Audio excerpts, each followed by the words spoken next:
Kicking off this year's listening session with a welcome with Chairman Dehasi Hill. Dehasi Dazi Hill is the chairman for the Oneida Nation, and prior to his current role, Chairman Hill served 2 terms as a council member for the Oneida Business Committee, who are the elected government officials for the Oneida Nation. Through his service as an elected leader, Chairman Hill demonstrates a commitment to the preservation of the environment and Oneida's language, culture, and traditions. He actively works to support the vision of sustainability and to exercise and protect the nation's sovereignty. These guiding principles drive his work with the Oneida Nation and beyond. And now I'm pleased to welcome Chairman Hill. Thank you, Stacy, for the introduction. Welcome everyone to our virtual platform here, I guess, for this Wisconsin DOT Tribal Historic Preservation listening session. So with that, I will go ahead and get started with our Ganahela Dungsla. That's our Thanksgiving address. So I'll do that in my Oneida language and then do a summary of the translation. Dauna ganjoko aswurhun sioste chi nate ohndu Ganahela Dungsla. Agoegos kaji adohwe nuni ngwa nigola daitino ladu ne nyunki nuha ohnjage. G sego in the warden jeto hari datu duha ngwa nigol. Agoegos kaji adohwe nuni ngwa nigola daitino ladu ne negano sogu. G sego in the one jeto hari datu duha ngwa nigol. Agoegos kaji adohwe nuni ngwa nigola daitino ladu ne onegli suha. G sego in the one jeto hari datu duha ngwa nigol. Aguegos kaji adohwe nuni ngwa nigola daitino ladu ne Kahiwan des awahit. G sego inadli wan jero hari datu yunduha kingwa nigol.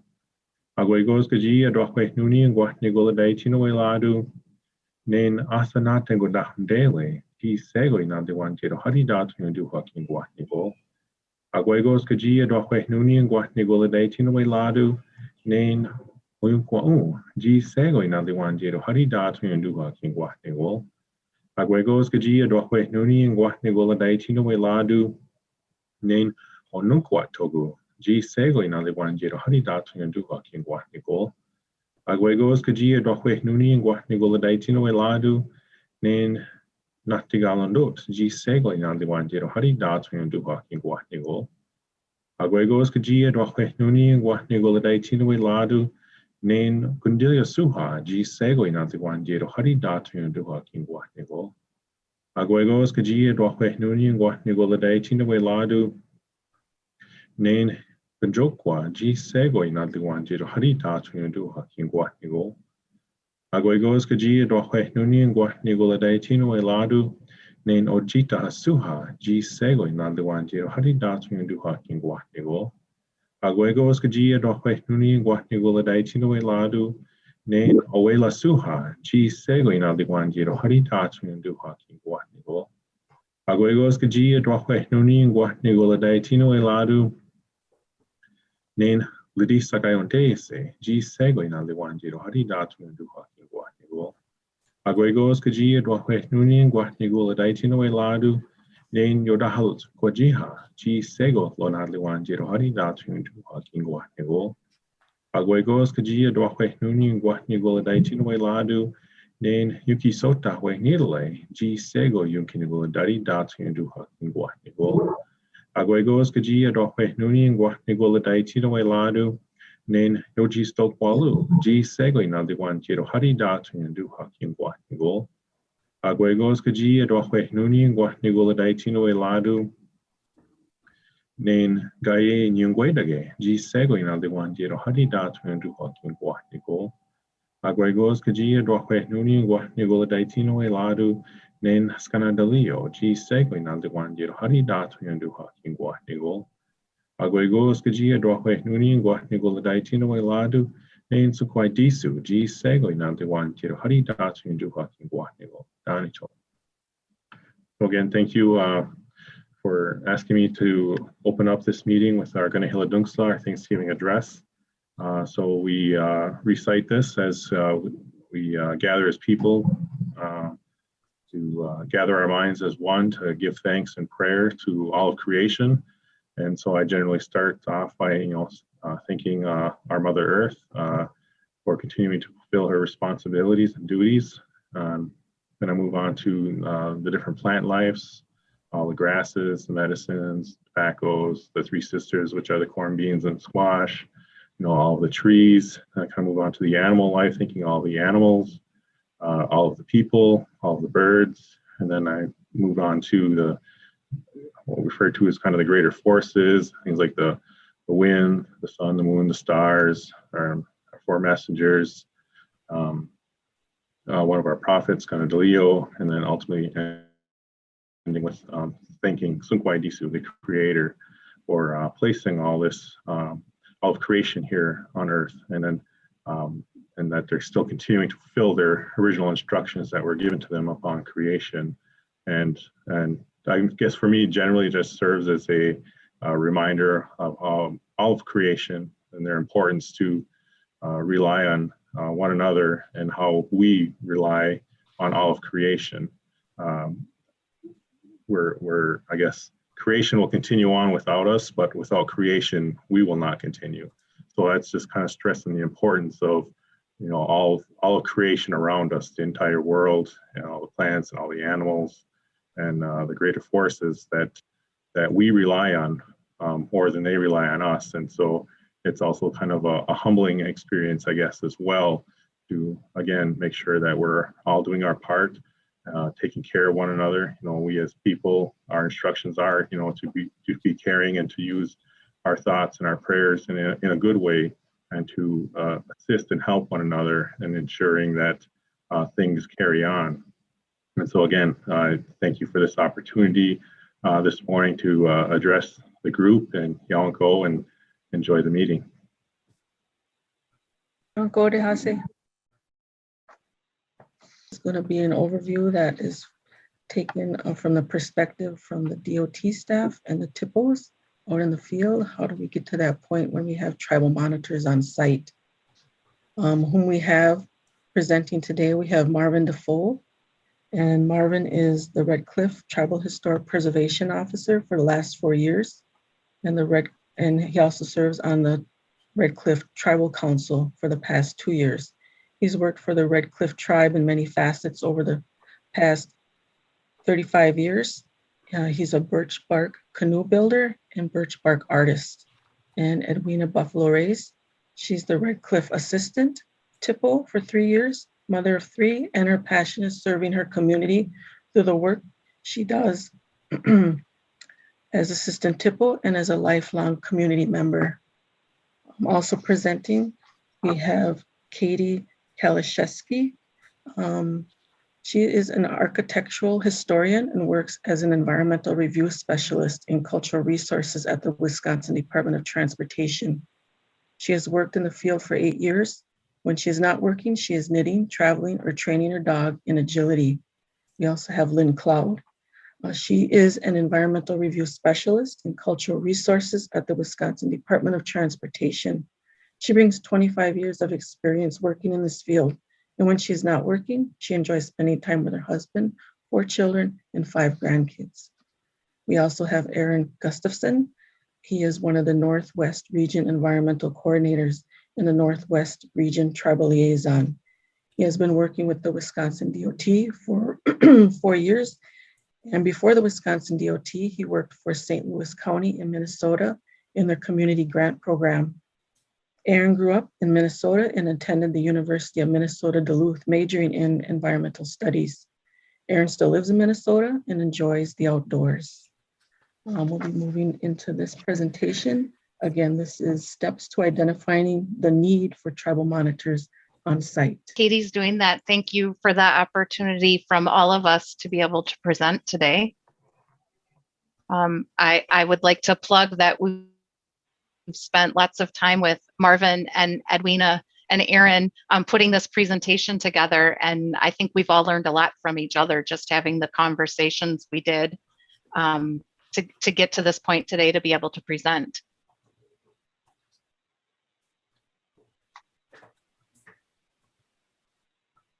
Can everyone see my screen? Yep, I can. Okay, great. Then Move on to the next one. So just a quick photograph of all of us who are presenting. Again, I am Katie Kalashewski, and I am one half of the WisDOT CRT team. And I'm Lynn Cloud, the other half of the WisDOT Cultural Resource team. And as you can see in my picture, there are 4 of my 5 grandkids with me.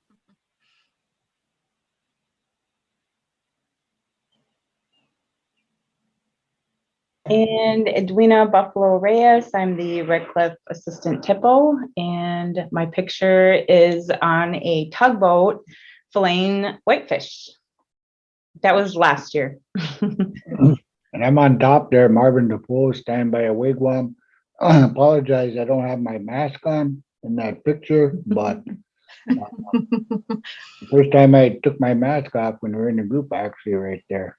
So welcome, everyone. And my name is Aaron Gustafson. I'm in the bottom middle, and my picture is of a lake trout I caught last year.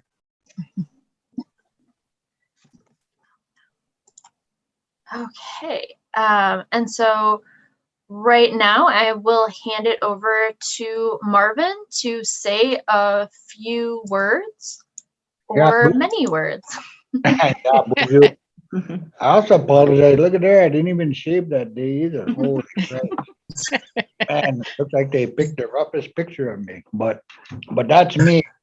And I just want to start off saying miigwech to Chairman Teasi Hill for giving us that very heartfelt prayer this morning. That means a lot in starting off this session here in a good way. You know, for today, there's going to be a lot of learning that's going to take place today, and there's going to be a lot of I think emotion taking place. But you know, I wanted to start off by saying, you know, why do we do the work that we do? Why do we have TPOs? Why would we preserve maybe some artifacts or what have you? But you know, I've been giving this some thought, and you know, I think it's important to know how our story came to be here as indigenous tribes here in Wisconsin. You know, how did we come to be? I mean, me and Edwina, we're here, we're still here. You know, we each have a story, you know, throughout history. Not just as the Red Cliff tribe or the Chippewa tribe, but you know, all tribes certainly in the state have a history. Ho-Changala, the Potawatomi, Menominee, et cetera. And our history here in Red Cliff, for an example, right here in this spot, if it was, I don't know, 10,000 years ago, 12,000 years ago, me and Edwina wouldn't be sitting here. There'd be a big pile of ice on us. You know, there'd be a big glacier on us. Our people has legends and stories as well as the other tribes on how we came to this spot. So since the ice melted, for an example, the Chippewa, our people, our stories tell us that we came from the east. You know, how far that east is, I think it's right on the east coast. But I'm talking thousands of years ago, and our elders have legends and stories dating back even during the glacial time. I mean, our elders, we even have stories on the creation, how we came to be, and how we were placed on this earth. And throughout that story there, I mean, it would take me all day to tell you all these stories, but throughout that, our people have left a footprint on the earth. There's a footprint on the earth that could be remnants of a village, or it could be, maybe even burial grounds, maybe even a mound or what have you. But also the history of indigenous people, certainly not just Red Cliff, history hasn't been too kind to us. It hasn't really been too kind. Ever since the non-indigenous people certainly set foot on Plymouth Rock, if you will, whatever, it's been always a struggle to coexist on this land that we love. We love this land, and there's always been issues with that. And like I said, sometimes history isn't so kind, and history has not been kind to indigenous people. And what I mean by that is throughout time, throughout history, there's events certainly that kind of took place there, and seems like the non-indigenous really didn't have a kind outlook on brown people being indigenous, on this land. That's the reality. That's the truth. That's the truth. So in fact, there was even there was even a time when the president of the United States issued an executive order that all Indian people, not just Chippewas, but all Indian people who lived east of the United States to the Mississippi be removed. Kind of like saying, all right, all you brown indigenous people, get off this land, because we have other purposes for this land. And there's stories after stories, struggles after struggle. The famous one during that time, Trail of Tears. You may have heard Trail of Tears. In fact, some of our I picked up a National Geographic one time. It was years ago, and I looked on. They had a wigwam on there. There was a wigwam. I said, "Holy cow! Look at the Chippewas in there." So I opened that up, and here it was Kickapoo people in Mexico, and how they got there was during that time through the removal order. They just kept right on going. We're getting the heck out of this country. In fact, some of my Potawatomi friends here in Wisconsin, Crandon, Jim Thunder, who some of those people are his relatives, and he went down there and he could talk their language. There's removal order. There's even stories about the Ho-Chungra, moved to Nebraska, kind of, and so what I'm saying is it wasn't so kind to indigenous people. In fact, even recently in kind of my era of existence, I remember even to our treaty rights, I remember going out with my dad and his friends. We had to go set a net at night to catch a fish, so we could bring fish home to eat for our families. And we had to get up early in the morning before the sun came up, go catch the fish. And there's even today, some of our people got arrested for that. So what I'm saying is, it hasn't been so kind again to us. There was an elder, his name was Chinoden. I don't know his English name. He was in Mille Lacs area. And I went to visit him in a rest home. And he was about 98 years old. And he told stories about him. And there was one place over there where he would really get emotional when he'd drive by this place.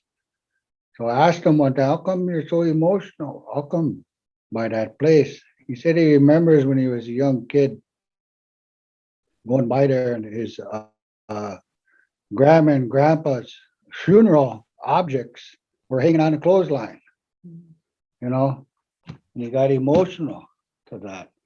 So before TPO was existed in 1998, there was many examples I could give of our people being dug up, our people, graves being robbed, artifacts being destroyed, et cetera, with that. With that. In fact, we have a place in Madeline Island certainly is close to us. That's before even TPOs existed. There was a lot of, when they put in a sewer line on Madeline Island, for an example, that's kind of the hub, homeland of our Chippewas here. They dug up many graves, many graves of our Indian people there. So, I'm trying to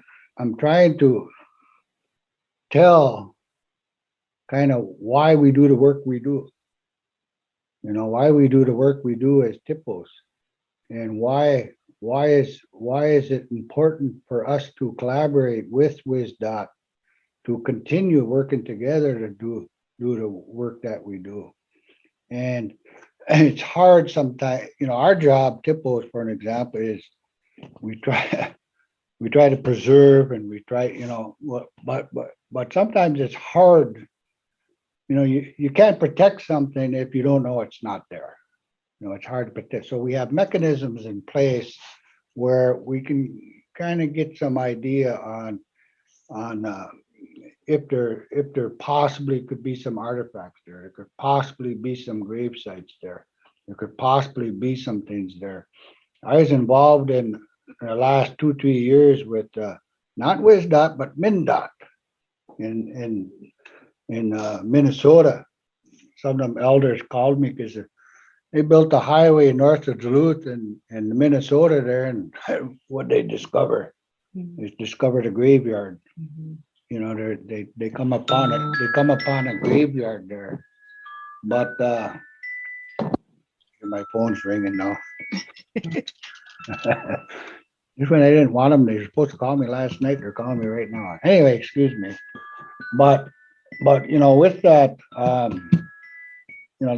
this presentation we're doing today is again how we did a tribal monitoring here in Red Cliff, and we're going to go through that process with everybody here.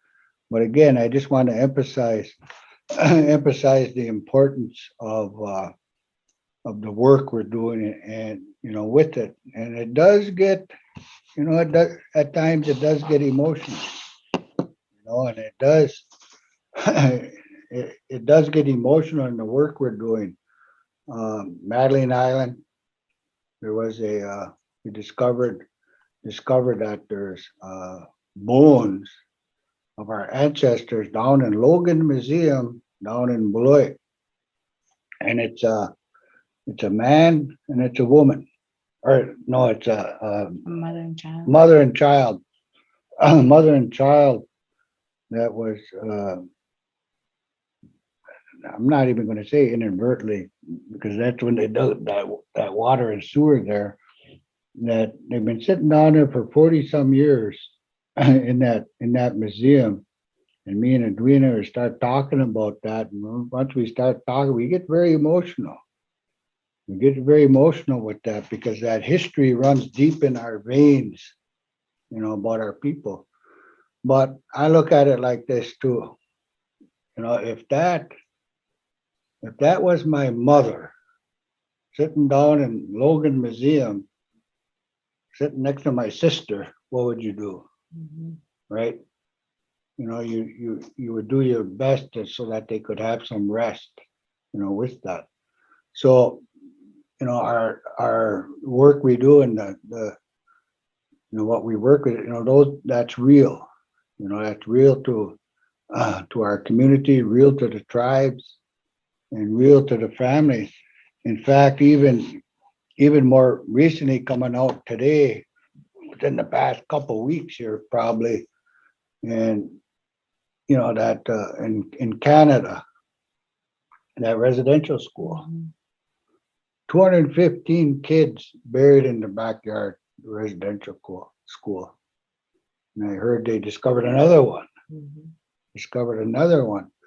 But that's just a, part of the history, how our people were reviewed and how our people went through that. So moving forward, we're putting our best foot forward so that those things don't happen again, and that we can respectfully preserve our ancestors if it comes upon it, or respectfully preserve some of our footprint that we have on this land. So with that much, I'm gonna turn it over to I don't know who else, Lynn. Maybe we'll go to our PowerPoint. Yes, Marvin, thank you so much for sharing your stories and always continuing to teach all of us, because it's such an important piece of what we do, what you do as the TPO, what we do at DOT, to support and preserve the things that are important to all people, specifically Indigenous peoples. It just speaks for why we're all here today, and where we hope to continue to go in the future. So thank you again, Marvin. When you speak and teach us, I feel it. So thank you. Hey, Lynn, one thing Yes. that would help me though, this is kind of new to me, presenting to a smart board here. Now I'm looking at my pen. I see is 4 of yous up there, but I just want to acknowledge the participants too here, with the presentation. Would you have any idea how many we got on here? Yes, I can tell you there are 45 participants. All right. Good. Yep. So we've got an audience, so we better behave, Marvin.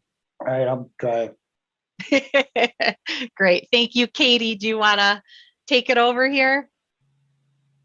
Yeah, and I just also want to thank you, Marvin, for those words that we opened with. I think it is always important to remember, while we have these kind of larger federal and state laws, we are supposed to be following the human aspect of why those are the way they are always really important to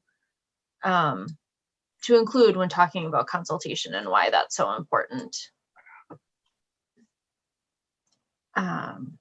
So with that, I will move on with the PowerPoint. And so starting off, the Wisconsin Department of Transportation is delegated by FHWA to complete Section 106 of the National Historic Preservation Act for projects that have federal funding. And under that Section 106, it is required that we consult with tribal nations on projects. During consultation for Section 106 is the typical time that the WisDOT regional staff and the cultural resources team are notified that a tribe would like a tribal monitor for either a portion or the entire length of a project. And for anyone interested, Section 106 is kind of further codified under 36 CFR 800 for those different steps in the process.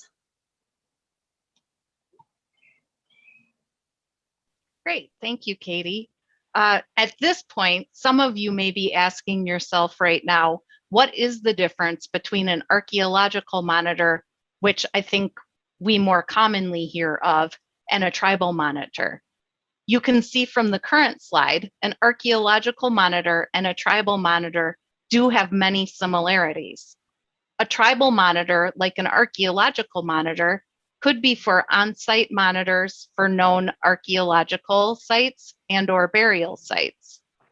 The tribal monitor differs in that it could be requested for potentially significant culturally sensitive areas that may be impacted by the project. Examples of sensitive cultural and environmental areas could be traditional cultural properties, rice fields, medicinal plant areas, fasting grounds, or just simply other important areas that are known to the tribe. Tribal monitors may or may not involve the services of an outside archaeologist.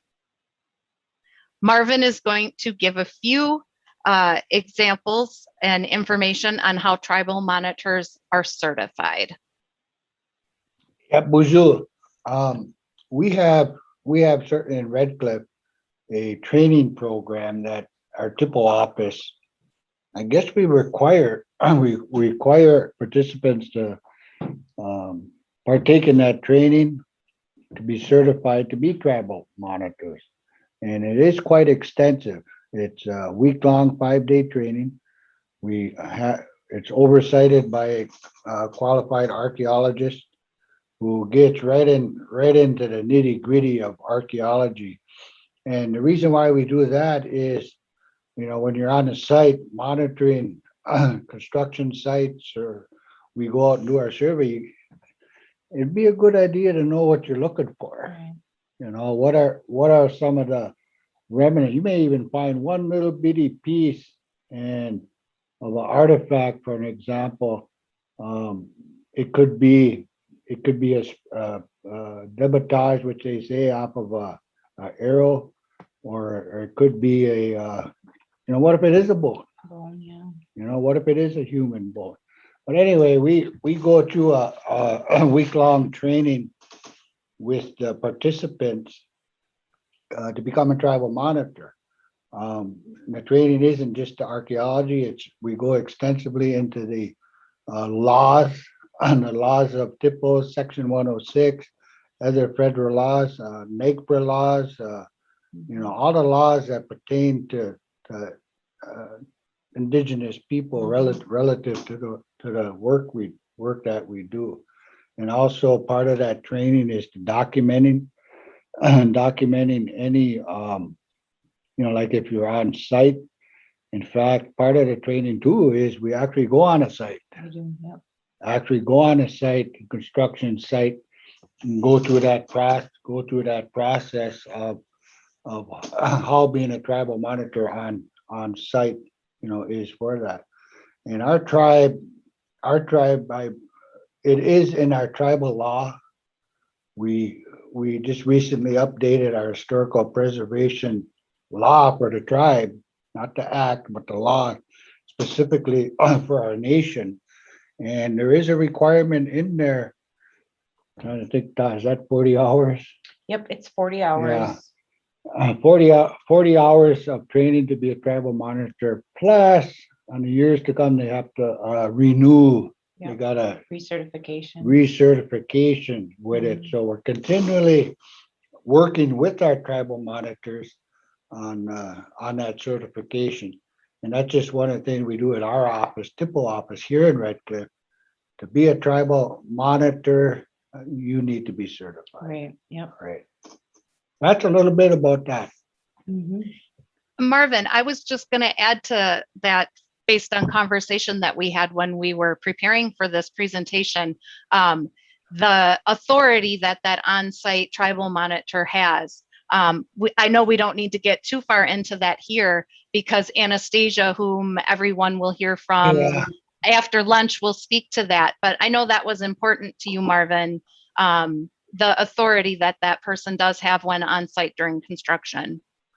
Yeah, and with that authority, certainly they do have to stop. We got to stop this work because there's a potential grave site up ahead. There could be something potential. So they do have that authority, and that authority is kind of regulated, I guess, through the TPO office where we get our authority. Through the federal laws, the Historical Preservation Act, et cetera, with it. And that's why it's important. It's important that stop the work. And like you said, Anastasia is going to go more in detail about it. But the tribal monitor does have extensive authority to protect any artifact, any grave site, any potential historical site, whatever within the project. Excellent. Thank you, Marvin. And just like the tribal monitor, the archaeological monitor, if on site, also would have the same authority to stop the construction in the event that something was inadvertently discovered. Right.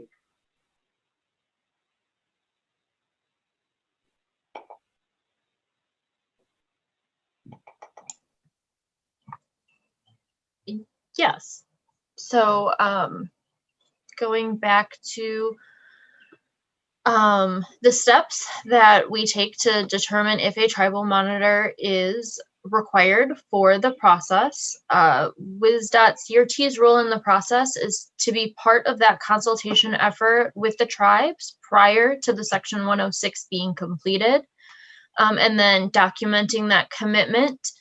And then we also work to ensure that that commitment is followed through to the end of the project's construction. I don't know if Lynn, you have anything to add. Nope, I think you got it. Okay. Aaron, do you want to talk about the tribal liaison's role? Yeah, so I'm the Northwest Region Tribal Liaison, and that means I work with the tribe and the region during consultation, not only to determine what type of monitoring is needed, but any other needs that the tribe identifies. I'm the regional contact for anything really that any tribe in the Northwest region needs, and then I would work with the region to make sure those needs are met. So yeah, Marvin and Edwina, would you like to talk to the tribal nation role? Well, the first thing is, and even before it gets to the point where you might have a consultation, the project we're talking is there's a project we had here in Red Cliff. We called it Little Sand Bay Project. It's within the boundaries of the reservation. It's also within the town of Russell. And it's also, there's a multiple facet of fundings with it, which in federal funding was also with it. But you know what? How would you determine if a project may require or would like to have a tribal monitor on there, right? Now, I explained to you, at the beginning, some of the history of our people. I mean, there's even roadways that haven't really had tribal monitors on it. There's a history of disturbance throughout Indian land, indigenous lands, or without this land where there wasn't any TPO involvement, there wasn't any monitors, et cetera, et cetera. So I take that into consideration. I take that into consideration. So you look at an area, the project's going to go there. Is there any evidence of previous archaeological surveys being done? Well, no. Normally, if it's close to the reservation, et cetera, whatever. So I think all of that could be a whole session in itself, how do you determine that? But I think our role as a tribal nation certainly is the role as the TPO that, it's best. I always believe it's better to be safe than sorry. I always believe that. So I think there's this process where it's called consultation with WisDOT, where tribes would have an opportunity to talk about a specific project, to talk about it. If there is a potential, if there's even an inkling potential of something being disturbed or whatever, I would say go for it. Go for it. And this role as tribal consultation, certainly, and I just want to be clear, the tribal consultation is for Section 106. It's within the parameters of the TPO Section 106 of that act. There's another level of tribal consultation from a government to government consultation. that's a little different than this one here. This one here is consultation with the TPO. So you can request it. And to my experience with WisDOT, every time I requested to WisDOT, they were right there on the phone the next day, it seems like. Yeah. You know, so I have a really good working relationship with this part with the consultation with the TPO. So I encourage it.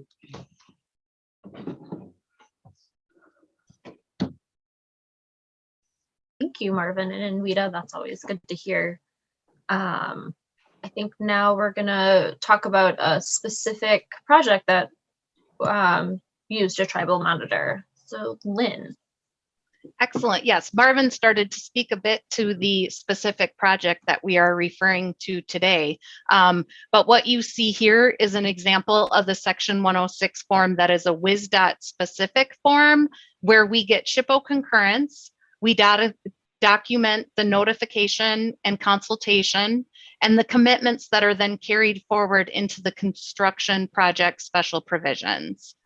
Aaron's going to speak to the notification piece of this project.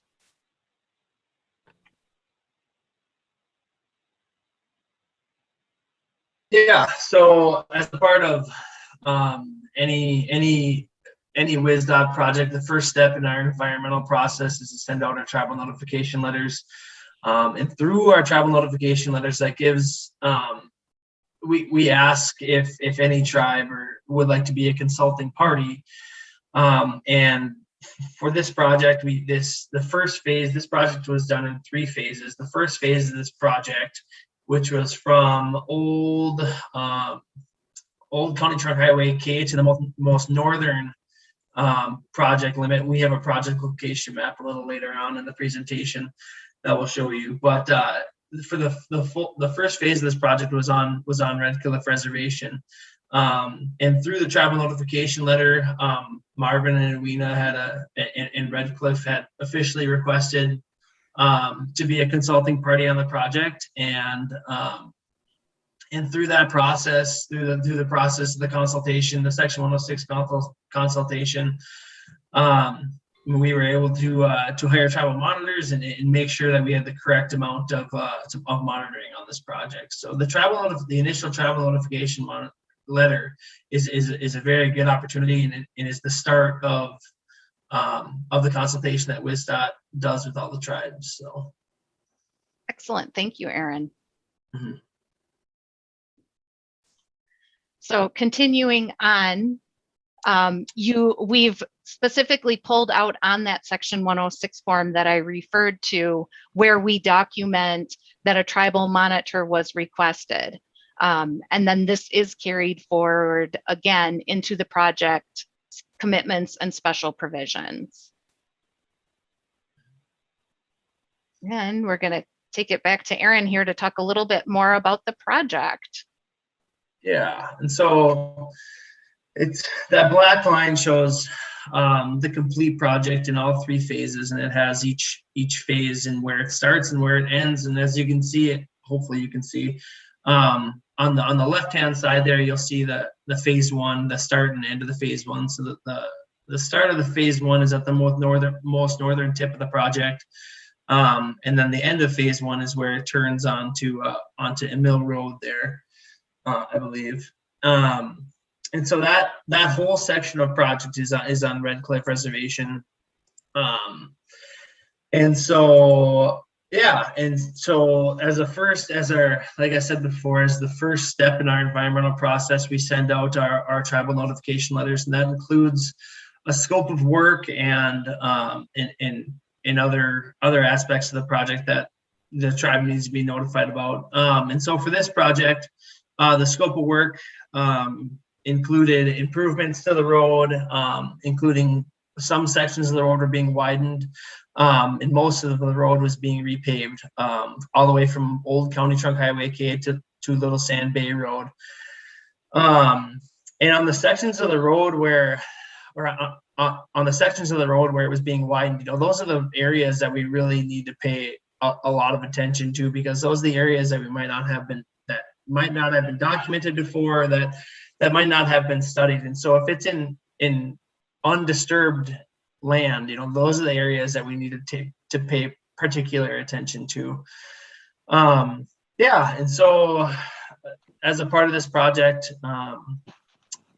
Marvin in Red Cliff had responded to our tribal notification letter and had requested to be an official consulting party. And through that official consulting party, we were able to hire tribal monitors to not only monitor the section that's on tribal land, but the whole project.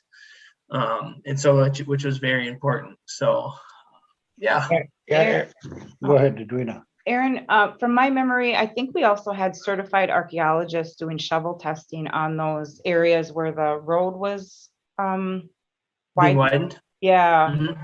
and we were Yeah, able and to get an archaeological survey, I think was it like a mile or two of that roadway? yeah, the specific section, I honestly can't remember of which section of the road we had archaeological monitors on, but so the archaeological, and Lynn explained the difference between archaeological monitors and tribal monitors, as we had archaeological monitors on site, and that came through the Section 106 process. And the archaeological monitors are hired by Lynn and Katie, and do shovel testing for certain areas that are undisturbed or that we have in question. And so, yes, this project did have both tribal monitors and archaeological monitors on it. And the archaeological monitors are on site before construction, and then tribal monitors are on site during construction to make sure that any earth moving activities are being monitored. So, Add too, if everybody's looking at this picture, certainly that's the shoreline of Lake Superior.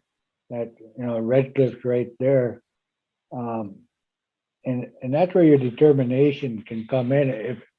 If I had a LiDAR map, you could see the shoreline, and I know Anastasia is going to show that to you. But our job as TPO is to take a look at all these different areas and. Well, should we? So when we did our consultation, I was kind of my gut feeling. I said, well, I better check this out. So we requested to have an archaeological survey, and WisDOT did that. And during the construction, have tribal monitors. But we also discovered, just to let you know, we also discovered on the shoreline on a different project of a ancient site, which is 5,300 years old, and we're pulling out artifacts, on this particular site. We're still not done with it. Right.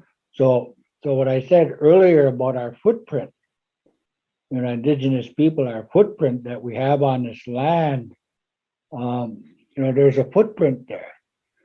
And, Lake Superior, for an example, receded way back a little further, and there's you can see a line there of the old shoreline, certainly of Lake Superior. Well, common sense tells you that's the old shoreline. There's going to be remnants of either archaeological site or maybe even a burial site. We don't know. So, like I said earlier, I'd rather be safe than sorry. So that's why on this particular project, we said, well, let's go and do an arc survey. Okay. Well, let's make sure we have some tribal monitors. By the way, when they did the arc survey, they didn't find any remnants of any ancient site or artifacts or whatever. So I felt a little better, once that was done. And we said, well, let's have the tribal monitors, because there's a lot of different areas there that we may have missed. And Well, even just being lifelong residents of Red Cliff and knowing where some of the traditional cultural properties are, I think about this patch of cedar trees that are right on County K. yeah, And, and thinking about just the scope of the project. Are those trees going to be disturbed? They may not be, old trees or old growth, but cedar is a traditional cultural property. To to Redcliffe, to us. So just And- thinking about that.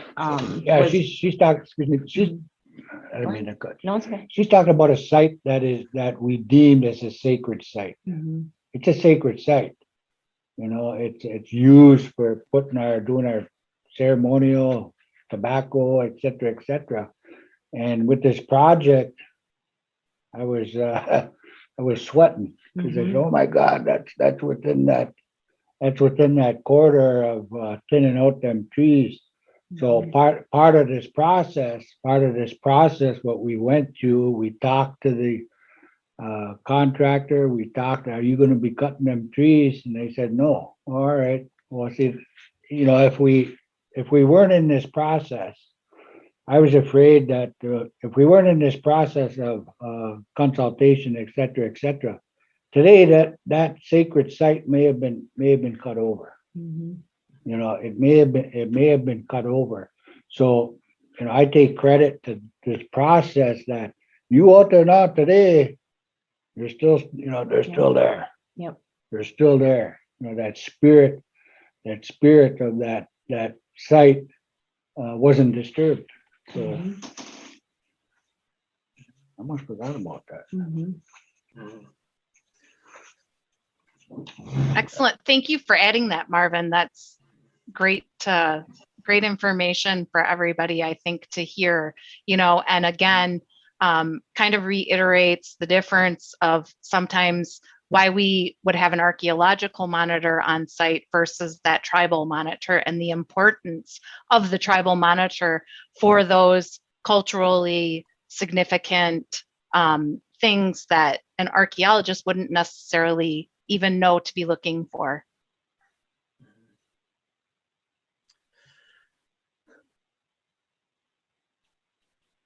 Take it away, so this Aaron.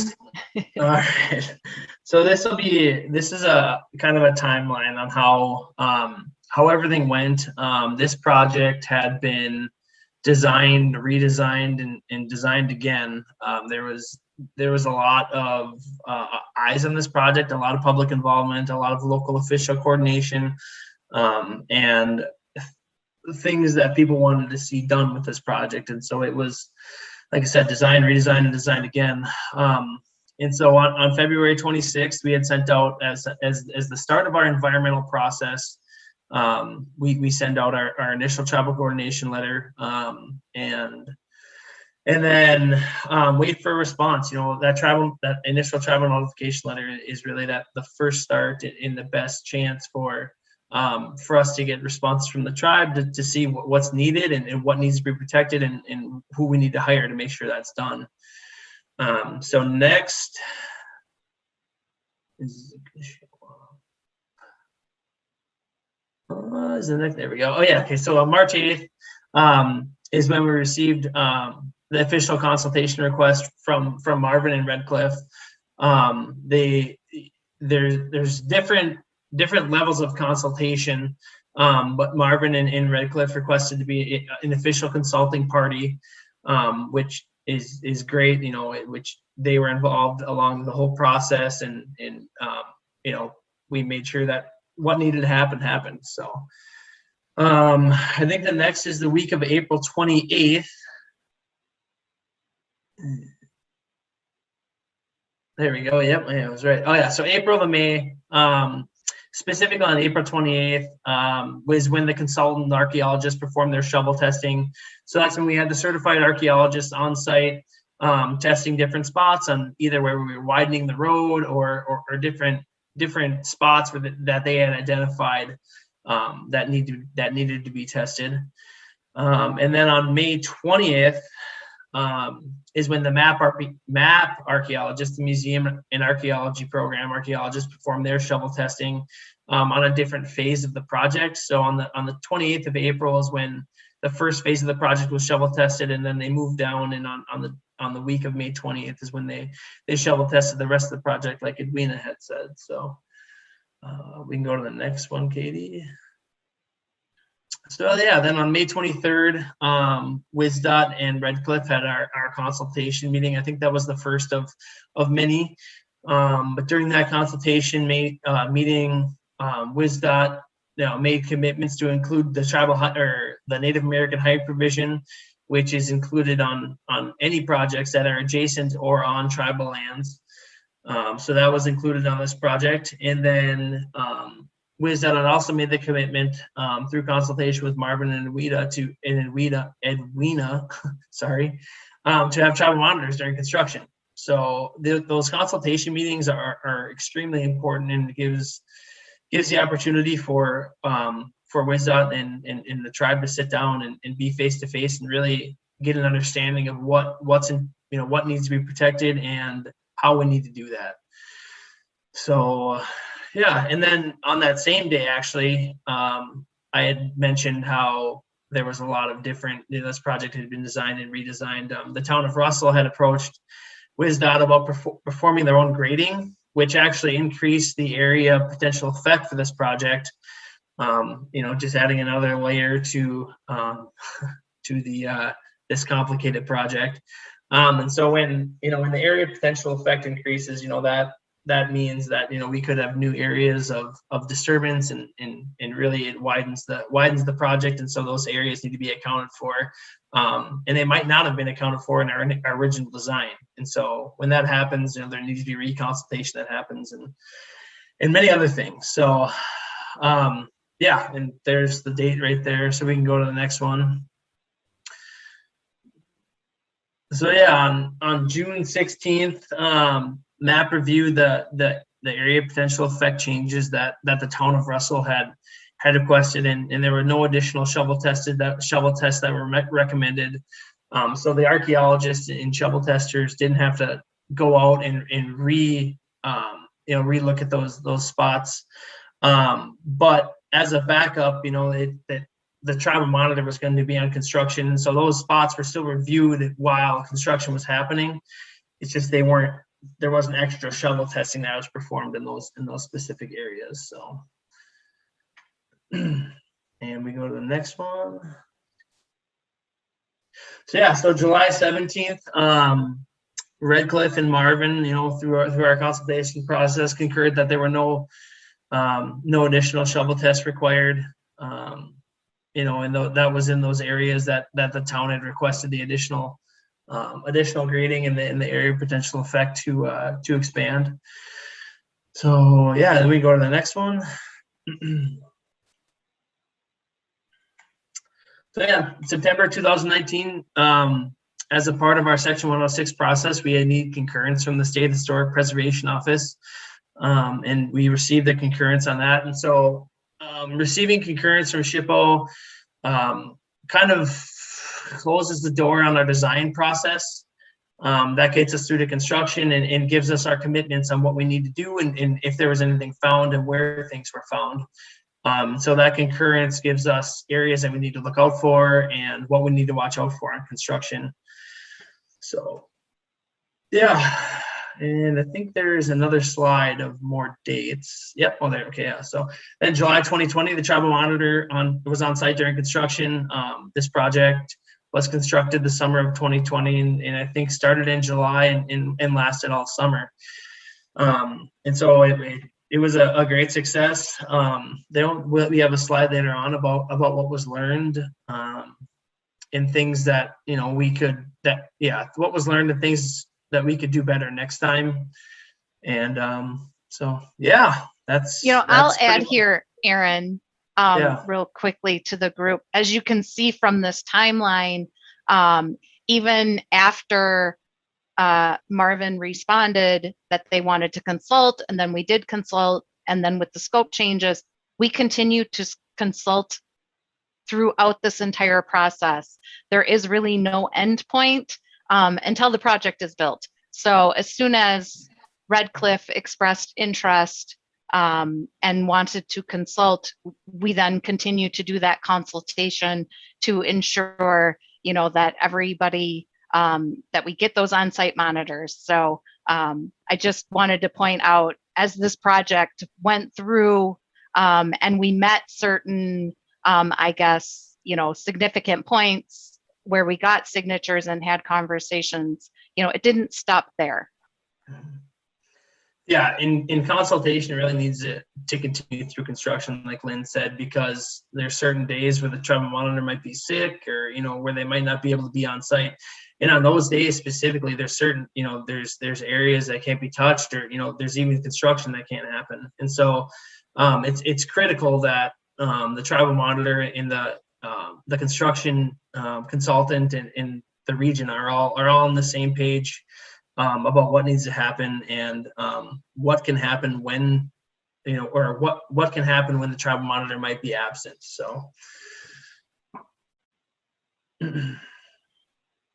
can move on to the next slide. Yeah, and here are just some photos of kind of what it will look like if and when you have a monitor on site. They're gonna want to watch you dig your holes and or your grading, and then they're gonna probably want to look in your holes to make sure that there are no cultural materials or other culturally significant things that they are looking for when they are completing a tribal monitor. I don't know if Edwina or Marvin have anything to add before we move on to our last slide. Oh, that's fine. Then, Aaron, do you want to kick it off with lessons learned through this process? Yeah, so I think it's critically important. I've been a tribal liaison for a little over a year now, a year and a half. Time flies. And to have a very good working relationship with each tribe's TPO. Marvin and I have a very good working relationship, and that's important because there's things that come up that there's consultation that's needed early and often, and things that come up throughout the project that you need to talk about. So specifically on this one, I thought it went really well. The consultation was started early enough where we made sure that everything was shovel tested and was monitored as needed. I guess if there was one of the lessons learned from this project, and really that I hadn't experienced before and that Marvin had brought to my attention, is that the tribal monitor is independent to the contractor. And so the contractor isn't, they're not out there and meant to monitor what the tribal monitor is doing, or how many hours they're working, or that they're completely independent of each other.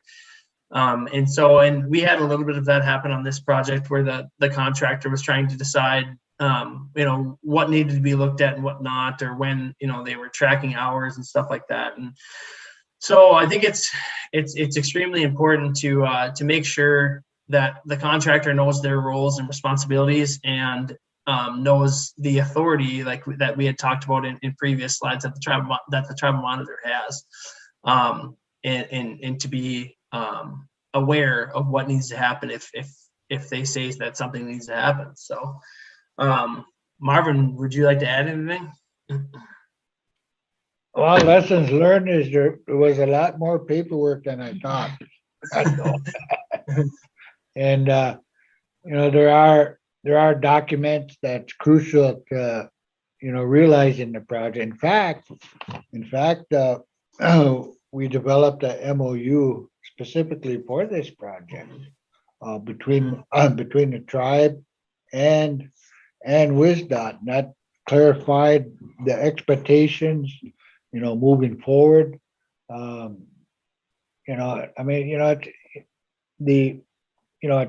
It costs money to hire tribal monitors to fulfill that obligation. And the TPO department certainly, we're funded through the National Park Service, and we're very limited on our individual TPO resources to do that. So part of this process is what I'm saying is, yeah, paperwork, but I think it's important that I learned to keep your eyeballs on the paperwork, develop that MOU. One of the areas where that I learned is how to identify how many hours of tribal monitor on site? That was kind of a little lesson I learned. So I had to guesstimate time wise, on the project. We ain't gonna have a tribal monitor, on the project when they're putting asphalt down. Mhm. That's we ain't gonna do that. Or we're only looking at the time spent when they do the excavation, the disturbance on the side. So I learned that was a little challenging. I think we were close. We were pretty close to our estimates on that. And you brought up Aaron. The our tribal monitor was a tribal employee. They went through our same process as any other employee with the tribe. In fact, they punch in, punch out. Had to follow our tribal policy and procedures. We, but you said, Aaron, we don't follow the construction company's policy and procedure. We follow the tribe's policy and procedure, and that's how we operated that tribal monitor.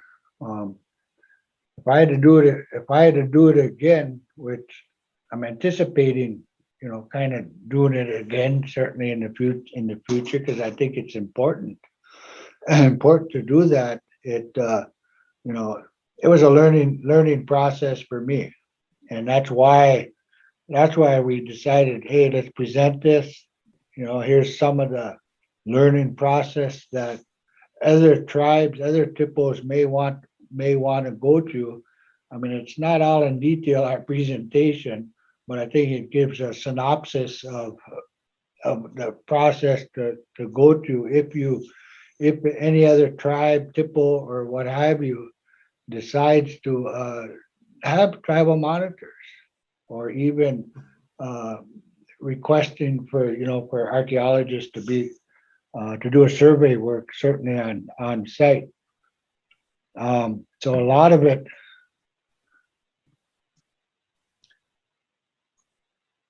I'm just reading comments. Yeah, I was going to say this is Jay Welchman, and Kim, if I may, I see that there was a question from Ian Chittister in the chat room that I think is probably an important discussion, that our important topic that maybe we should discuss at this point, because it seems germane now. Sure, go right ahead. Ian, do you want to jump in? Sure. Hi, everyone. This is Ian. I am the environmental manager at FHWA. And my question was just around standard language that would go in either the construction contract or the construction plans. If you're not familiar with contracts and plans, WisDOT has a bunch of different standard language pertaining to different elements of construction projects. And so often when we encounter a specific issue, it helps to have standard language that's developed to help to maintain a consistent approach to whatever the issue is, whether it's something like we're talking about here with cultural resources, or a natural resource related issue, or just kind of anything under the sun. A lot of it pertains to the actual construction itself and how the work is accomplished. And so I was wondering if WisDOT has standard language regarding archaeological and tribal monitors that goes as far as identifying the authority of those monitors to stop work. And I think that's important because often the contract and the plans are documents that would be used with the contractor who's in the field to help resolve any disputes or misunderstandings. And so if WisDOT doesn't have standard language that identifies the authority of monitors to stop work when necessary, it seems like it would be helpful to have it in those documents. And from what Lynn replied, she said that we do have a specific standard provision language for monitors, but nothing specific to the authority to stop work.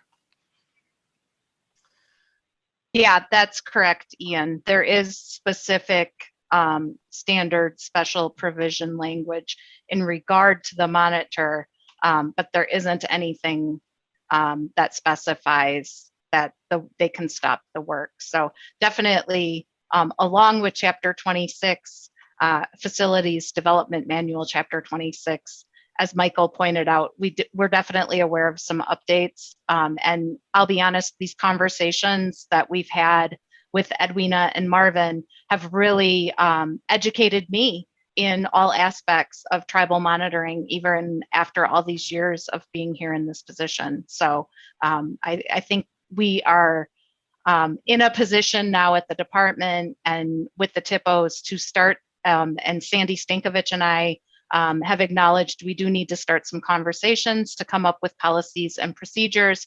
And I think that the standard special provision updates and the FDM updates will come along with those conversations. And Yeah. I think that's a good suggestion to include that in there also. And also, I think another suggestion to include in there is we had some, with the contractor, we had some training that we did with the contractor and the tribal monitors and the tribe on site. That was with the individuals,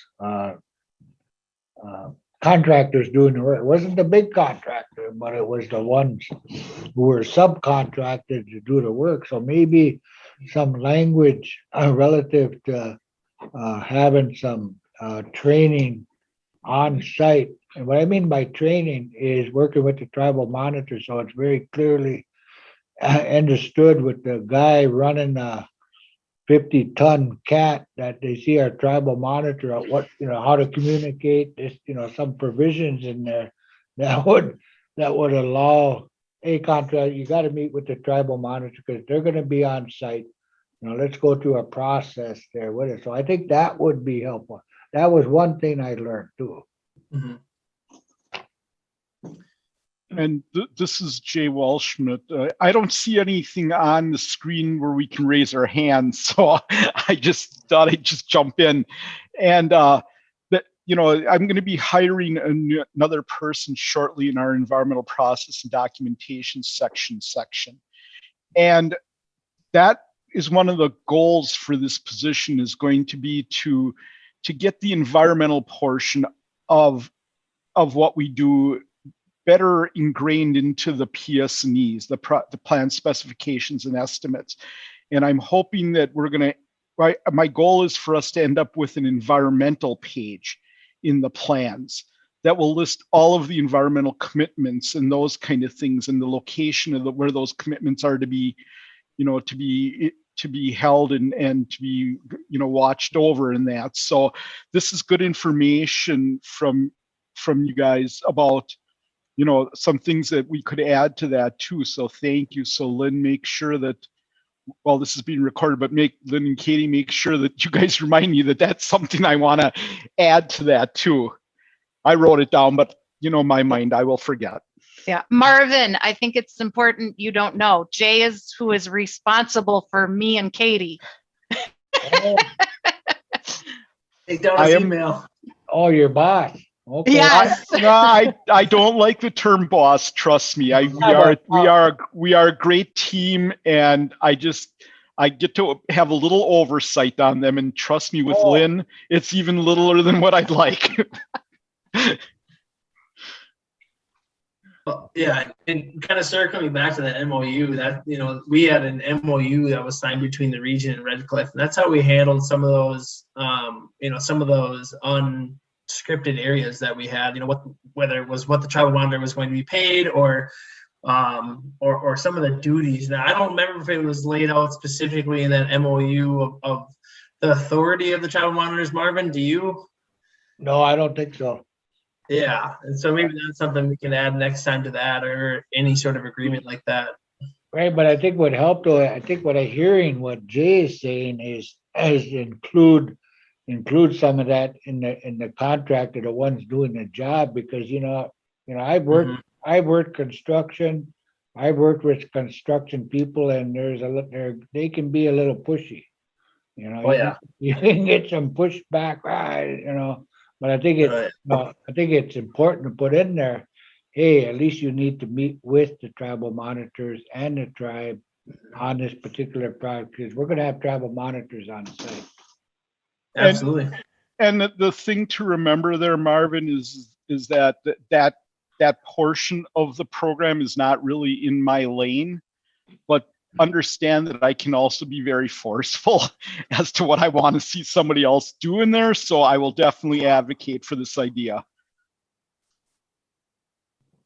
Hey everybody, this is Mike Larange with Forest County Potawatomi Community. I don't have a lot of experience working for a tribe as a monitor, but I've done some site monitoring through burial sites and other site types under various contractors. And I can tell you that having that language for stop work would be so helpful.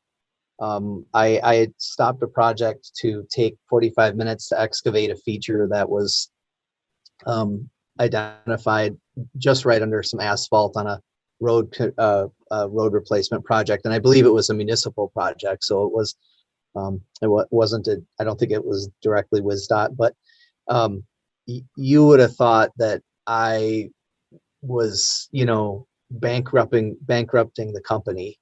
I mean, they lost their minds, and they were right on top of me, just like, how long is this going to take you? And what are you going to do? And, and I'm like, it's going to take me longer if you don't leave me alone.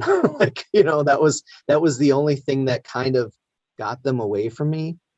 And I've also had a couple of experiences with burial site monitoring where there were multiple crews working in an area, and I had to kind of watch both of them. And I can tell you that the backhoe operators, some of them are great. I mean, some of the crews are great, and some of them are just old school, and they want to get the job done and get paid the extra money for getting done early, and they really don't want you there. And I remember having one particular issue with a gentleman who the third time he started working without me watching him. I basically told the supervisor that if he didn't listen to me and he did it again, I wanted him kicked off the job site. And I don't know if I had the authority to do that, but that raised some hackles. But it was a burial site. I mean, what more can I possibly do to protect burials than to make sure that I'm watching the construction?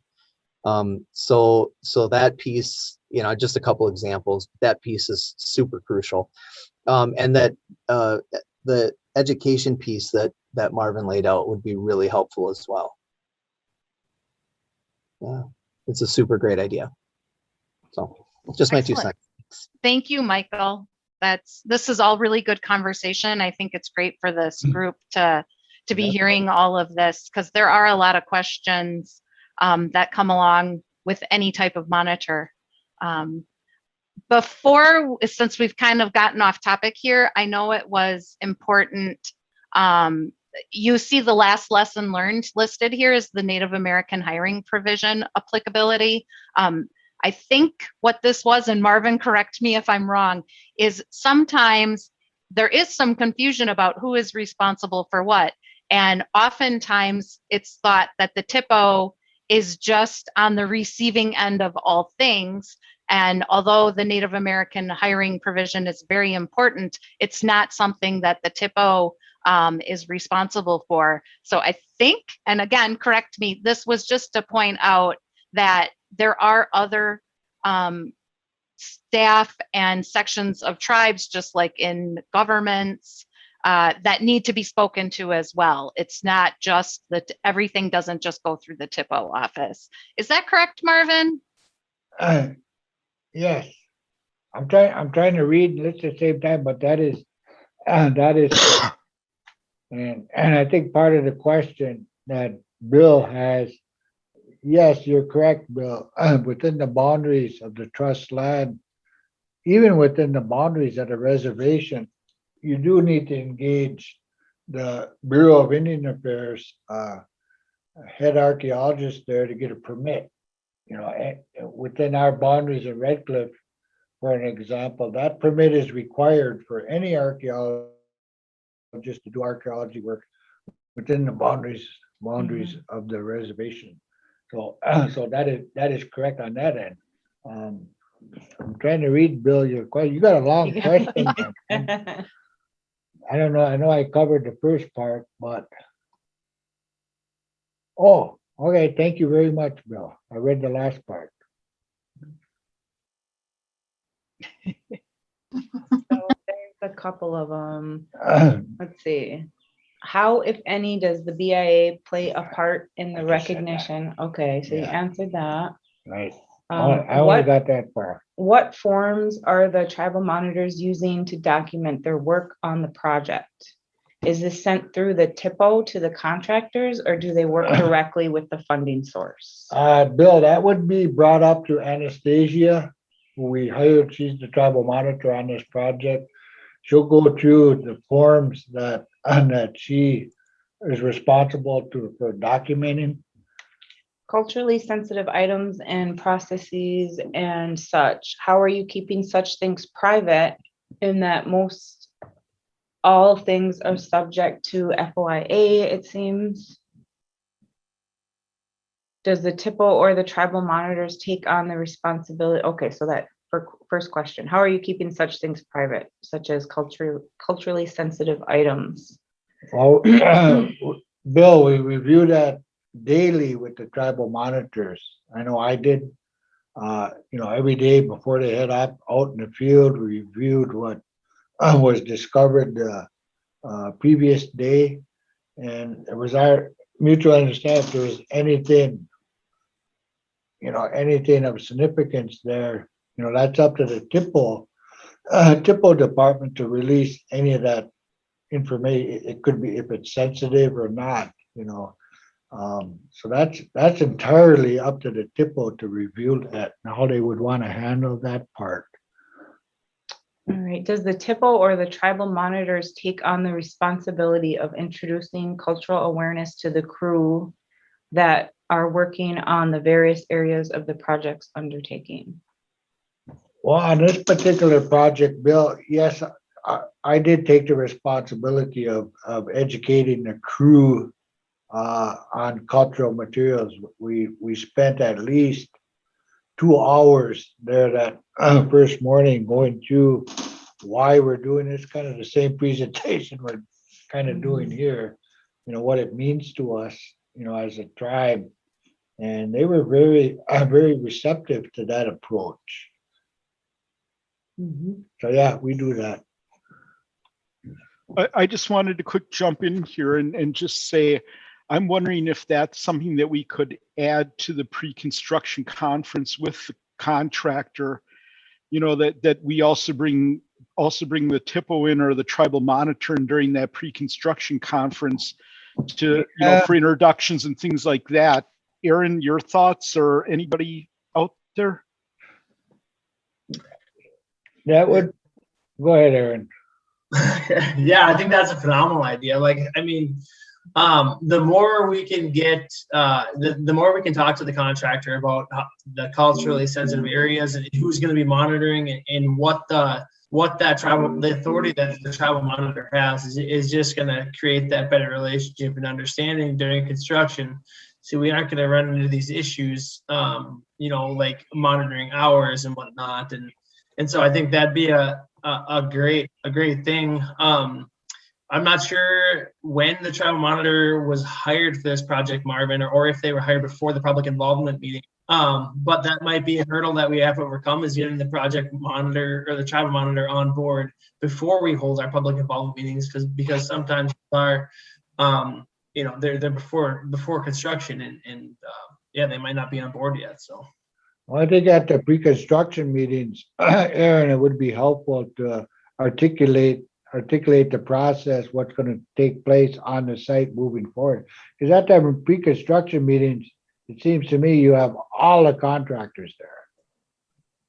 Yes, and I can speak to typically, as long as cultural resources team is notified the 2 weeks prior to construction start, as our standard special provisions state, we do, when we assign the archaeological monitor on a project, then get the archaeologist invited to the pre-con meeting, and assuming they are available, they do go and participate. And I do think it does make a big difference with the contractors, because they become very aware and meet this person prior to them showing up on site, that, okay, here is the expectation.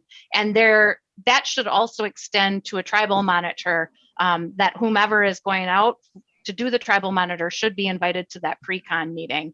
My experience, and I think Jennifer Picard, based on her comments in the chat, would also agree, whom I'm positive has attended some pre-con meetings on behalf of cultural resources, as UWM has been assigned some monitors. It does make a big difference with the communication that then occurs forward, which I'm gonna wrap this into communication. That's the key with all of this.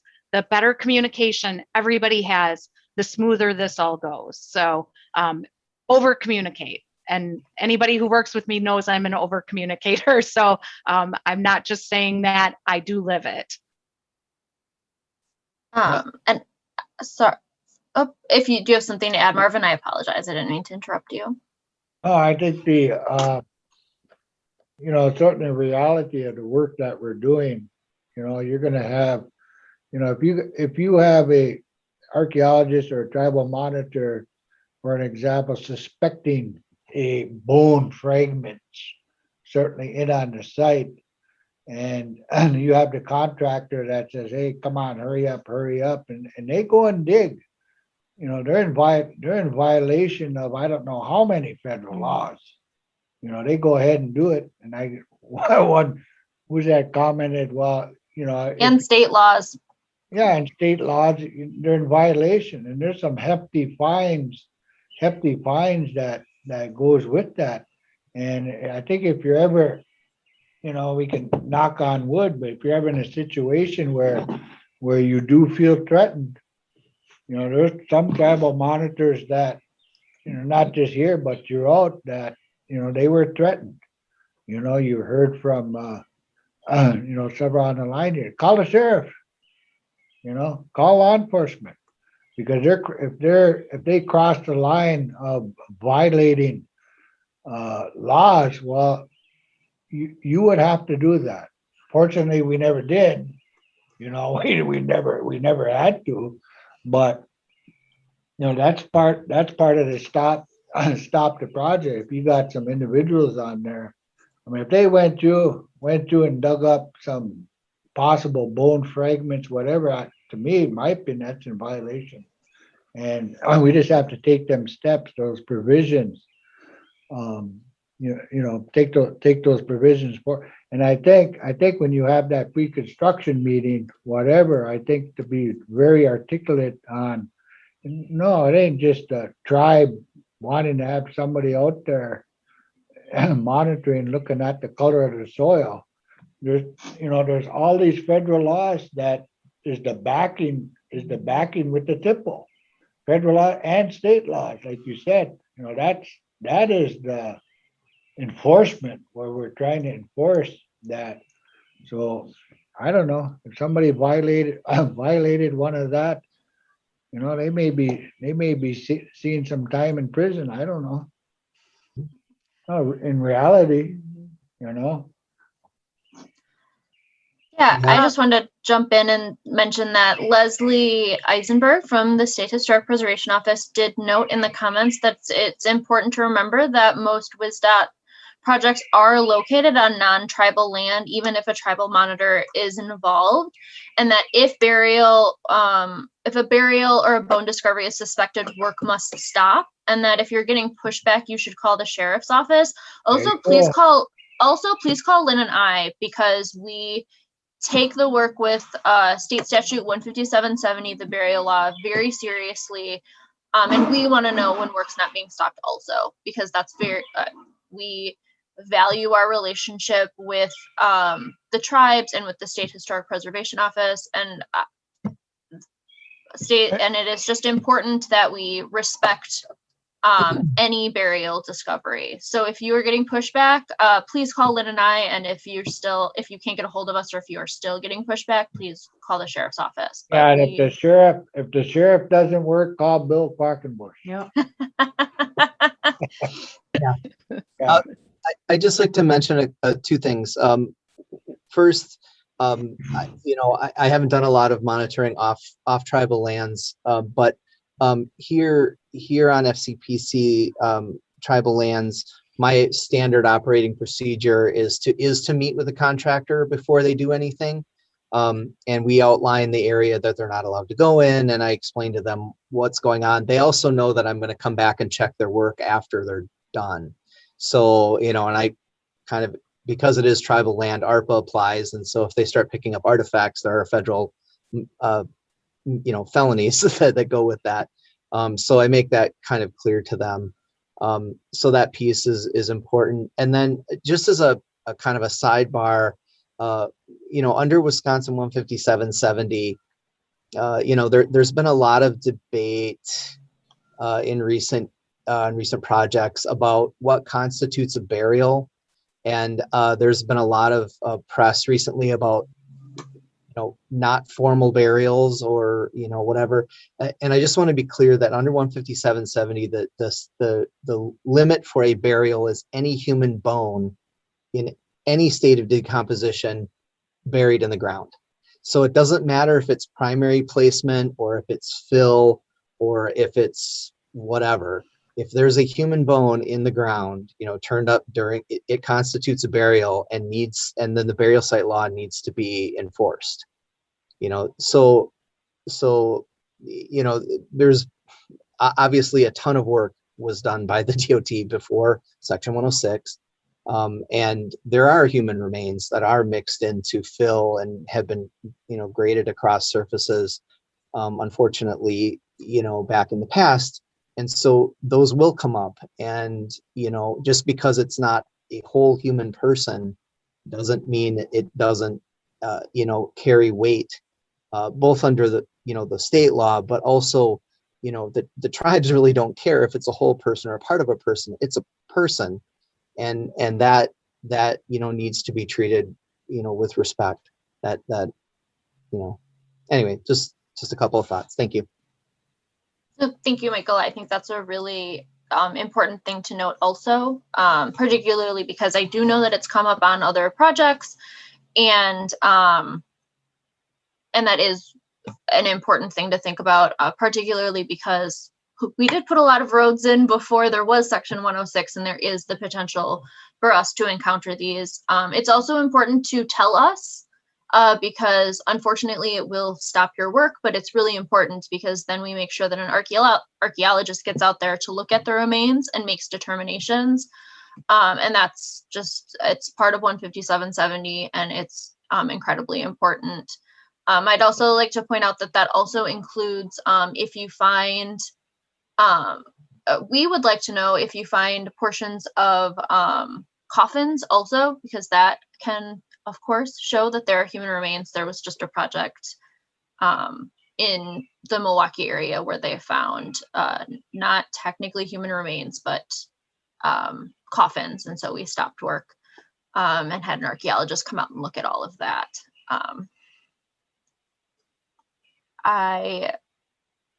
There was a question in the chat from, I think, Sandy, for Lynn or I, who is responsible within WisDOT staff to make that decision? Monitoring will be used, coordinates efforts, and takes the lead to set that in place within the contract. So I can start with addressing that.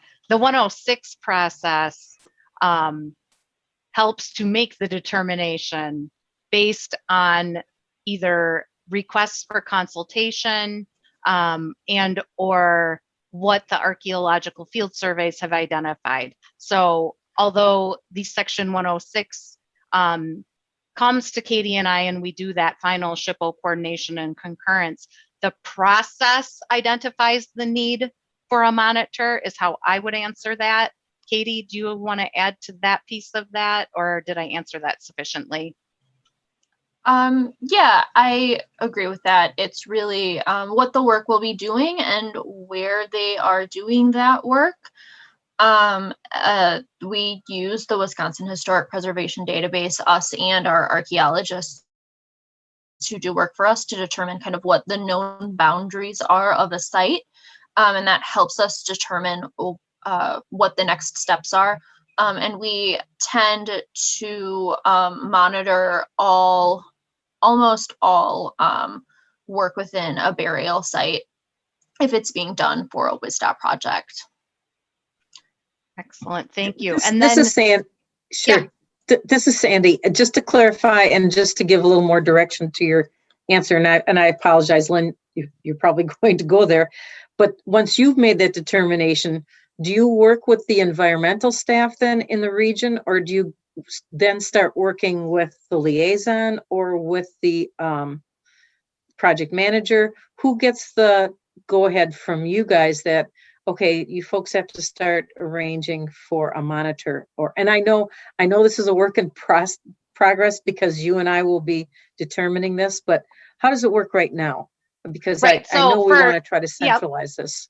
Yeah, specifically, and I want to clarify what you and I, for this group, plan to start working on is policy and procedure for TPO monitors. Archaeological monitors, we do have processes, policies, procedures in place. And so once we have the commitment for the archaeological monitor, and or it could be the TPO monitor as well, but specific to the archaeological monitor, once that commitment exists, it gets passed back to the project team. It is the project team's responsibility to carry it through to the construction special provisions. Within the construction special provisions, the standard language, and I'm sure I won't get it completely correct, but it states something, specific about where the monitor is needed. And then it states to provide a 2-week notice to cultural resources. So that's where we get looped back in. There is a long period of time where cultural resources has just stepped out. Once we provide that commitment, we don't enter again typically until the request for the monitor, the archaeological monitor, comes into us. Once that request comes in, we do utilize the interagency contracts that we have. And I will state for the group, in case people are not aware, we have contracts with the Museum Archaeology Program, which is a part of the Historical Society. We have a contract with UW Milwaukee, and we also have a contract with UW La Crosse, Mississippi Valley Archaeological Center. So those would be the 3 service providers that we would assign the work to, and they would ultimately end on site to do that monitor. As you know, and as this group knows, there is not a spelled out process when a TPO monitor is requested. So typically when there's a TPO monitor on in a commitment, that does lie back to the region who is responsible for the project to currently contract and coordinate. Of course, if there's questions, that's when Katie and I sometimes then get involved again. So hopefully that answers the question, Sandy. Also, Thank you. I was going to say, and just a quick aside before Ian, I see, put his hand up, just for Lynn and Katie, we've been approved to go forward with those contracts. So you guys have to get something set up so that way we can get those contracts requests out there. So those are 2 big ticket items that you guys put up are now authorized to go forward. So just letting you know. Sorry, Great. Ian. yeah, no problem.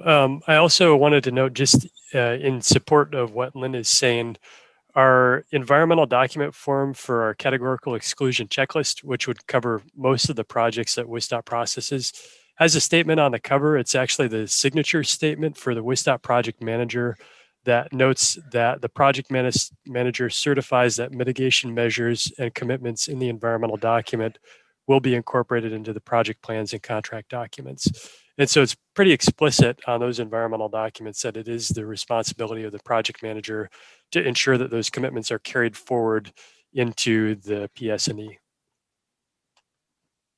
Thank you, Ian. Excellent. Wow, Marvin, you didn't even speak the majority of this presentation. Yeah, I was listening. I was learning the process of WisDOT, what you guys kind of go through with, you know, I know what I go through on our side, but I think I heard what WisDOT goes through on your end relative to monitors, but you know, I know our time is running out. I believe 11:30 we're done, but you know, I think it's important to note that, you know, as I began how, you know, some of the work that we're doing as TPOs, you know, that history certainly hasn't been too kind to indigenous people on this land. And there's a lot out there. There's a lot out there that we don't even know about. You know, we don't know about. You know, there's a lot out there, and I think it's important to recognize and support the TPOs in their tribal monitoring effort because of the unknown. You know, if you took Wisconsin and you looked at the whole state and identified how many areas in the whole state have been archaeologically surveyed, you know, you would probably find very little, you know, compared to the land base, you know, of the whole state. And, you know, a lot of that, I think a lot of that, how would I say it, how different or what different projects may need a tribal monitor. You know, I think some of those experts to make that determination is the TPO office. You know, we have a lot of stuff, reasons in our office, either TK, oral tradition from our elders, or we have a documentation of our history, or we may know of the trails that may have been down, et cetera, et cetera. So, you know, if we have a hunch, hey, there's one area maybe, you know, I think maybe it'd be best to kind of do a arc survey or do some more extensive work there. You know, like I said, I'd rather be safe than sorry. So, you know, I just want to emphasize the importance of the expertise of the tribal TPO offices too throughout the state to assist in making that determination. Thanks for bringing us back full circle, Marvin. Good words. Yes, thank you, Marvin. And I just want to echo what Marvin kept saying. He kept using the words "not kind." Be kind. It's so important. If we can't do anything else, we can be kind to each other. Don't forget that. Thank you so much, Marvin and Edwina, for taking the time to do the presentation with us. We really appreciate it. Yeah, language. Are we done? We're done, Marvin. Yeah. Woo! We did it. You guys did it. Thank you, Marvin, Edwina, Lynn, Katie, and Aaron, for your time and putting this together and presenting today. Really good topic. As a new TPO to Oneida and understanding the startup for the tribal monitoring program, this is much needed for my area. So I really appreciate your time and your help, your knowledge and insight.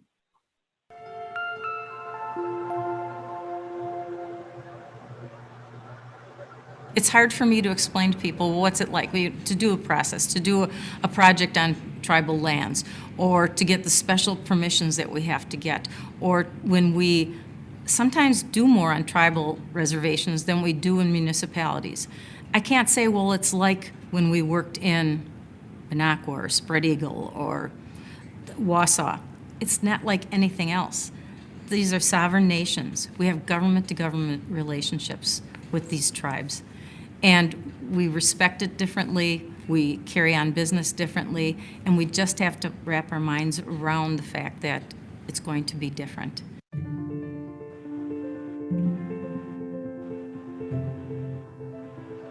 Well, the whole point of offering cultural awareness training and sensitivity training is to give people tools to make them feel more confident when they're talking to communities. We don't want to send our staff to a table to meet with tribal representatives without understanding, at least generally, who they're talking to. Giving someone those tools helps them develop confidence and definitely helps cultivate a better relationship between our regions and our tribal communities. I think what's really important for state employees that are working with tribal governments is to understand that tribes have their own government structures, their own policies, jurisdiction over their land and resources. And as a state agency, we are required to consult with tribes on any particular area related to transportation.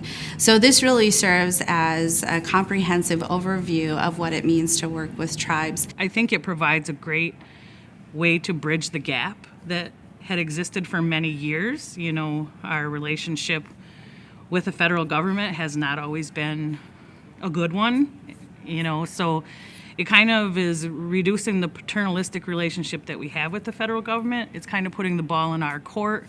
We're given the opportunity to talk about ourselves and let them know how they can communicate with us so that we can work together better.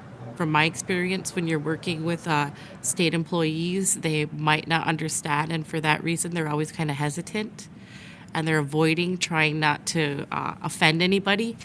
But I think that if they had that knowledge going into the conversation, that those relationships might be able to be built because those walls would come down on both parts. It gave me a much better grasp of the relationship between tribal, state, and federal governments, which I really had no idea what it was about. There are a lot of nuances which I still don't grasp. The big thing was the history of how the tribes were treated in the course of the United States expansion. Some of their court decisions, you know, things like that are just actually mind-boggling today. It was probably the most eye-opening course I've ever taken at the Department of Transportation. I had no idea that over and over and over again did the government break their agreements with the Native Americans. I had no idea that how far back it went and you know how many times things were just rewritten or just to benefit the I don't want to say the government but really just very unfair to Native Americans and their tribe, and just to tribes all over the country. I had no idea that the government made any promises, or made so many promises and didn't keep them, and not just promises but actual contractual agreements. Court decisions really stood out because, on the face of it, that's just absolutely ridiculous. That they were making these decisions based on, the natives had no rights. Or we want their land, and therefore we're going to say they're not human.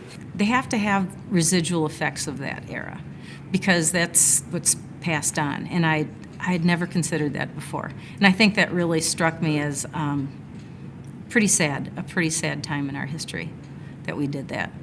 There were a few things I knew about. I've heard of the Trail of Tears and some of the battles and stuff, but they never told me in school or any of the history I've seen about the boarding school program. Court decisions that said Indians are Chinese, therefore can't testify against a white man. The Pueblo was another one that was kind of shocking because at first, they were very peaceful, good going, everything till valuable minerals were discovered on their lands. And all of a sudden they were, drunken savages that had to be moved. After taking the training, I was taking a college English class at the time, and I was able to visit the Native American school here in Franklin, in the Milwaukee area, because I had cousins that went there, and I mean, it's just, I didn't realize then at the time when I visited the school what kind of impact it had or the importance of it until taking this training and doing the research to write my papers, just how valuable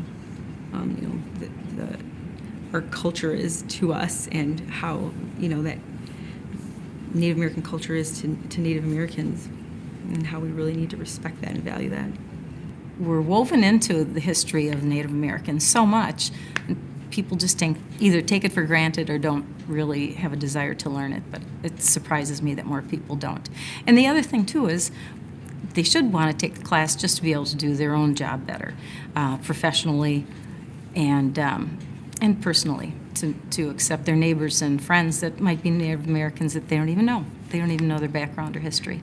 It's you have to experience it, for yourself, because everybody is going to take something different out of it. That's the interesting thing about it. You can go to 4 of these or 5 of these, however many we have in the state. Every one of them is different because the conversation sways where the training actually goes, and that in itself is unique. It's not a poster presentation. You decide what you're going to want to learn. You ask the questions to better help you with your job. I think it was in the late 70s when the spearing first started. Can't be 100% sure of the exact year, but they did have a rally in Rhinelander, with plans to go to boat landings to protest it. And I happened to be home. I was driving a truck at the time.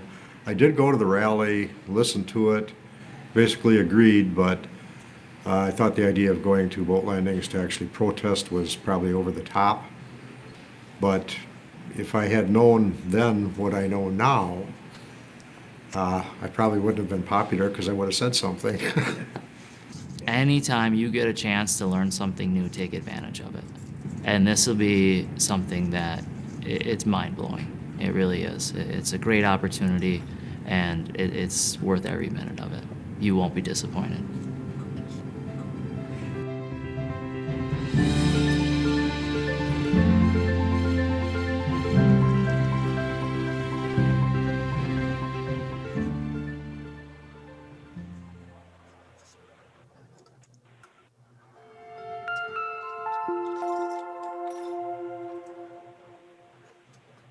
It's hard for me to explain to people, well, what's it like to do a process, to do a project on tribal lands, or to get the special permissions that we have to get, or when we sometimes do more on tribal reservations than we do in municipalities. I can't say, well, it's like when we worked in Minocqua or Spread Eagle or Wausau. It's not like anything else. These are sovereign nations. We have government-to-government relationships with these tribes. And we respect it differently, we carry on business differently, and we just have to wrap our minds around the fact that it's going to be different.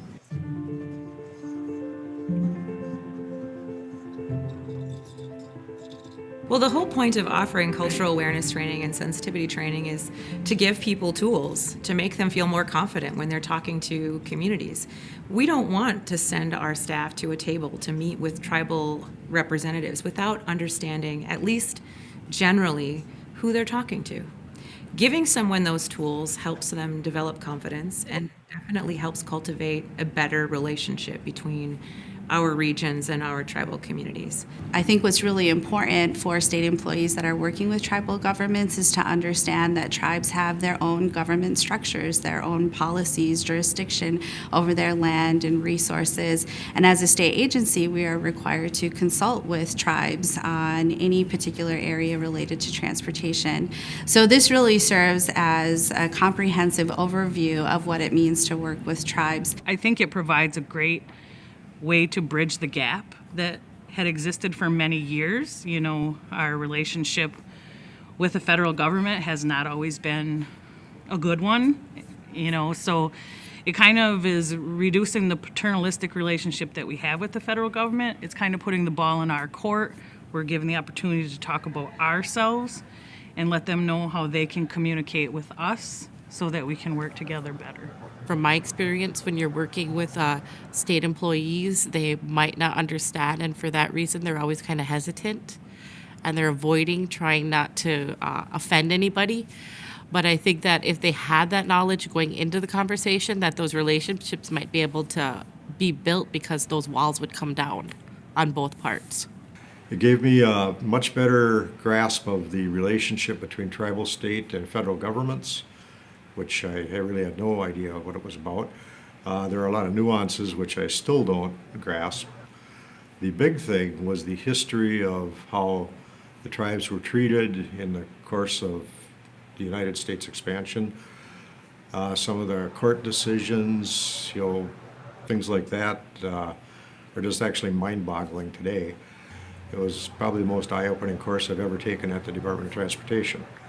I had no idea that over and over and over again did the government break their agreements with the Native Americans. I had no idea that how far back it went, and how many times things were just rewritten or just to benefit the, I don't want to say the government,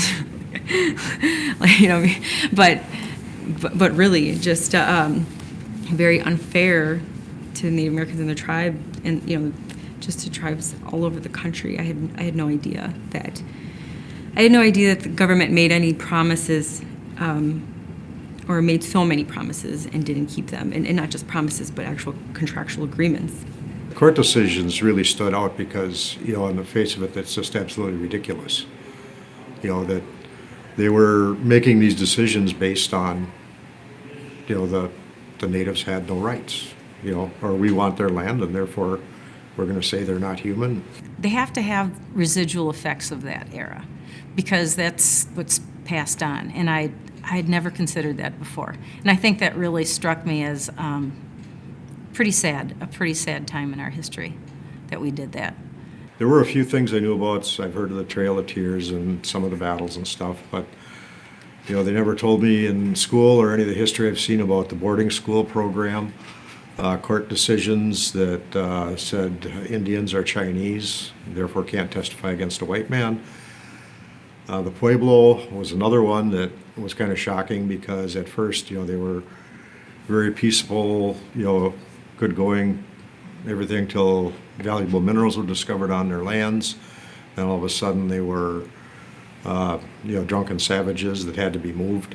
After taking the training, I was taking a college English class at the time, and I was able to visit the Native American school here in Franklin, in the Milwaukee area, because I had cousins that went there. And it's just, I didn't realize then at the time when I had visited the school what kind of impact it had or the importance of it until taking this training and doing the research to write my papers, just how valuable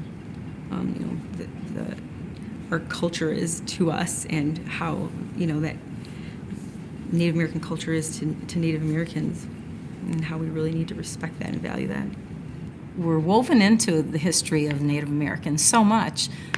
People just either take it for granted or don't really have a desire to learn it, but it surprises me that more people don't. And the other thing too is they should want to take the class just to be able to do their own job better, professionally and personally, to accept their neighbors and friends that might be Native Americans that they don't even know. They don't even know their background or history. It's what you have to experience it, for yourself, because everybody is going to take something different out of it. That's the interesting thing about it. You can go to 4 of these or 5 of these, however many we have in the state. Every one of them is different because the conversation sways where the training actually goes, and that in itself is unique. It's not a poster presentation. You decide what you're going to want to learn. You ask the questions to better help you with your job.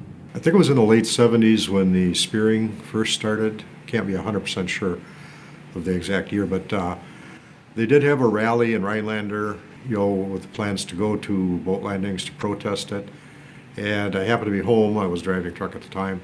I did go to the rally, listened to it, basically agreed, but I thought the idea of going to boat landings to actually protest was probably over the top. But if I had known then what I know now, I probably wouldn't have been popular because I would have said something. Anytime you get a chance to learn something new, take advantage of it. And this will be something that it's mind-blowing. It really is. It's a great opportunity, and it's worth every minute of it. You won't be disappointed.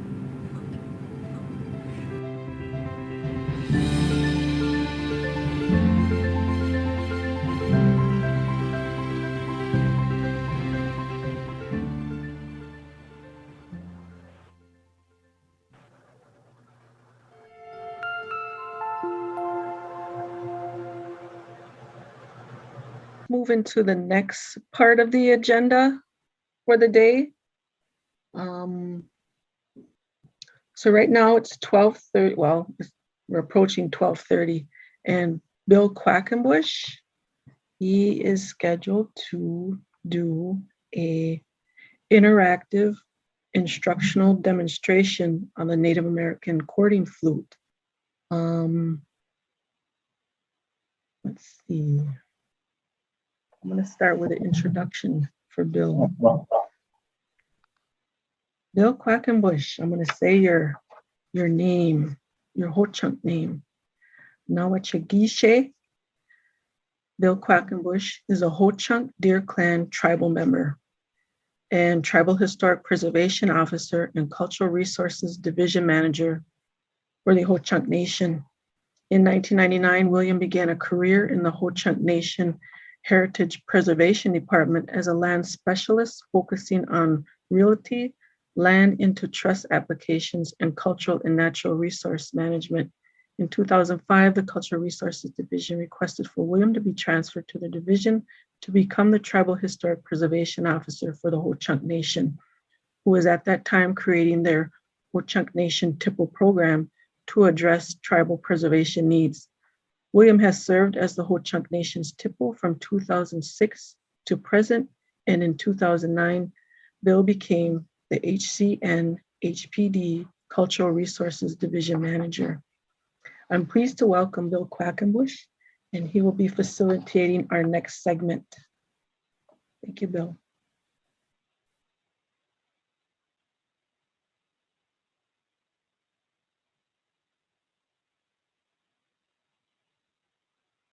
All right, there you are. How are you doing out there?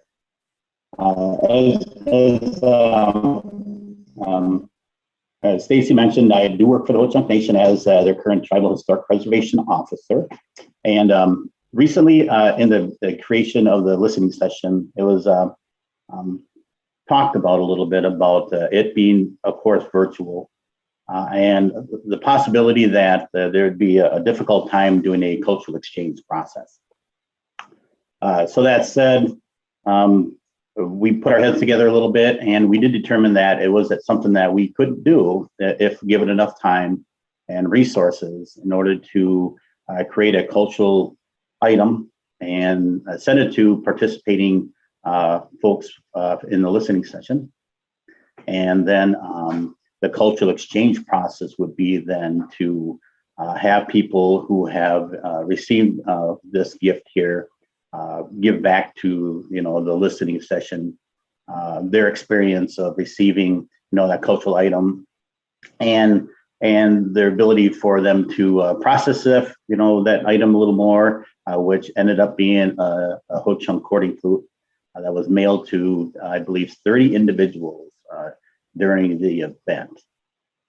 That said, I'm so sorry to interrupt you.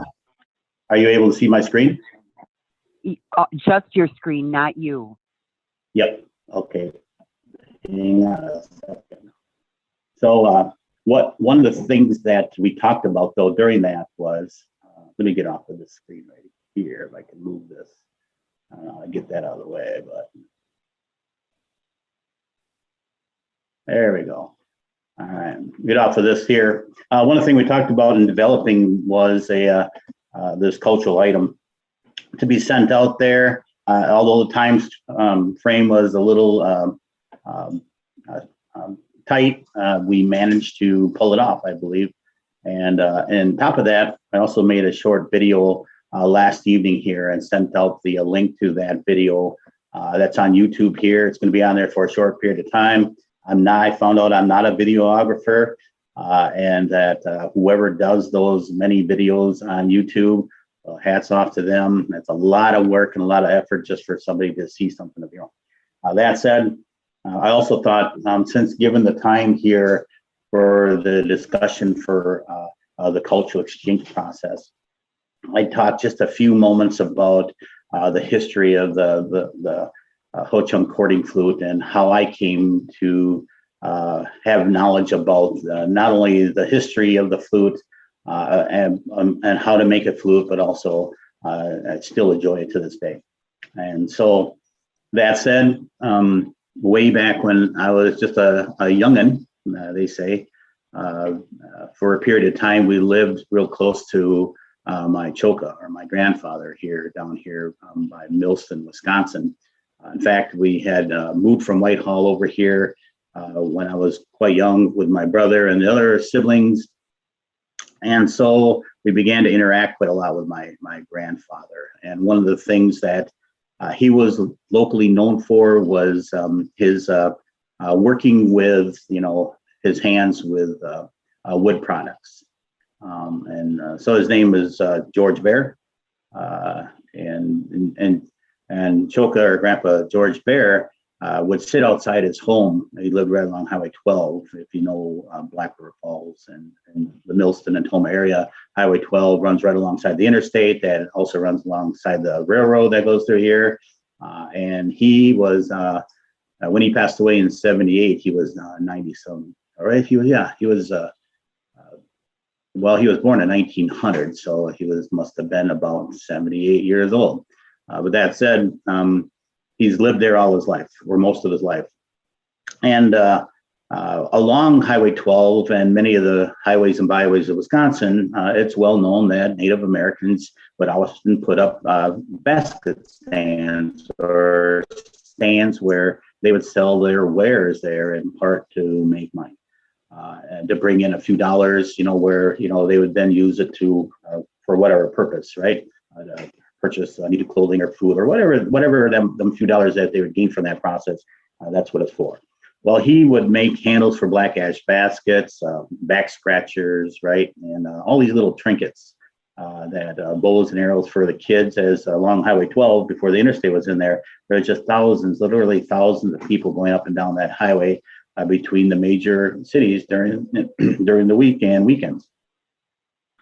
So in part with that, my brother and I oftentimes were dragged into that process of helping him make some of these items. And one of them ended up being the Native American cording flute, or the Ho-Chunk cording flute. And so, through that process, though, I became curious about the flutes that he would make, especially the ones that he kept for his own self there, and one of them in particular. So one day later on in life, I decided to make a flute much like I remembered his flute being. So what I did was I went out and we made several flutes. And then from that point on, it was something that once you gain that knowledge, the ability culturally to practice something that, of your heritage, it always stays with you. It's kind of like riding a bike, that you go out there and you relearn something real quickly if you haven't did it for a few years, and the flute is much that same process. One of the things that you'll notice when the 30 participants for this listening session receive their flutes on here, they came to you unfinished. Your flute is, in fact, one of these 30 that sits on my table that I sit at right here today. It took some time to make. I mentioned in this video that I think I will play here. I tried to keep the video to a minimum as well, but it was hard for me to put into a short video here the processes involved to make a flute. Although simple and it's not rocket science, it does take some time to assure that flute plays in the far end. So that said, and if there's any questions, by all means, throw them down in the chat here. I'll take a look at them at the end of this here. We do have 45 minutes to get through this process here. So let's take up a few of those minutes watching this video here. That said, one of the things that possibly tomorrow we'll talk about a little further was the ability or the opportunity tribes have to not only continue to practice and teach their own, their own groups and communities there about their history and their heritage through their cultural practices there.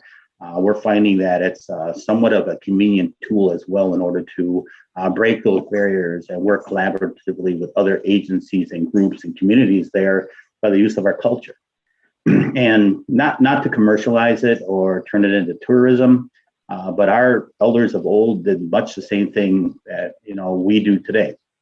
And I talked about that black ash basket stand, and even the time before that, oftentimes intertribally, even before what Marvin would say when those Anglo-Saxons got here. No, he didn't say that, but what he was referring to is during the period of time when the first Europeans arrived in this area. Even before that, tribes interacted with other neighboring tribes, and oftentimes a lot involved the gifting and or exchanging of items that were unique to your tribe and culture there in exchange of something of them, because it's an icebreaker, right?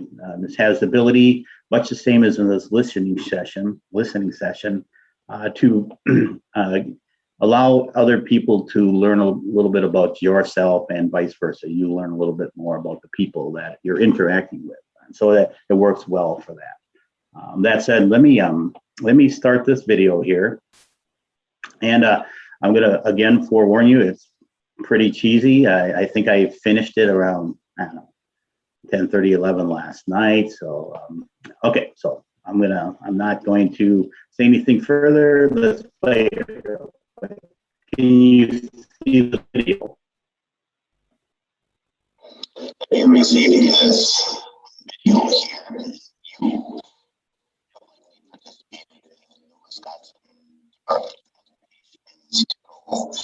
Bill, try turning your video off for a minute while it plays. The opportunity to register for the event as well as sign up for the cultural exchange. So,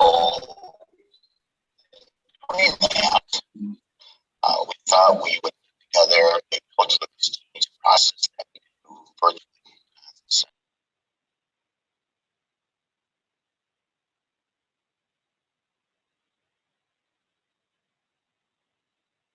Bill, if you want to send me the link, I could try playing it for you.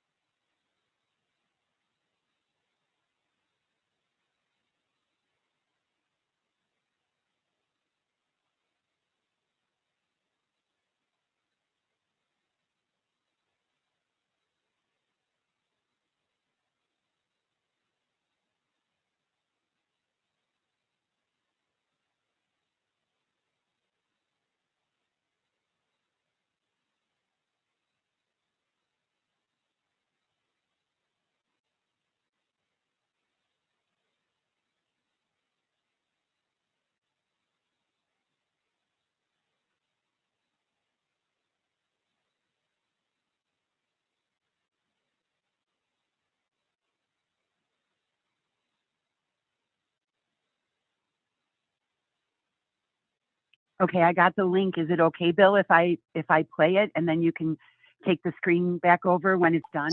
Sure, yeah. I'm sorry, it's not working. Go ahead. I know how internet goes. Like cultural exchange event by telling us your experience of working with. Okay, if you stop playing it, I'll go ahead and start it. What's going to happen?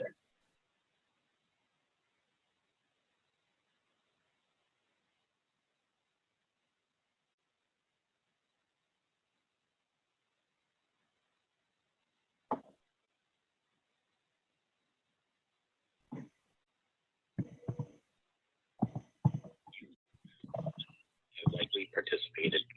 Can you guys hear sound?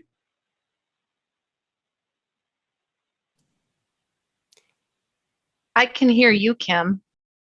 But not the... No, I don't hear or see the video at this point. Okay, let me try again. There you go. Hello, this is Bill Quackenbush. If you're receiving this video here, you have likely participated in the Wisconsin Department of Transportation's TPO listening session of 2021. You had the opportunity to register for the event as well as sign up for the cultural exchange. And so in doing that, we thought we would put together a cultural exchange process that we could do virtually, since currently that we're under the effects of the COVID-19 pandemic. That said, this year's conference was going to be done virtual, so we thought we'd try to at least attempt to create a cultural exchange process. So what you're seeing here is a breakdown of the cultural exchange gift, and that would be the Ho Chung cording flute that the Department of Transportation had determined that to make 30 of them to gift out to participating members of the listening session. And in doing so, the cultural exchange process would be for you to receive this gift. And it would be not in a complete state. In fact, they were just put together to the point where when we mailed them off, they still had some finishing work to do. But what this did was it allowed us to ask of you to finish the flute, and then as well as consider participating in the cultural exchange event by telling us your experience of working with the flute, as well as then beginning to play the flute. And what's going to happen is that we're going to basically draw from a hat a number that was supplied in your kit that you received. And if your number is drawn, you'll be asked to see if you could say a little bit about your experience, and also and perhaps play us a little bit on your flute. I felt, though, it was important for us to send you a video of how your flute was put together, because it'd be like anything else, right? If you buy a car, you want to know how it works. You want to know how what makes it tick. And so what you're seeing here is the process of a flute, such as the one you have in your hand, being created. And as I watched the video unfold, I noticed in the beginning, there was a few images there of the 30 unfinished flutes sitting on a Pendleton blanket ready to be mailed out. One finished flute after that. It is stated basically on there how your flute was made. So right now what you're seeing, and you can play this video back, of course, is the basic steps of making a Native American cording flute. Behind the images, once in a while, you'll see a board. It's a display board of the different steps of the basic flute. The first step was obviously to take a rough piece of lumber or timber or whatever you want to make your flute out of there and render it down into, something that would be able to be put into the shape or form of a flute. I used a 2x2. I cut it down to a 1x2, and then I open it up to hollow it out. And I think right now in this picture right here, I'm showing you the inside of how a flute works, and what you want to do is to avoid, allowing for clumps of glue in the flute, for example, or big holes in the sides of your flutes. And basically, you want a good playing flute, so you want to make it, in certain ways. So that said, I'm going to jump into the video here in a little more now, and I'm going to continue to talk here on the processes that I see unfolding on the video here. So right here, I'm explaining to how I had made the blank and glued it together. I took it apart, I hollowed out the inside, and I put it back together. And as it dries overnight, right here, I'm explaining to you that you can take the time to make yourself a bird or a totem that sits on top, any shape and style you want. But there's some critical components to that. You got to make sure you made it a certain way so that it allows you to play. Here was one of the longer processes or steps involved in making a flute. And that is actually after it glues and dries. When you take it out of the clamps, you begin to take off a lot of the excess wood to get it down into more of the shape that you eventually received in the mail. This flute here that I'm working on here was a little harder wood. It wasn't soft red cedar. It was just regular pine. This one was here, but I was just using it basically for an example to show how a flute was made, how your flute was made. Here I just got done using a sander and took it down to, expedite the process of making flute. Instead of using files and little sandpaper, I tend to use other resources such as red hot irons, right, in order to enlarge the holes and cauterize the insides. And it just makes for an easier process if you're making a lot of flutes quickly. Making 30 flutes in itself took quite a while. I think on average with these flutes here, if you stayed right on it, you can make a flute within 4 to 5 hours. But of course, there's drying time and other things you have to have ready and in place to make them. Here, I use a different iron now that you'll see here. This has a flat end on it. This is what I use to burn in that fipple area, the all-important cutting edge on a flute. On any flute, anything that splits the sound or breath that goes across it that makes the sound. This is the most critical part of the flute right here. So I take the time here to do this a little bit slower. And again, using a hot iron, it expedites the process a little bit instead of sitting there and tediously filing away with a little, little file. That said, I've made quite a few flutes through the years. I shouldn't say I have it down to a science, but it becomes, a little easier through time in making a flute if you do a few of them. And so I wouldn't recommend using a red hot iron for burning in a flute to most anyone. But if you're going to make a lot of them, it's a technique that you can learn. If I can learn it, anybody can learn it. I always say, here's what happens if iron gets a little too hot. You could have a flare up, and you don't want your flute to burn up, right? But to a certain degree, it helps cauterize that edge there, but it expedites the process of getting that right angle. Right here, I'm explaining the difference between a 33-degree angle and a 45-degree angle. So some people debate about that. What angle is the best angle for a flute edge? Well, whatever makes it sound good. That's my theory.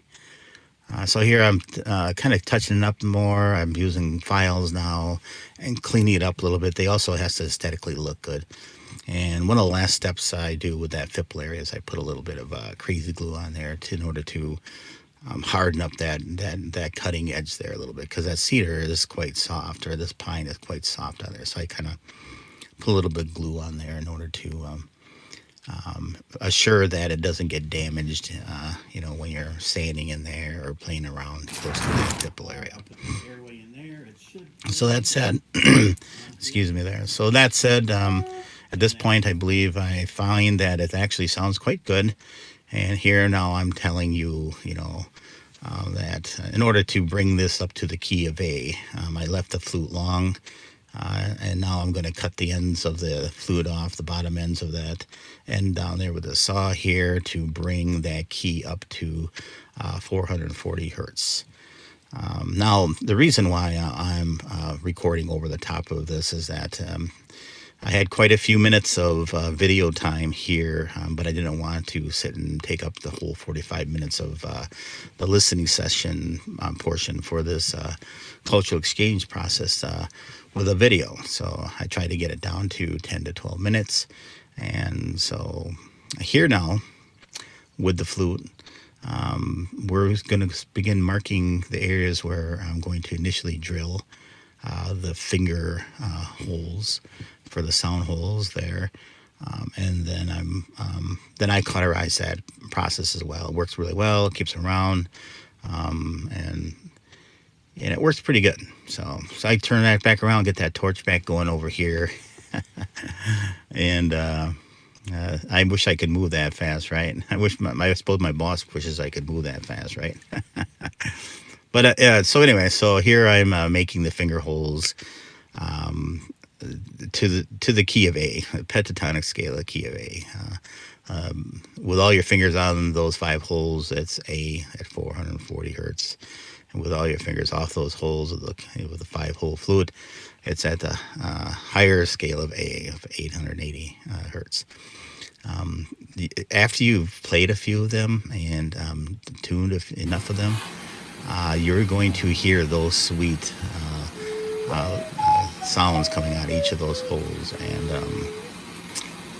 yeah, so that said, when you make a flute, it's kind of fun knowing that you can make something out of a little square stock of wood there that you can keep for years to come or gift away, right? And that in part is why this listening session being virtual, we were saddened to the fact that we possibly couldn't have had a cultural exchange process. But by us putting our heads together, we thought, well, let's do it. I'd just soon do something towards that process. And doesn't hurt to get a gift or two. So here it is, the final products, 30 flutes made. Yours is one of them in there. They were mailed out. I think I have there they are, the boxes and the mailing list initially. And we sent them out in a series of 3 mailings. Some Johnny-come-latelys got theirs the last end here. In fact, probably getting them today. So I finished this flute here. It was just, this is at the stage that you receive your flute.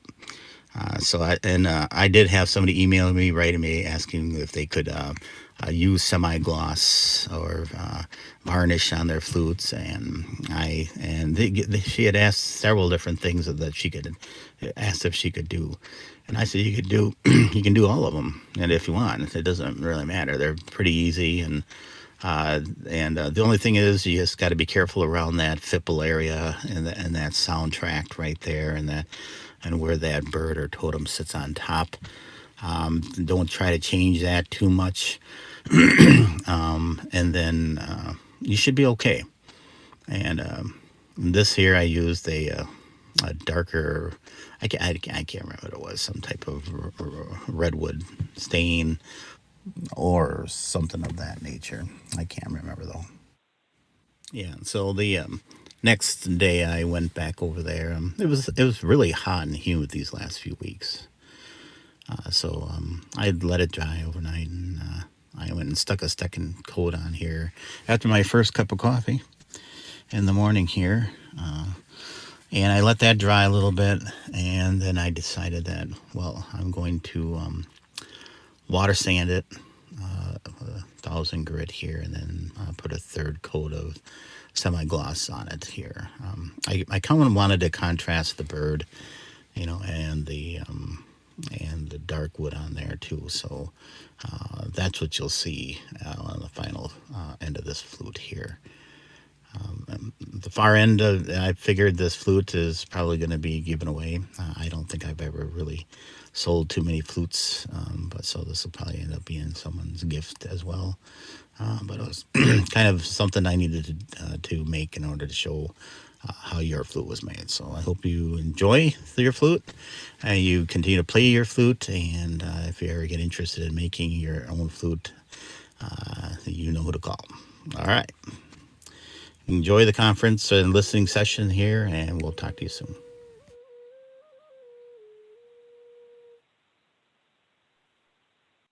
All right, well, there you go. So the next portion is actually where the fun begins, right? Let me get off of this screen right here. And what we're going to do, I just made a short note on here that now this is the opportunity that we get to share some of the cultural exchange processes on there. So what I'm going to do, we have about 15, 20 minutes left here.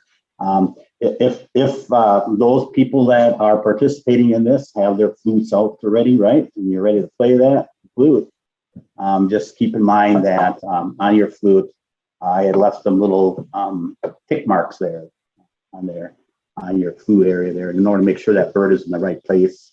And I also encourage you to experiment with it, right, to move that bird around a little bit on there and see what sound actually plays best for you folks. Yeah, this is the very flute I made. It ended up being an extra one. Yeah, that's that. And what I'll do then is I'm going to ask Siri to pick a number, and hopefully you guys know what number you folk are. So, hey Siri, pick a number between 0 and 31. A random number between 0 and 31 is 27. There we go. Technology, correct? So who out there, if they're present today, is number 27? I don't know, because my daughters wrote the numbers down, they mailed them off. So anybody out there who's willing to step forward with the number 27?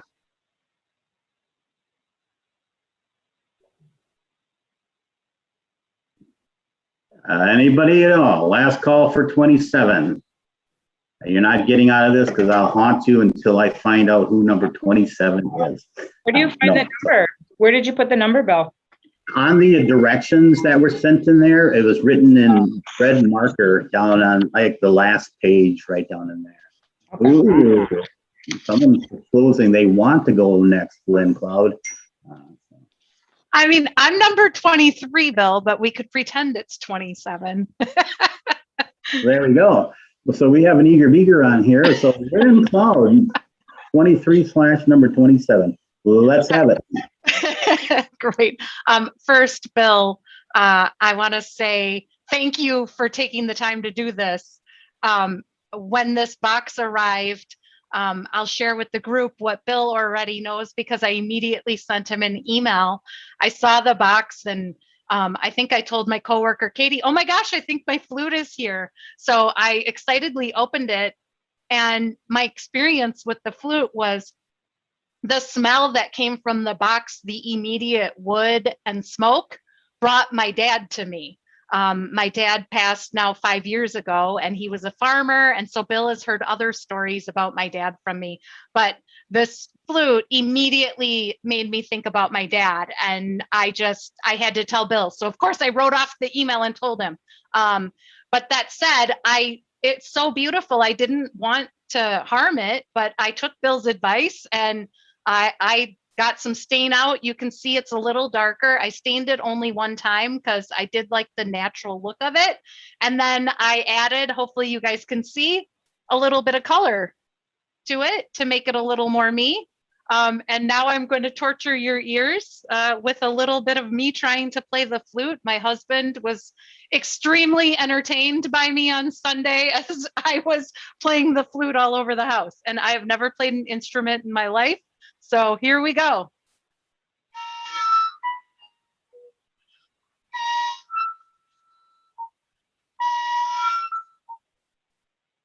What do you think, Bill? I think that is awesome. We are in the makings of a choir right now, I believe. Nice job, Lynn. So Lynn, I'm going to, if you are completed, I'll probably ask for you to say, hey Siri, pick a number between 0 and 31. You ready? Yep, I'm ready. Go Hey ahead. Siri, pick a number between 0 and 31. The number is Sandy Stankovic. Yes, I love it. Sandy, you're up. We're going to go with Sandy Stankovic, so sorry about that. So, Sandy, are you on up here for a flute? What the heck? That doesn't sound like a number to me, Bill. It was just like random. It didn't work, so it did work in hindsight. Here we go. Okay. Can you all hear me well enough? I have not good connections all the time. When I got my flute, I was struck like Lynn was by the scent of burning wood, and it just reminds me of sitting by a campfire. We have a campfire going a lot of the weekend evenings here at our place. So I like the smell. It also, when Bill talks about the person that emailed him with 100 questions, that was me. Because I love the look of wood, but I didn't want to wreck it. I like the natural grain, the feel of the wood. And he kind of talked me through it, kind of like, I can't screw this up. So, but I also shared with him that through junior high and high school, I played several different instruments. Flute was one of them. I played clarinet, flute, and ended up with drums. which is what I always wanted to play, but my band director wouldn't let me until he was gone. And I got a new band director and told him, I just play the drums. So that's what I played. So I said, don't have any expectations. It's been 50 years since I played an instrument, but I created a little tune of my own, and let's hope I do okay. Here we go. Oh, but I by the way, I did use the oil on mine. I was going to do the varnish and stuff, but once I used the oil, and then I ended up using more olive oil, Bill. I would like to put a few more coats on because it brings out the grain a little bit better. But just that little advice for anybody. All right, here we go.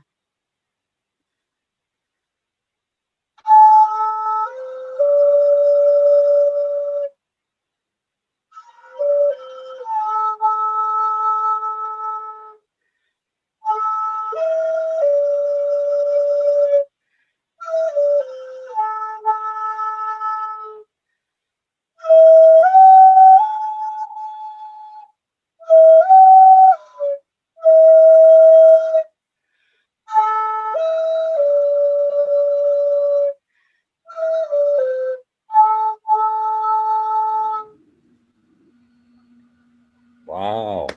Okay. That deserves a hand clap as well, right there. I appreciate that, Sandy. Anything else you'd like to say, Mr. Colt? And how much are you selling that food for then? That is, I haven't even begun decorating. That was going to be my next step tonight. I was going to put red and white Polish ribbons on it, so to make it my own. Yeah.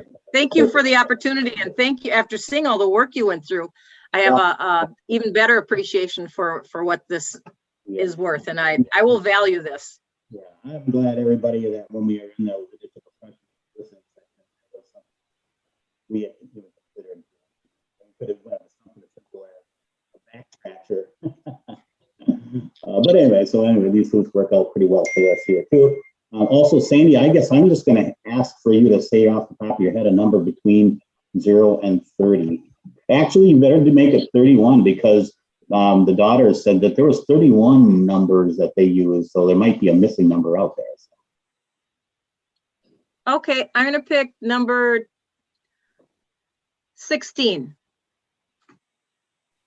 There we go. Do we have anybody present that has the number 16?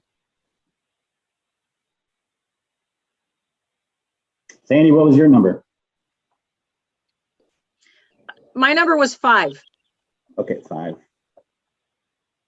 Last call for number 16. All right, I'm writing that down on my notes. Okay, another number, Sandy?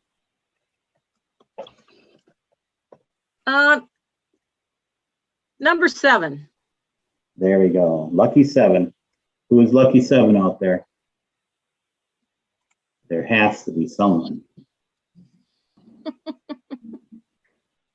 and again, don't be shy. This is where we tend to get to know each other a little bit better, and we can smile and frown and jeer a little bit too. So if 7 doesn't work, I can pick from a hat too here. So because I know who's present and I have the list of names here. Are we ready for one? How about a Sarah Schumann? Sarah Schumann, are you out there? Did she just disappear? No, I'm kidding. No, I'm here. I don't see her on mine, but I do see Lauren Abel, her coworker. Yep, Sarah's here. On.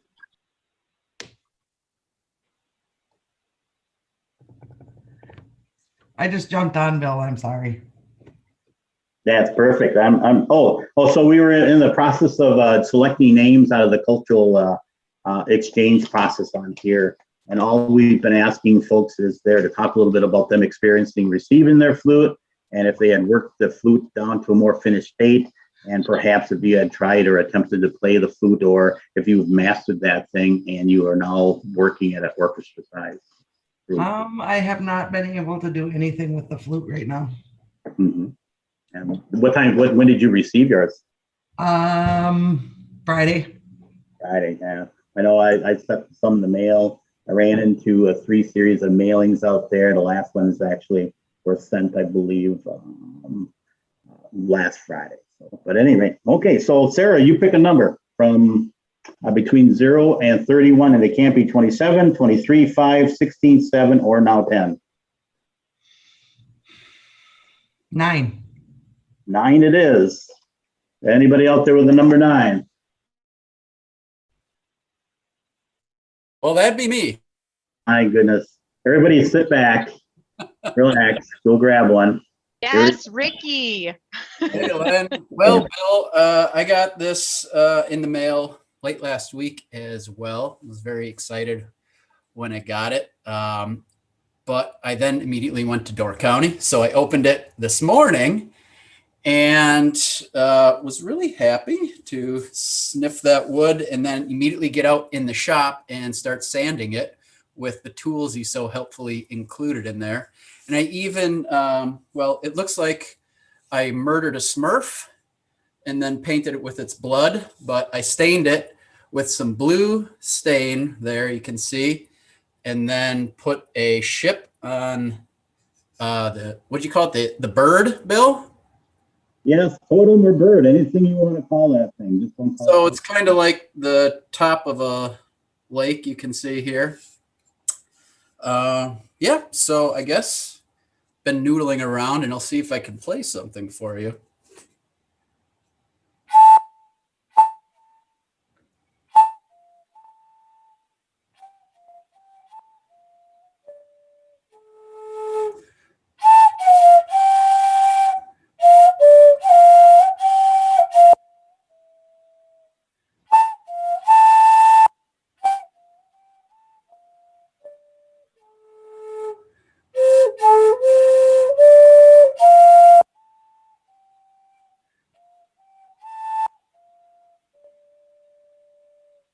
There you go. That's summertime, a little Gershwin tune for you. I'm going to clap for that. You just sent my flute bird totem to new heights as well. I've never seen a ship on a flute before. I guarantee that will not be the last. So. Excellent. Awesome. Well, thanks again, Bill. This was fun. I might have spoken too soon because Marvin probably has a birch bark canoe on top of his flute. So we'll see. We will see. Okay, you pick a random number and we'll see how it goes. Random number is 19. 19 it is. Anybody out there with 19? We have enough time for one more probably here. 19. We'll find you, Mr. 19, Mrs. 19. Okay, other than that, with 19 is absent, I am going to go with Marvin DeFoe. It sounded like he was having a little issue there with his flute up there. So we'll see how that goes. Marvin, are you ready for this one? How'd you know that, Bill? No, I just know how those Ojibwe folk up north got these flutes. Yeah. Yeah, I got this flute Friday also. I didn't know what was coming in the mail. It was sticking out of my mailbox end of the road. And I said, what the heck? Then I seen Bill Quackenbush name on the box. So immediately I started smiling because I knew it would probably be something exciting. To tell you the truth, I didn't really know. I know I signed up for the exchange. I didn't know you were making flutes for everyone. I didn't realize that until I opened it up, and I immediately started trying to play it. I made some sound, and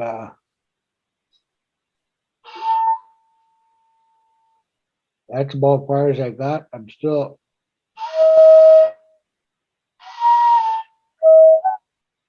practicing the sounds right. I didn't get any further. Every once in a while, all weekend, I would try it again. And I think my flute is broke.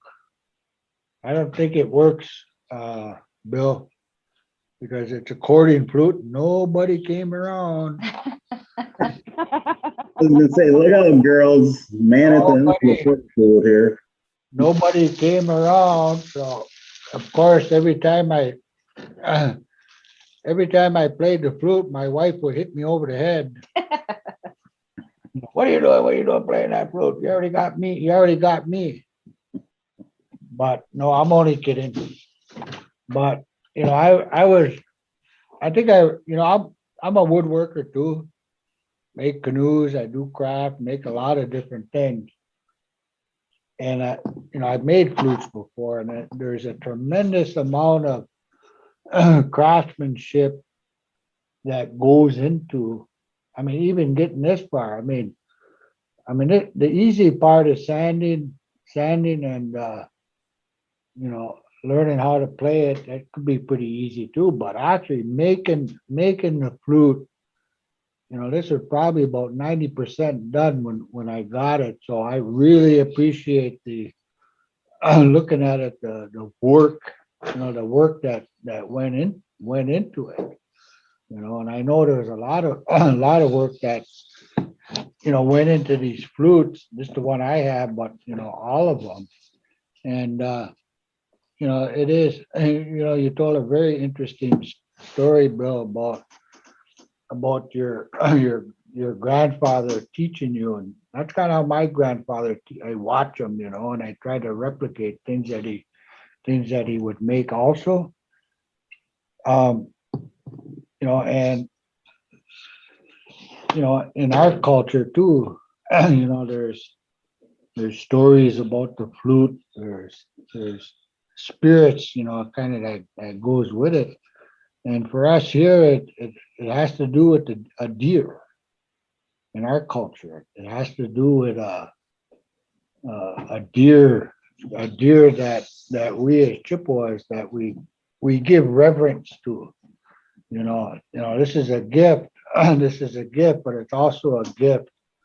The way I see it too is comes from that spirit of that deer, the spirit of that deer, and you look at a deer.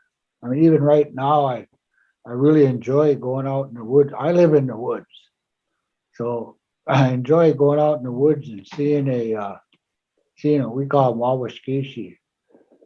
And every once in a while, you go and you'll see a little fawn, a little fawn, and that spirit of that deer, and what we're taught, comes with this flute. The spirit of that deer, it's soothing, and you look at a wawaskishi, they're very very humble.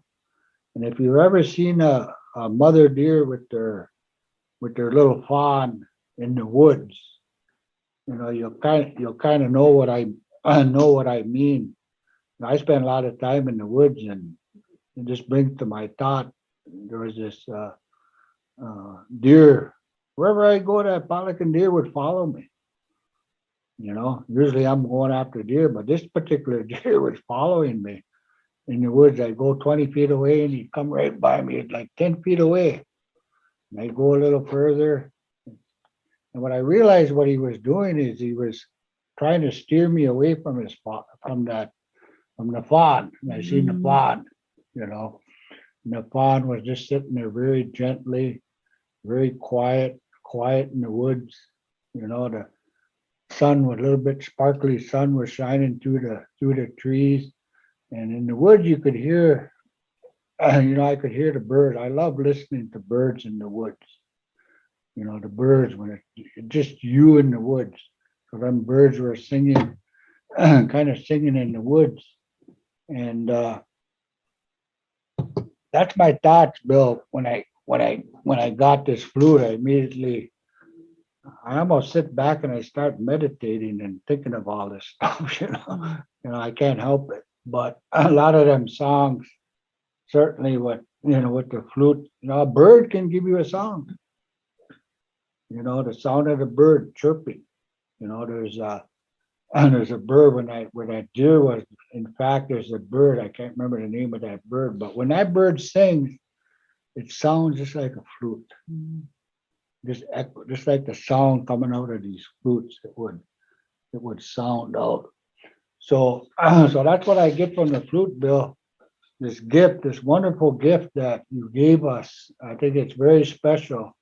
It's very special to me that the soothing, and especially during this time after coming out of COVID and coming out of this, it was very kind. You know, it was very kind, and that it was very soothing that I got from the fruit. So I'm gonna quit talking because and that's just some of my thoughts, Bill. Me quit. Good. Yeah, thank you. Marvin, you hit upon a lot of different aspects of the cultural processes that are involved in that gift exchange. Like I mentioned, in times past, even thousands of years, in the making of these cultural exchanges have been taking place, and it's just something that we're culturally accustomed to doing. But oftentimes when we work interagency and inner community wise there, sometimes we lose that connection with others. So I appreciate that, Marv. That said, I did run out of time. I apologize for that, Stacy. We'll look forward to tomorrow, of course, there. I have a different angle that will be going on. I'm going to dedicate the whole 45 minutes to Marv, and that's about it. So appreciate everybody for your time. And those numbers that weren't called today that were called and didn't show up, perhaps maybe tomorrow we'll be able to go after them then. So thank you, folks. Hey, Bill, this is Sandy Stankovich calling, or Sandy Stankovich. I've received word that a few people did not get, they're asking what the tools were because some people did not receive the sandpaper. So could you just explain what grits they should use if to get some from their own home, from their own stash of sandpaper? Sure. Yeah, definitely, for sure. Yeah, in there was a little sandwich bag with various degrees of grit sandpaper stapled together. They went from 150 grains to a series up to 600 grit or grains on the sandpaper, and then they were just little square little chunks that we had stapled together here. But you can go to any hardware store and pick those series of sandpapers up. You can buy them actually in a series of that way together there too. A lot of people will go up into the 1,000 and 1,200 or 1,500 grains sandpaper there, and it puts a pretty good mirror shine to a flute. Bottom line is, it's to each their own. Some people, that isn't too big a deal. So, but yeah, so in short, you can go out and purchase any type of sandpaper. Your flute came to you and it was sanded on initially a 36 grain belt sander and then finished off with a 150 grain belt sander just to get it closer. So, but thanks for saying that, Sandy. I didn't realize something of that nature would come in there. Send me who they are and I can send them a little packet. I can do that too. So. Thank you, Bill. Thank you for that presentation. And thank you for the flute. Ooh, that's a good point. Ian says that make sure you check the box. It might have been stuck in the bottom of the box, the little packet of sandpaper, because it's only like 2 by 2. I saw it at the bottom of the box too. I thought it was a piece of the tape on the outside. I almost threw it away.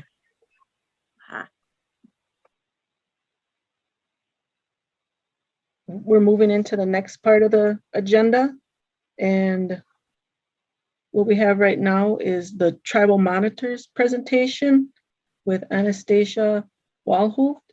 I know that her PowerPoint is being loaded up, and I think that's ready to go. So, yeah, she's ready. Go ahead, Anastasia. Well, I just want to give a little background on Anastasia. Anastasia is an enrolled member of the Red Cliff Band of Ojibwe and descendant of the White Earth Band of Ojibwe, as well as an archaeologist working in Minnesota, New Mexico, Texas, and Wisconsin. Anastasia received her degree in anthropology, archaeology from Harvard College in 2013. In 2018, Anastasia formed her archaeological company, McCoon's Consulting, LLC. She has completed a variety of projects, including historical research, pedestrian survey, shovel testing, unit excavation, data recovery, archaeological collections management, artifact photography, curation, tribal communication liaison, and tribal monitor. She is the founder of the Tribal Archaeology Network, a grassroots group of Indigenous archaeologists and those working with tribes and Indigenous communities. She currently serves as editor for the Council for Minnesota Archaeology's newsletter. She also is a member of the Council of Texas Archaeology and the Archaeological Society of New Mexico. And she is currently seeking to begin a Master of Anthropology program in the near future. So please welcome Anastasia Walhoof. Hi, can you guys hear me? Yep. Okay, excellent. I'm gonna start sharing my screen. It doesn't work unless you say that. And okay. What an intro. I'm not used to people giving me my whole bio before I present. Well, Chimagwich, for having me on here. I just feel really honored to be part of the process and to be asked to present. So it really means a lot to me. So Buju, Anastasia Indigenous Cause, Misquabagon, and Dujaba. Hello, my name is Anastasia. I am from Red Cliff. And as mentioned, I am sometimes an archaeological technician. I'm sometimes a tribal monitor. I'm all the time a Anishinaabe Ekwe. I'm always, you know, a Anishinaabe woman. And as I mentioned, I have my bachelor's degree in archaeology. I've been working in the field since 2018. And when I wrote that bio, I you know, saying that I'm looking to start my master's degree, I officially got in. I'll be starting my master's degree in spring of 2022 at New Mexico State University in Las Cruces. So exciting times.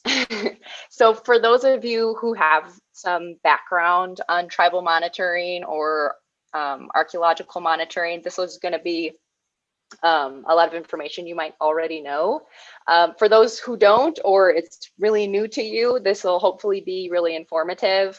I tend to talk pretty quickly when I get really excited.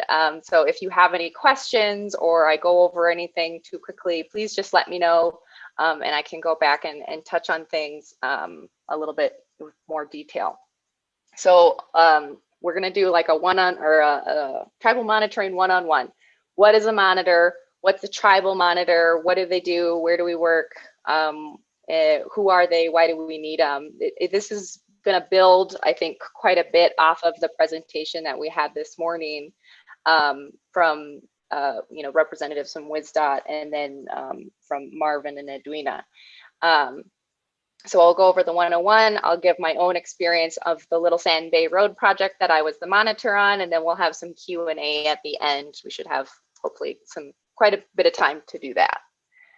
So taking a step back and just thinking about the word monitor, not necessarily the profession or the act of monitoring on, you know, this site, that site, or the other. If you think about the word monitor, and these are just definitions I took off at dictionary.com, you know, there's a lot of different ways you think of it. A lot of us think of like a hall monitor or maybe like a baby monitor. I've highlighted the ones that I think are most relevant to this conversation. So a monitor is something that serves to remind or give warning, or a device or arrangement for observing, detecting, or recording the operation of a machine or system. So if you were to think of road construction, or the act of road construction as the operation of a machine or system, or actually, you know, the excavation machines out there, they're being operated. The monitors out there would be that arrangement for observing, detecting, and recording them. As well, we are something that serves to remind or give warning in case we come across anything that is of concern, such as like worst case scenario burials or anything archaeological of that nature. So monitor.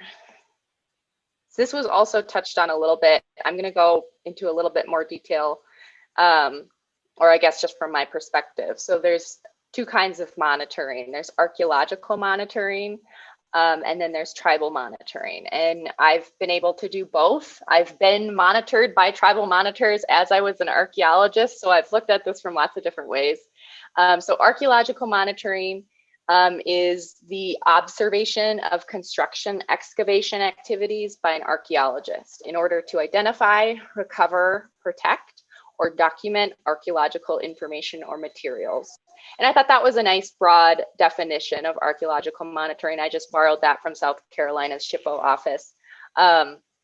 You know, from state to state, they'll have different requirements of what it takes for archaeological monitoring. Tribal monitoring is, you know, this is a definition. I didn't pull this off anywhere. I just sort of added in my own details. So tribal monitoring, much like archaeological monitoring, is the observation of construction excavation or archaeological excavation activities by a tribally designated representative in order to identify, recover, protect, and or document archaeological information or materials with special regard to burials, objects associated with burials, sacred items, and sacred places. Another way to think of a tribal monitor is we are an extension of the TPO regulation process that is present on site. Other things that we sort of think of as tribal monitors that we might not think of or are trained as archaeologists is, you know, Marvin mentioned this earlier about like the cedar stand. Like those as tribal monitors, we have that traditional knowledge. We would look at a landscape like that and say, you know, these are, you know, this is significant plant life. This is a significant place. This is a significant landform. Whatever it is that we recognize that as Indigenous peoples who, you know about our culture, whereas an archaeologist might not necessarily look at that space and decide that's a good place to do some survey. It might get written off. Okay. So tribal monitoring across Turtle Island. So tribal monitoring is still sort of coming into its own, I feel like. I think it's changing a lot, and regulations and guidance are sort of being built and adapted as things are coming across. I know that you folks are going to be coming up with guidance, I think, or you're going to have more discussions about it in the future. And so I hope that this presentation is helpful for you as you start having those important conversations. In some places, tribal monitoring has become a lot more commonplace, and so they have their own processes already in place and their own communications with, like for example, many tribes in Southern California, they have a lot of these processes already developed. Oh, I see I have chats. I hope I'm not, whoops. I'm having trouble seeing what your questions are. So if there are questions, if someone would read them out, that'd be great. Okay. Anyway, so in Southern California, there's a TPO that I work with down there. He's actually an Anishinaabe gentleman who I met. He's from Minnesota. He works now as a TPO in Southern California. So I've talked to him a little bit about this. And down in Southern California, they have a lot of these processes are already very well established. And so I believe the way it works there is, you know, the expectation of the job might be a little bit different than what we think of it here in Wisconsin. I know here you can either you're generally an employee of the tribe or you're contracted through the tribe. In California, you might be employed through the tribe or you're generally not employed through the tribe. Actually, you're generally a contractor, or oftentimes a Southern California tribe will just hand the excavator contractors a list of tribal monitors and say, pick one off the list. You negotiate with them your rate and work with them. So those are, you know, professionals who are well trained, that they've worked with enough that they just trust that, you know, they can pick anyone off of their list and they'll be able to do their work as tribal monitors with the contractors and get subcontracted through them instead rather than through the tribe. I know in some Western states like Montana, I was talking with a woman, I believe she was from Fort Peck, in their cultural resources office. And in there, they don't call them tribal monitors, they call them traditional cultural specialists. So they have their own training, and a lot of their training focuses on the archaeological, but they also focus a lot so on the culture. And I believe they're expected to do more things beyond tribal monitoring. I think they have duties as employees of the tribe beyond just monitoring construction and archaeological work. And so they're kind of given this broader title. So tribal monitoring it's, as I said, it's coming into its own. It's probably going to be changing a lot as, you know, we sort of learn more about it and kind of feel it out and see what we want to do with it. So. All right, and where do we work? As I mentioned, we're like an extension of the TPO regulation process. We're present on site, so of course we're going to go wherever, you know, your TPO is going to send you. That's generally construction and archaeological sites, and particularly if either one of those is around burials, mounds, or cemeteries, or of course sacred places. And who are we? As I said, this profession is really sort of coming into its own, and we have training, but these projects aren't always, they're not going on year round. You know, I can't monitor a road construction project in December in Wisconsin because there's no road construction in Wisconsin in December. So a lot of us are seasonal workers. Or we're doing something else on the side. I mentioned I'm an archaeologist. I do archaeological technician work as well. I'm actually presenting from the break room of my new job that I started last month. And let's see, like the other gentleman, so there were two of us that were on the project at Little Sand Bay Road. And the other guy that I worked with, he's also a seasonal worker. He does some construction and some natural resources work, as well as some service industry work. So we're kind of, we're definitely seasonal workers. We fluctuate, we're flexible sort of workers. We of course are all trained. So depending, you know, what state you're coming from is, or what tribe you're representing, your training is going to be different. But we all have that experience to do the work. Okay. So for those who, you know, we've been talking about tribal monitors all day, and you know that we monitor construction archaeology, but what does that actually mean? I thought it was a little funny. There was the picture earlier, and it was like, this is a picture of what a monitor looks like on site, and it was a guy, you know, like standing there watching machinery, and like that's very true. That is about 90% of what you're doing on the job is you're standing there watching machinery. There is more that goes into it, like the homework ahead of time before you even get on site. So I've got a series of images here that'll sort of introduce you into the daily life of a tribal monitor when they are on the job. So this is some LiDAR imagery. For those who are not familiar with the concept of LiDAR imagery, it is like an aerial photograph, and it's taken from an airplane, and like light is shot at a particular direction into the earth, and the image that gets created from it essentially kind of like cuts off the vegetation, so you can look directly at what the earth looks like, what the landforms are directly on the earth. And so this is really helpful to be able to determine if there's going to be mounds anywhere or any sort of earthworks that look like they are, you know, man-made versus natural. This LiDAR imagery was taken off of, this is actually Little Sand Bay, the intersection of Little Sand Bay Road and Blueberry. And, you know, if you're looking at it, you can tell pretty easily, oh, you know, that looks like a road. You can see some odd little shapes to the side. Oh, you know, that maybe that's a house, etc. You can, of course, see all of like the little intermittent streams that go across the surface. And then this is the accompanying aerial photo. Are there any questions so far? I can't really read the chat, so if you're sending questions, I can't see them. Feel free to just stop and say them out loud. Let's see, that just because I wanted to give you an opportunity to see, you know, some exciting LiDAR where you got to really see some earthworks. this is an image. I just took this off of Wikipedia, but this is from Effigy Mounds National Monument in Iowa. So these are mounds, and you can see that they call them the Marching Bear Mound Group, and you can see in really high definition that they look like marching bears, and you can tell, yeah, these people definitely made these. Some really beautiful mounds. So that's part of the homework, looking at LiDAR imagery, seeing if anything pops out. As well, if you're doing a road construction project, you're going to want to see what the plans are. This is, you'll see the text here, it says typical existing section.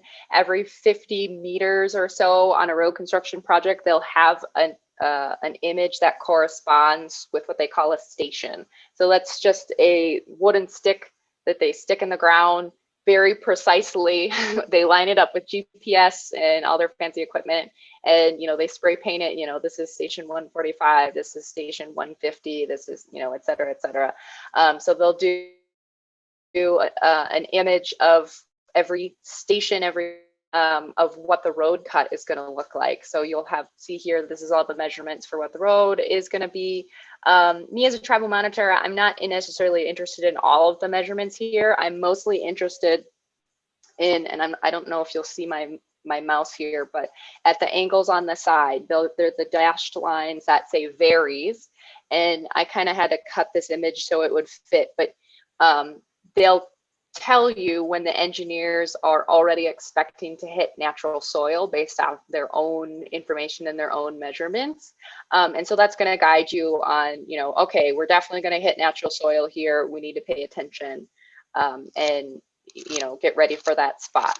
Just because the engineer says they know when they are or are not going to hit natural soil doesn't mean they can't hit natural soil when they don't expect it. But this is definitely helpful for when they already know they're going to hit it, you're going to be there. Okay. So looking at the soil is definitely a major part of this project. This is an image of me with my my soil hat on. It's actually a Packers hat, but this is me, playing my soil expert vest here. I have a Munsell soil color book. That's what's on the ground there. And I'm taking measurements after doing a shovel test to see what are the transitions in the soil, what colors are they, what textures, is it loam, is it sand, is it clay, etc. Is it a combination of them? What is that combination? And this is helpful for determining if there is a change in soil that seems to be significant. If you hit like a burial, there is a change in the soil that does happen. You can see it. And so you have to keep your eyes trained for anything like that. And you know what to do when you see a change in soil. You can start interpreting it and start making educated assumptions of what's going on. So, of course, as I mentioned, tribal monitors don't just monitor construction work, we also monitor archaeologists. I have been an archaeologist that's being monitored by a tribal monitor, so it's kind of cool that I've been both the tribal monitor and monitored by tribal monitors. I think it's pretty funny. If you're a tribal monitor who's going to be monitoring archaeologists, if you're doing any work in, say, like a cornfield or any places where the earth has already been tilled up like that, it's generally farm fields. You'll do what's called a pedestrian survey, and so you'll be doing a lot of walking. You can very easily put on 11-12 miles in a single day doing that sort of work. All right. I think this is such a funny photo because I was thinking back again in the previous presentation, the image of the tribal monitor with, the high vis vest watching the construction equipment. This is what we see while we're doing their standing. This is actually a picture that was taken from the Little Sand Bay Road project that I worked on. I'll talk about that more in depth at the end. And this is about 90% of what you're doing on the job. Probably a little bit closer than this. You can't see the soil very well from this angle, but this is generally what the view is.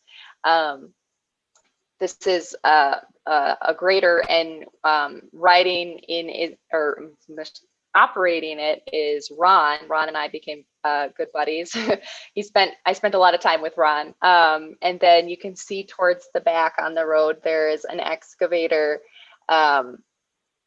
being operated, and the operating it is Gino, and then the monitor that is working with him is Cole.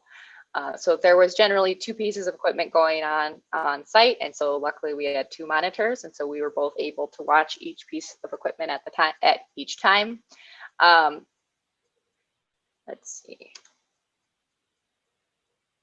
And so going more off the topic of working with, you know, the folks who are actually operating these machines, a lot of what you're doing during the day is you're following these guys around, you're asking them what's next, and, you know, you're talking about safety. Marvin mentioned at the beginning of the project, we had that safety meeting. You know, that's really key for not just getting to know everyone, but obviously safety. Safety is super important. We're wearing high-vis vests, we're wearing helmets, we're wearing steel-toed boots, we're wearing sunscreen, we're wearing bug spray. We got it all. And, you know, you can see here, you know, this is a road construction project. This road was not completely closed. There was still traffic going through. It's tourist season. People are coming by with their campers and their boats on trailers. You know, you have to be communicating with the contractors and the flaggers and everyone else for safety. You know, you don't want anyone to get hit by a car. So yeah, a big part of the day is actually making sure that you're connecting with the people that you're working with on a daily basis. You know, being a monitor doesn't happen in a vacuum. It happens with these the other people who are on site. So, and I know another thing I wanted to mention, you know, monitoring, going back to that very first slide of, you know, something to serve, to remind, or give warning, an arrangement for observing and detecting. You know, we are there, we're part of the regulation process of construction work or any Section 106 work.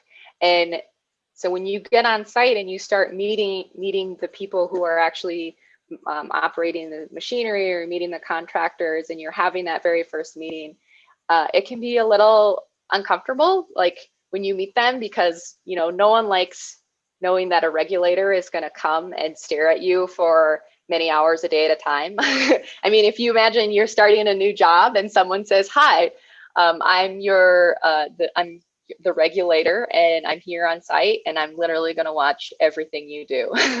It can be a little intimidating. So it's important that when you have these first conversations with these guys, that you're friendly, you're open, you know, you're trying to meet them where they are and get to know them, so that you can have a really good working relationship with them, so that when you are literally staring at them for hours at a day, you know, everyone can feel comfortable. Like anything else, you got to record everything. Just like an archaeologist would, or, you know, just about any job, you have to record whatever you're doing. And this is a bit of an idealistic image of what, you know, recording in the field looks like. The reality is a little bit more like this. These are some notes that I took while on the project. We did some soil testing. These are some of the tables that we used for that. You know, it is a little chaotic. I'm taking notes on, you know, every time a piece of equipment moves, which direction, what side of the road, from what station to what station, how, you know, what is the soil? Do I see anything irregular about it? You know, we also, we did like shovel tests ahead of some places where we were, we knew we weren't going to be able to monitor. So we had some budgetary issues, and so we ended up having to do a little bit of extraneous shovel testing to really rule out some areas. This was really helpful for guiding that as well. Of course, when you are done with everything, you got to type it up into a report. And that kind of sums up the experience of, you know, what we are actually doing on a daily basis. I want to talk a little bit more in depth about my experience at Little Sand Bay Road. Do we have any questions at this point?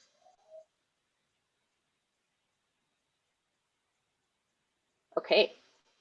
You guys are so quiet. All right. So Little Sand Bay, it's located in the town of Russell and the Red Cliff Reservation, or Little Sand Bay Road, excuse me. And you can see this thick dark line that runs right up to Lake Superior. So it was myself and then another monitor, Cole Peacock. And we were on the road construction site in June and July of 2020, monitoring the road construction. It was overall, it was a really positive experience. I thought it was really well done. This was the first time that, you know, Red Cliff had monitors. And so I felt really honored to be part of, you know, this new endeavor for us. So I was really grateful to be part of that. And I thought that was pretty exciting. So as you can see, we're going right up to Lake Superior with this road construction project. And I think that's where the area of concern really was, because it doesn't matter if you're a TPO or an archaeologist, you're going to be concerned about what the heck you might hit as you get that close to the lake. And you can see, well, you know, you can't actually see here, but there is actually a park that goes right up to the lake there, and it's known as Little Sand Bay. It's part of the Apostle Islands National Lakeshore.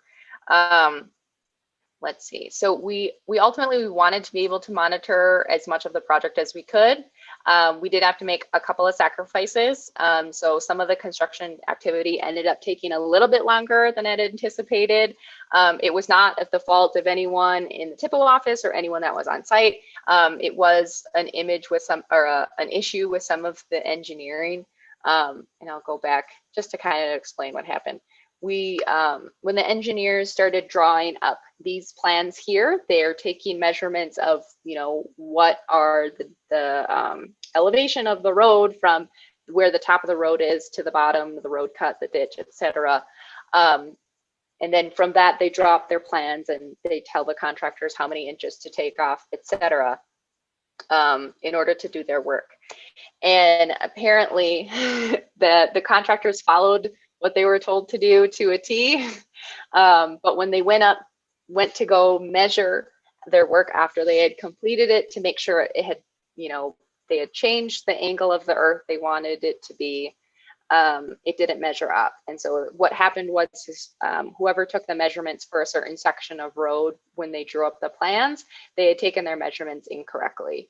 And so there was about a 1 mile stretch of road that had to be excavated twice. So that required us, you know, monitoring that entire section again, which was originally not in our budget. So that made us, you know, we kind of had to scramble a little bit. We had to, you know, put it on our thinking caps and come up with a plan on logistically, you know, how we were going to do this. And luckily, based on, you know, some of the soil testing that we had done before and seeing from some of the monitoring, we were able to really prioritize on that 1 mile stretch of road where we needed to really monitor versus what we felt comfortable knowing that it was not going to hit anything important, because mostly because there was going to be gravel there, and we knew that there was going to be gravel. But we had to really sort of logistically come up with that and make some sacrifices for some other areas that we wanted to monitor a lot more closely. So let's see. Anyways, that's kind of the wrap up of the experience. I think it was overall, it was a really great experience. We've learned a lot from it. I know that you folks are all going to, you know, hopefully be involved in the creating of guidance for tribal monitoring in the future. And I want to leave my 2 cents of how I, you know, for your guidance making as my experience as a tribal monitor and an archaeologist, as well as whatever funding that you have for these guys, whatever hours that you're expecting for them, make sure you have that, you know, 1 for 1 each hour for a tribal monitor, and any flexibility that these people have in their jobs for if something goes wrong, that they need extra hours to be on site, we have that same flexibility as well. So whether you're a TPO that's, you know, negotiating a contract, or you're from WisDOT, I just want to share that little nugget of advice with you all. Do we have any questions? Good afternoon. This is Bill Quackenbush with the Ho-Chunk Nation in their TPO. Hi, Bill. Hi there. I do have a couple questions. Yeah. Oh, and maybe this was more focused on Marv and those folks, but so is the tribal monitoring process on projects funding driven then? Is that what I'm gathering? Or what if a project takes place where there is no funding? Do we still supply tribal monitors for that process? That's a great question. I personally was not part of the funding seeking part of this process. So I don't really know a whole lot about it. I have my recommendations of, wherever your funding might come from, make sure that, our hours line up with the people who are actually running the equipment, but I don't have a lot of details. Maybe Marv could answer that question for you. Oh, I've spooked him. He wasn't ready. No, I was on mute. Well, it's most certainly, Anastasia, you mentioned the field tribal monitors is being evolved, and TPO is, we're basically a new field too. But I think the funding for tribal monitors as such, I look at it as if you're doing a construction project, you're building the project. I mean, you're going to have to hire engineers to be part of that project, or if you're going to do some excavating, you're going to have to hire a heavy equipment operator. But certainly, I think the tribal monitoring bill, could be built right into the individual projects if the tribes requested that particular need in the project. And I think those areas of funding would lie to me, in my opinion, it would lie with the project. It would lie with the construction project right from day one. And I think part of this process, what we're trying to convey is if there's a project the tribe is interested in, to request it. And some of those parameters of funding can be identified, to include that in this project. When Red Cliff did the tribal monitoring on this project right here, WisDOT supplied the funding for us to hire tribal monitors. Thanks, Marvin. This is Lynn. Bill, I just wanted to jump in and add, and Marvin just spoke to what I was going to add. Yes, in that specific instance, the region went into a contract with Red Cliff to pay for the tribal monitoring. And just back to the archaeological monitoring that occurs on WisDOT federally funded projects, the archaeologist is reimbursed by DOT, but it's billed back to the project. So hopefully that answers your question, Bill. Yeah. Some part I was going to jump into. Does the state have? It's hard to hear you, Bill. I don't know if it's just me. I can't tell if you're asking another question. I am. On a state-funded project, is the same parameters work for that too, as far as supplying funding for tribal monitoring then? Because you mentioned federal funding, but on a state project that requires all these hoops to jump through, is there additional aspect for tribal monitoring also funding-wise? Sure. Yep. And my answer to that, Bill, would be based on our partnering agreements and the executive orders that exist. I do believe that DOT would support the request for a tribal monitor. And again, then it would be reimbursed back through the project. Oh, goodies. So, okay, last question for Marv or the presenter, of course. This report that is turned back into Marv for his approval, or however that works there, ultimately, is this the documentation that goes further to the BIA for their records as well? Or do you just hold this in-house, Marvin? I just gave it to Marvin. I let Marvin decide. Yeah, we still have this in-house for that, and that's up to each tribe if it's within the parameters of the reservation to send it off to BIA for archiving, for future reference. But this particular, since it's on the reservation, Bill, and it's still, oversight with the BIA relative to the reservation boundaries, I did send it off to BIA for archiving. Perfect. I have no further questions at this time. Thank you for your questions.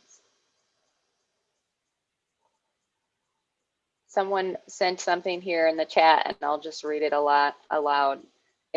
Ian, I can't pronounce your last name, Chittister maybe.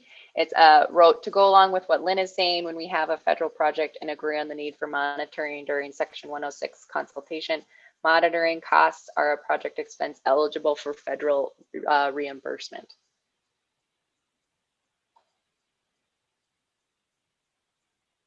All right, any other questions?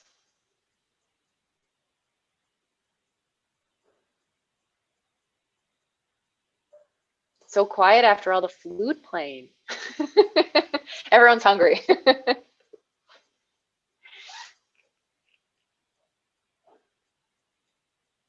Nice job. Thank you. Yes, I appreciate all that insight. Again, just having a better understanding of what it is to actually be out in the field. I haven't had that experience yet, or the training, so this is really good information for me. Well, Miigwech, again, for just having me. I really appreciate being asked to present. So, Miigwech, thank you guys so much. Miigwech.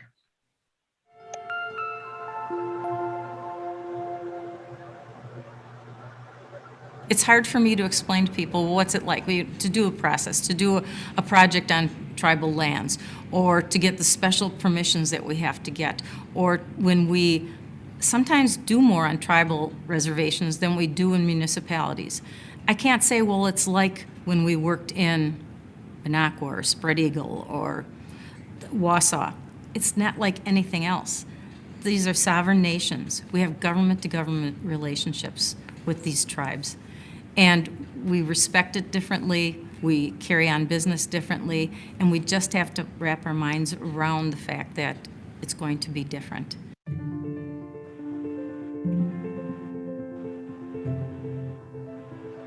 Well, the whole point of offering cultural awareness training and sensitivity training is to give people tools to make them feel more confident when they're talking to communities.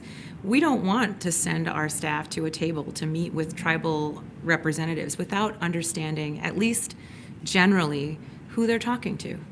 Giving someone those tools helps them develop confidence and definitely helps cultivate a better relationship between our regions and our tribal communities. I think what's really important for state employees that are working with tribal governments is to understand that tribes have their own government structures, their own policies, jurisdiction over their land and resources. And as a state agency, we are required to consult with tribes on any particular area related to transportation. So this really serves as a comprehensive overview of what it means to work with tribes. I think it provides a great way to bridge the gap that had existed for many years. You know, our relationship with the federal government has not always been a good one, so it kind of is reducing the paternalistic relationship that we have with the federal government. It's kind of putting the ball in our court. We're given the opportunity to talk about ourselves and let them know how they can communicate with us so that we can work together better. From my experience, when you're working with state employees, they might not understand, and for that reason, they're always kind of hesitant, and they're avoiding trying not to offend anybody. But I think that if they had that knowledge going into the conversation, that those relationships might be able to be built because those walls would come down on both parts. It gave me a much better grasp of the relationship between tribal, state, and federal governments, which I really had no idea what it was about. There are a lot of nuances which I still don't grasp. The big thing was the history of how the tribes were treated in the course of the United States expansion. Some of their court decisions, things like that, are just actually mind-boggling today. It was probably the most eye-opening course I've ever taken at the Department of Transportation. I had no idea that over and over and over again did the government break their agreements with the Native Americans. I had no idea that how far back it went, and how many times things were just rewritten or just to benefit the, I don't want to say the government, but really just very unfair to the Native Americans and their tribe, and just to tribes all over the country. I had no idea that the government made any promises, or made so many promises and didn't keep them, and not just promises but actual contractual agreements. Court decisions really stood out because, on the face of it, that's just absolutely ridiculous. That they were making these decisions based on, the natives had no rights, or we want their land and therefore we're going to say they're not human. They have to have residual effects of that era because that's what's passed on. And I had never considered that before. And I think that really struck me as a pretty sad time in our history that we did that. There were a few things I knew about. I've heard of the Trail of Tears and some of the battles and stuff, but they never told me in school or any of the history I've seen about the boarding school program, court decisions that said Indians are Chinese, therefore can't testify against a white man. The Pueblo was another one that was kind of shocking because at first, they were very peaceful, good going, everything till valuable minerals were discovered on their lands, and all of a sudden they were, drunken savages that had to be moved.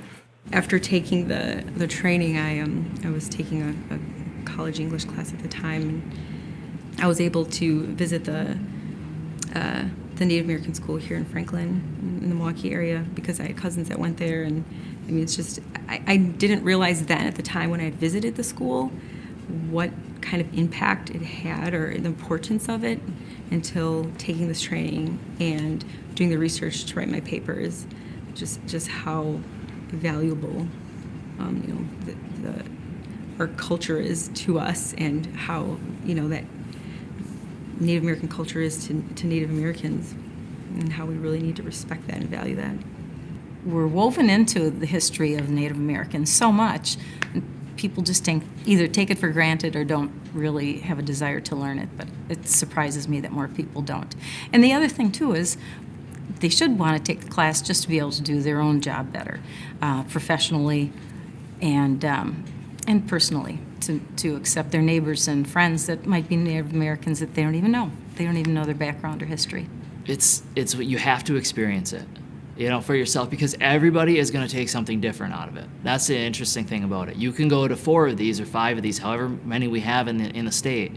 Every one of them is different because the conversation sways where the training actually goes, and that in itself is unique. It's not a poster presentation. You decide what you're going to want to learn. You ask the questions to better help you with your job. I think it was in the late 70s when the spearing first started. Can't be 100% sure of the exact year, but they did have a rally in Rhinelander, with plans to go to boat landings to protest it. And I happened to be home. I was driving a truck at the time.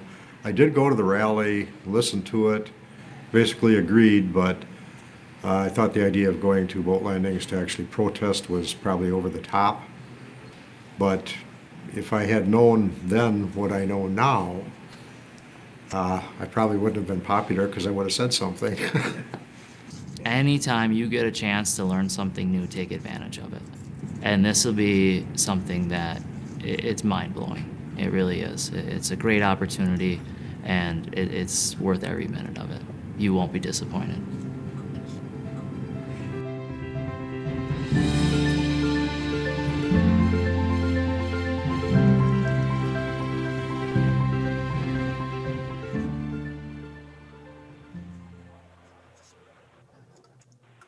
Pleasure.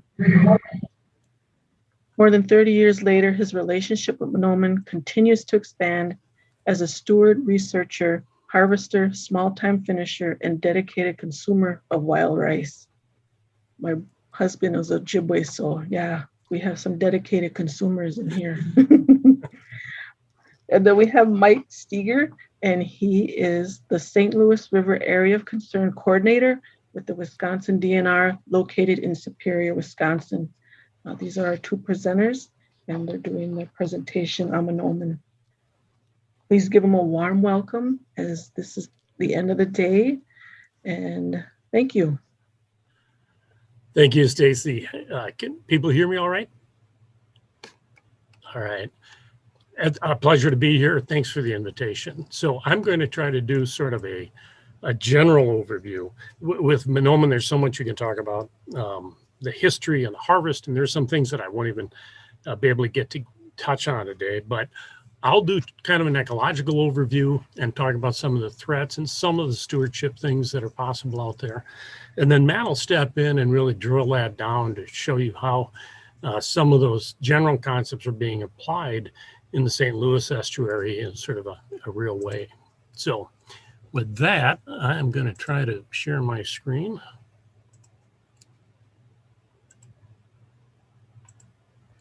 And I hope everyone can see that.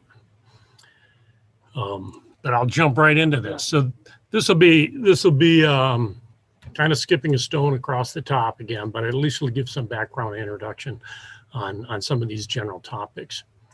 And the first place I start about is just, what is Monoman for folks who might not be familiar with it, or wild rice. That might look like a field with a stream running through it, but actually that's a shallow marsh with sort of an abundant stand of rice on it. And a good healthy rice bed is sort of, it's almost like an aquatic prairie when you're out there in it. It turns out that there are actually two species of wild rice that you can find in Wisconsin. Southern wild rice is a common name for Zizania aquatica. This is a kind of a big plant. If you were standing in your canoe, it might extend up over your head. It's not common in Wisconsin, but it is found in some areas in the southern part of the state in particular, especially associated with river systems.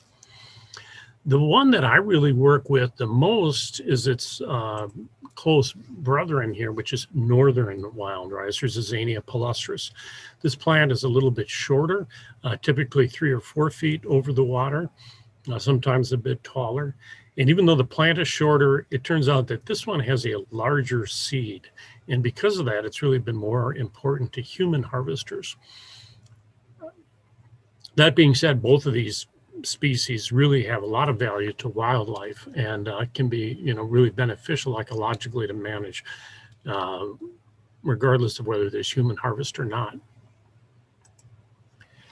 Botanically, Monoman is an annual aquatic grass, and the fact that it's an annual coming up entirely new from seed every year is really one of the most important things to think about or to understand about it, how it behaves on the landscape. I do like to point out that particularly both of these species are limited to North America, and northern wild rice in particular has a very limited geographic scope. It's really found in abundance anyway, only in northern Wisconsin and northern Minnesota and adjacent parts of Canada. And so I always like to point that out because this very limited geographic scope means this is really a species that it's our responsibility in this part of the world to steward, in the same way that I hope people on the West Coast are taking care of salmon runs or redwood forests or other things in other parts of the world. This is the one that's kind of in our backyard, and we have to be the global stewards really of Monoman. Its basic habitat preferences are pretty well known. And most of my information, again, leans towards the northern species, but it's fairly similar in most regards, even with the southern. Grows in about a half a foot to 3 feet of water depth. It likes water that's not too acidic or too darkly stained, although it can certainly withstand some staining. This next one is kind of a big one. So annual water level fluctuations that are not too excessive, but year-to-year conditions actually that are not too stable. So if you think of wild rice as an annual plant, it's almost a little bit weedy in nature, and it responds to disturbance. So in any one year, you like water levels to be fairly stable or gradually declining over the growing season. But it turns out if you really keep water levels stable year after year after year, as many people like to do, for example, on lakes that have water control structures, the loss of that natural variation tends to favor perennial vegetation over time. And you need the occasional drought or the occasional flood to sort of keep a disturbance in there that keeps a foothold for monomen. Any one of those years, individual years, might not even be great, but rice will respond oftentimes more quickly to those disturbances than other species. And that's sort of the way it maintains itself on the landscape.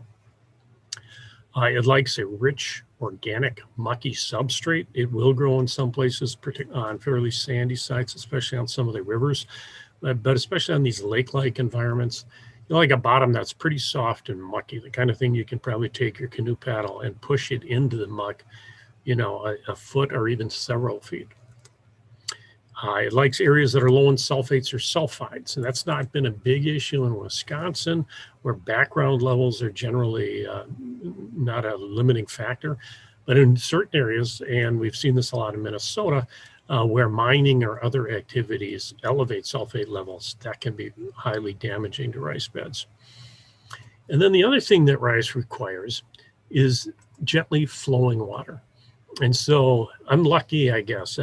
Healthy stands of monumen have this fairly bright green color that you see here. And so you find it along rivers where there's gentle flow, and especially where that current slows down, where the nutrients settle out. You find it on lakes such as this one that have an inlet and an outlet. If this lake didn't have this river flowing through it, you wouldn't find the monumen growing there. Now, if we kind of take all the beauty of this plant and reduce it down to a drawing, this is the quick life cycle of monomen. And it's got to pack a lot of living in about 6 months' time. And it goes through different growth stages. There's a submerged phase where the seeds are first germinating. There's a floating leaf stage where the leaves actually lay flat on the surface of the water.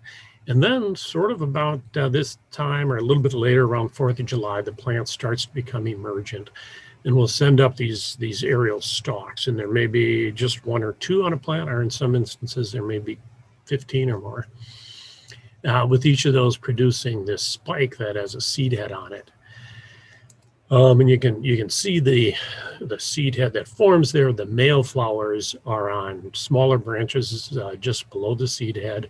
This is a wind-pollinated plant. But if everything goes well and pollination takes place, those seeds will fill out and form. And then about the end of August, early September is, if you are a harvester, is about the time you're looking to get out into the rice beds and do some picking. This floating leaf stage here that we're really probably in right now is considered one of the most critical times. The plant is naturally buoyant, but the roots are not well developed. It's growing on these soft substrates many times.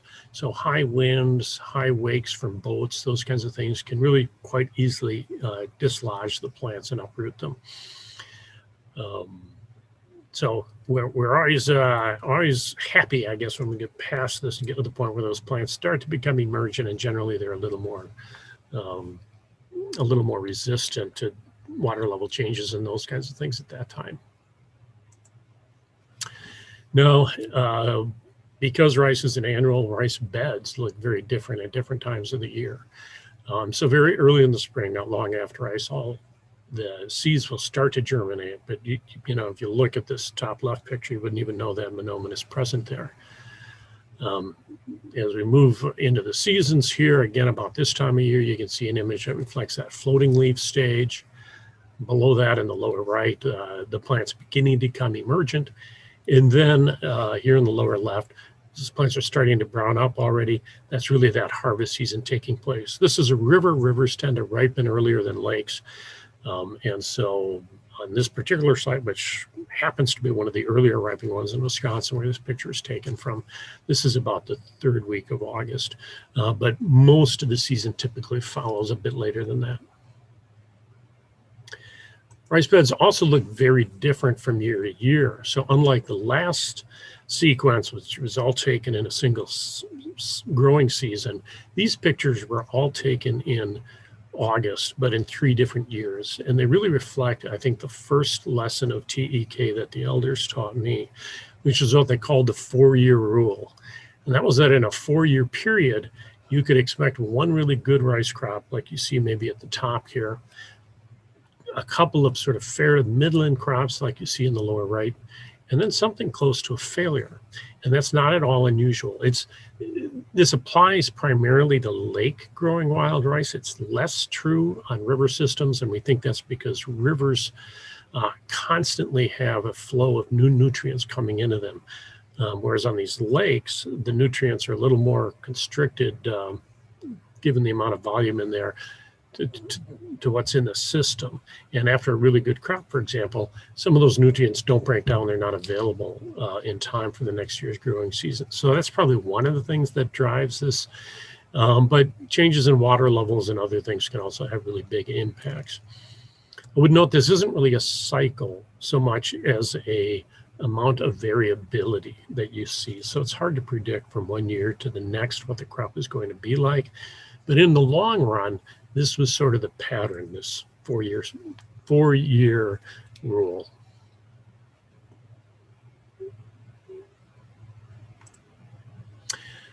Just touch very quickly, but rice has tremendous ecological value. You could do a lecture just on this. I think many people know it, really importantly as a waterfowl food. And this is a ringneck duck, one of the many species that'll feed on rice. It grows, again, from 1/2 foot to 3 feet. So both dabbling species of ducks and diving species will readily utilize rice. In the middle, we have trumpeter swans. This is a species that had been extirpated from Wisconsin, but has come back very well. And we know that they love rice beds and are selecting them very oftentimes for nesting and brood rearing sites. I go out in the fall and try to survey rice beds. I'm sort of accidentally surveying a substantial portion of Wisconsin's trumpeter swan population. The top right, if this bird looks a little unfamiliar to you, ricers do know this. This is a soar rail. It was known to the Ojibwe simply as a rice bird because they're very common skittering through the rice beds in the fall when people are out harvesting. And there's historic documents about, how delicious actually these are. They were harvested as well. The flavor they take on after been feeding in the rice. Muskrats really love rice as well. They feed on the green tissue more than the seeds. They build their lodges out of that material as well. And you'll find very, very strong populations of muskrats. The next species here is a black tern. This is fairly uncommon in Wisconsin. Their populations aren't doing well. But many of the populations that do remain, we find associated with rice beds. They're probably not utilizing rice directly except as nesting substrate, but all of their habitat requirements are met in these unique and abundant situations.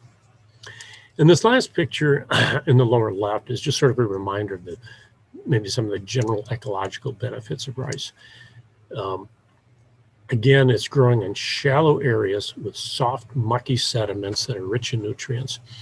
And it really can grow on some sites that are too soft for many other plants to take hold. And so without rice there, the wind can blow across those areas, stir the sediments into the water column, and feed algae blooms and other problems. The rice roots help hold the sediments together, and they don't decay very quickly, so they kind of do that even beyond the growing season. They also break the wind action across the top, and so they can help you keep the nutrients down in the sediments where you really want them and help you maintain water quality. So this is just a scratch of the surface. We say, from moths to moose, there's a tremendous array of species that benefit from the food and the cover that Mahnomen provides.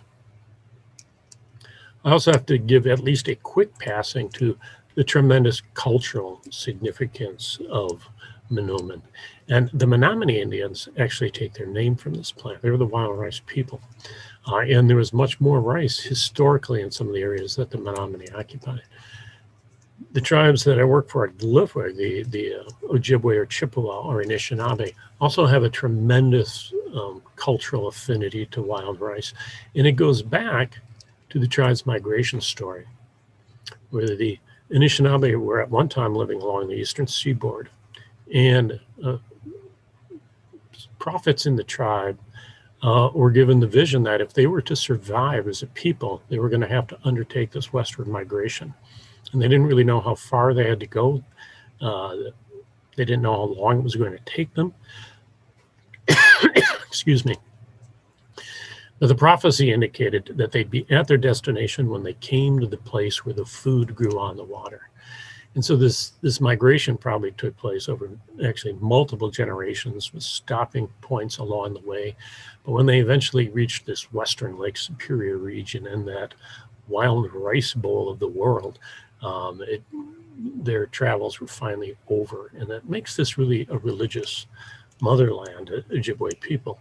Now you can imagine that alone would give rice tremendous cultural significance for our tribes, but it is the food that grows on the water. And it turns out that as food, this stuff is really extraordinary.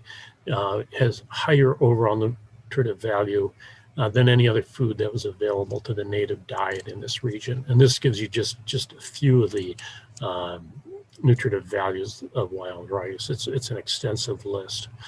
And so it had, I won't go into harvesting today, but it had this wonderful quality that with enough work of harvesting and finishing it properly, you could take this rice and really have it available year round. And so when other resources were hard to come by, having a good solid store of this high nutrition food was what got you through many of the hard times.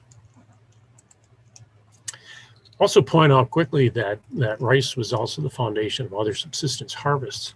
And probably the best example of this that I have comes from some foliage or some testimony that was taken when the Chippewa flowage was created. Now, people are familiar with Chippewa flowage near the Lakudaway Reservation or Hayward. Tremendous body of water, and it has great ecological values. But it also turns out that it wiped out some of the biggest rice beds in northern Wisconsin. And they talked to tribal members about what would happen if that flowage was created. And they got this kind of testimony that, as people eat bread and use it for food, we use this rice that we're going to lose when this goes in. Similarly, some of the best fishing to be had locally was around these rice beds because of the abundance and the diversity that exists there. Also, as I mentioned, muskrats, tremendous place to trap. And there are huge numbers of muskrats that are harvested from some of the solid rice beds. And of course, waterfalls, famous as this attracted. So all of these different important subsistence resources are threaded back to Manoomin. And it gives you just an idea of how valuable this resource was.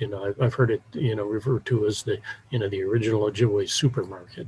And there's this other name for rice beds, Manatee-Gitagan, of the Great Spirit's Garden. And I love that terminology so much because it impacts, first of all, that like a garden, it's not a monotypic stand, even though it might look that way sometimes visually from a distance. But they're diverse, they're abundant, they really enhance a lot of resources. And also like a garden, even though this is a wild being, there are certainly things that we can do to steward it and to enhance the abundance of it. So I do want to get in, this is going to be a real skim over the top on some of the threats and stewardship activities. And we'll look at some of the threats first. And there certainly are some dark clouds on the horizon that we're really concerned about with Manoomin.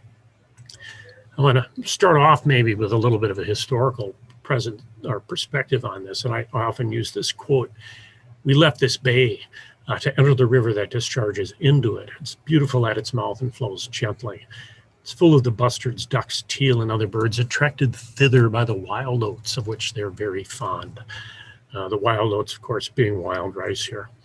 And I like this quote, one, because I get to say thither, but also because I mentioned I was from Green Bay, and that's actually what this area was being described. Marquette was leaving Green Bay and entering the mouth of the Fox River. And at that time, it might have looked a little something like this picture. But if you look at that area today, this is what it looks like now. And it's clear that the arriving of Europeans and the long history of development here has not been a positive thing for Mahnomen. One of the biggest things, and probably the thing that led to most of the early losses of rice, it was the disruption of natural hydrology in different systems. And this is one of the maps that were created by early explorers, right? And they were using the waterways where rice was growing, and so they came across rice very much. And actually, the early voyageurs came to depend on it as much as Native Americans. But if you look at this site, you can see the two rice beds that were marked on it. This is a site that is today part of Douglas County in northwest Wisconsin. And if you compare it to that area today, each of these red diamonds here is a dam.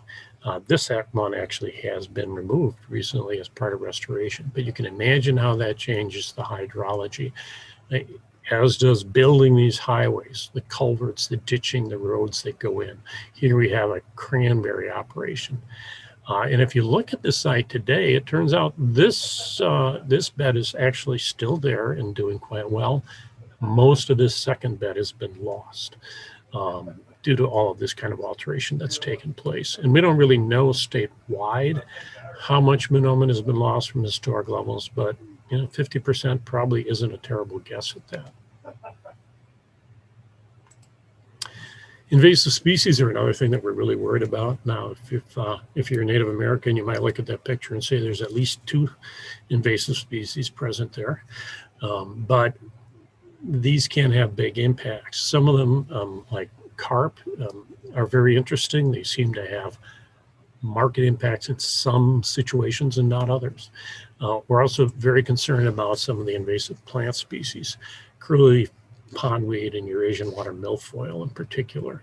They can come out, they can compete for rice space on the landscape. And of course, there's many lake associations trying really hard to deal with these invasives, but we're also concerned at times that the efforts to knock back these invasives might have unintended consequences on the rice beds as well. Especially things like chemical treatments. I think in a lot of ways we're still in the infancy of our understanding and our ability to control some of those things. And so my wife, Lisa, who also worked for Glyphwick on Mahnomen issues until she retired about a week ago, she worked very hard on this work in particular to evaluate the impacts of aquatic plant management. A real quick skip on climate change, but almost every prediction that's associated with climate change brings changes that are likely to be unfavorable to wild rice. Can't say all of these are fully documented right now, but everything we're seeing sort of fits a pattern that this is perhaps, in my mind, it's the greatest threat that Mahnomen faces today. Even things like longer growing seasons, that might sound like not intuitively a bad thing, but rice is this plant that's adapted to hardy northern growing conditions. And as those conditions become mild, it faces more competition from plants better suited to that type of growing condition. We have concerns about pest species. I've already mentioned invasives, more heavy rain events, increased disease outbreaks. I'm going to talk about a couple of those. And then really this whole cumulative impact of all of these different things working together. These rainfall events are certainly one that we're highly attuned to now. And just as an example, this steps over into Minnesota, but 2012, there's a huge flood, some of you may remember, the most damaging flood in Duluth's history. And it hit here June 17th, almost exactly where we are right now when rice was in that floating leaf stage. Now, this is the kind of stuff you saw on the news, the flooding. This is in the city of Duluth, tremendous amount of water dumped. But what people weren't really looking at that time were the rice beds. And what we saw, this is an example of a lake in a good year, that same lake in 2012. Just another example here, Mallard Lake. And I could show you kind of a long list of these kinds of pairings of what they might look like in a good year. But in 2012, lake after lake after lake was a failure. Minnesota has about 5 times as much rice as Wisconsin in a normal year. That's the only year in my career I had people in Minnesota asking me where they could harvest in Wisconsin. It turns out 2016, just 4 years later, we had another really major storm event. So these things are happening more and more often than they did historically. Climate change, another one we see is a disease outbreak, a thing called brown spot disease. You can see this spot in a healthy year with this bright green color and how it looks in a year when it's diseased. I don't even have to be down there on the ground necessarily when it's bad. You can tell this from the ground because these tissues are becoming infected with all of these lesions. And when they're like they are in this lower image, the nutrients can't get up into the rice, to develop the seed. And so you've kind of depleted the seed bank. You know, the seeds have sprouted and grown, but you're not replenishing it. And we're seeing this more and more often. It likes warm, wet, humid conditions, just the kinds of things that we expect to be coming more and more with climate change. I also want to talk quickly about a goose and swan issue because Matt's going to get into the particulars of this one, but I wanted to give a background to him on that because it's probably not really intuitive that this might be a problem. These are both native species. We're glad to have them on the landscape. But I can say that over my career, which is winding down here, this has changed tremendously, the abundance of these species here in the state. So just as a little bit of background, the Wisconsin DNR does an annual breeding waterfowl survey each year. These northern areas, what's shown here is two blocks of the northern high and this northern low, encompasses a great abundance of Wisconsin's northern wild rice beds, which are shown in red in the background. So if you look at the trends in goose abundance in the springtime on these sites, this is what we're seeing. So back about the time that I started, there were very, very few nesting geese and no nesting swans in the state. Now, in recent years, that in those zones that I just showed you, about 60,000 geese, and that's early in the spring before this year's chicks have hatched. And we know that these things love monomen. It's kind of a similar but smaller story with swans, where the reintroduction has been successful, and there are now about 5,000 swans in the northern part of the state. And the difference between these birds and migrant geese come through in the fall after the rice has completed its growing cycle. They're not really much of a problem. These geese are here all summer, and they're feeding not just on the seed, but on this green tissue. The geese and swans are sort of the cows of the lakes. They're feeding on that browse. And while this picture in the middle here might just look like a rice bed that's, early in its development, you pull up close and you see these. Every one of these actually has been nipped off very effectively by geese. And we're really concerned that in some instances, the plants don't recover, or certainly are probably not producing as much seed and as many seed heads as they would have without this heavy pressure on them. I'm going to wrap this up pretty quick here, but I just want to give you a real quick glimpse of 11 years on a lake. This lake comes out of Minnesota, but it shows you, I think, some really interesting things. So 2009, tremendous crop. This lake looks like a hayfield. The next year, a massive brown spot disease outbreak and really a failure of seed production. 2011, we had a complete failure, not sure exactly why. 2012, another. This one was due to that flood event of that year. Then we finally had the Midland years that we expect to be most common. But just interesting to look at this and see that what's basically rice one year is open water the other. They're kind of mirror images of each other. That was followed by another great year and another failure due to brown spot. Another great year and another failure. And then finally another good year. What's interesting to me is I look at this and I think, out of these 11 years, we've had almost 5 failures, or getting something close to 50%. That's really different from that traditional TEK rule, where we'd expect the failure rate to be closer to 25%.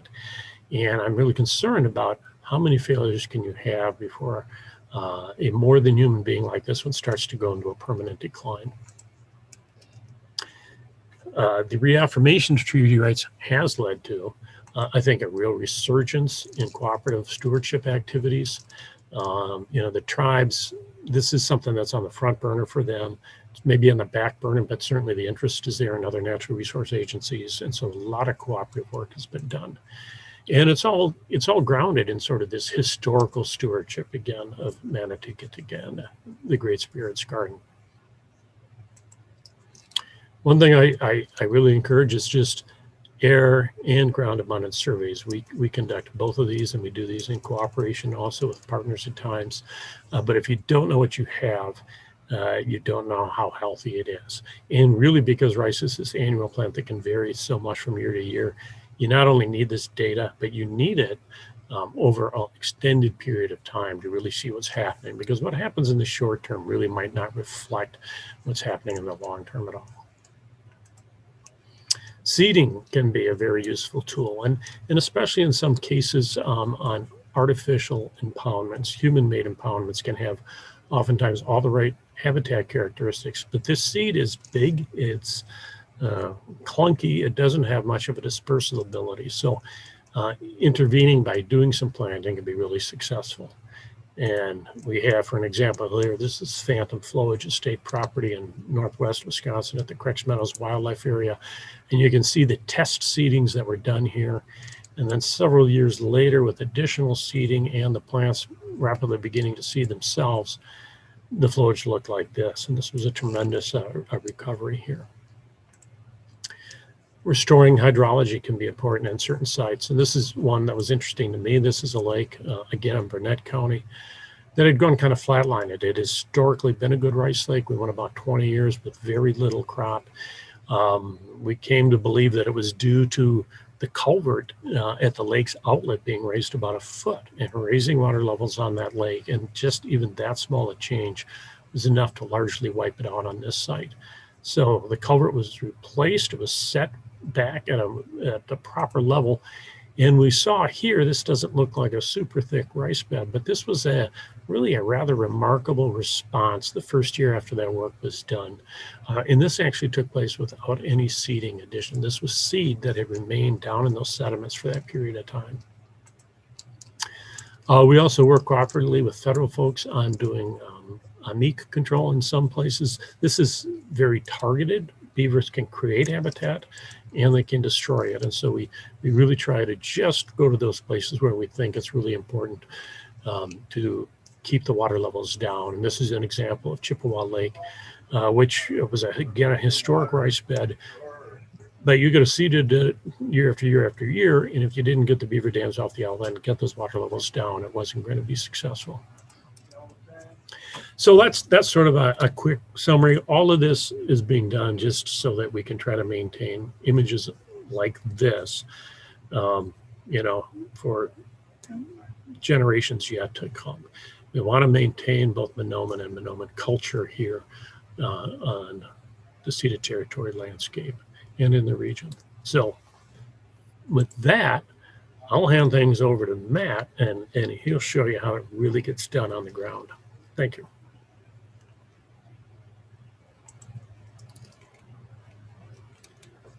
Can you hear me? I can hear you. Yes, we can. Is it all right if I talk like this? I'm on the phone, so I'm just got it sitting on my desk. Hopefully that works out. Thanks, Peter. Great to have you give that overview first, and I'm going to dive into some restoration-specific work on the St. Louis River. Superior Duluth border water, if you're not familiar. And I'm going to get set up here on the screen. And then right away, I'm going to try and do a video.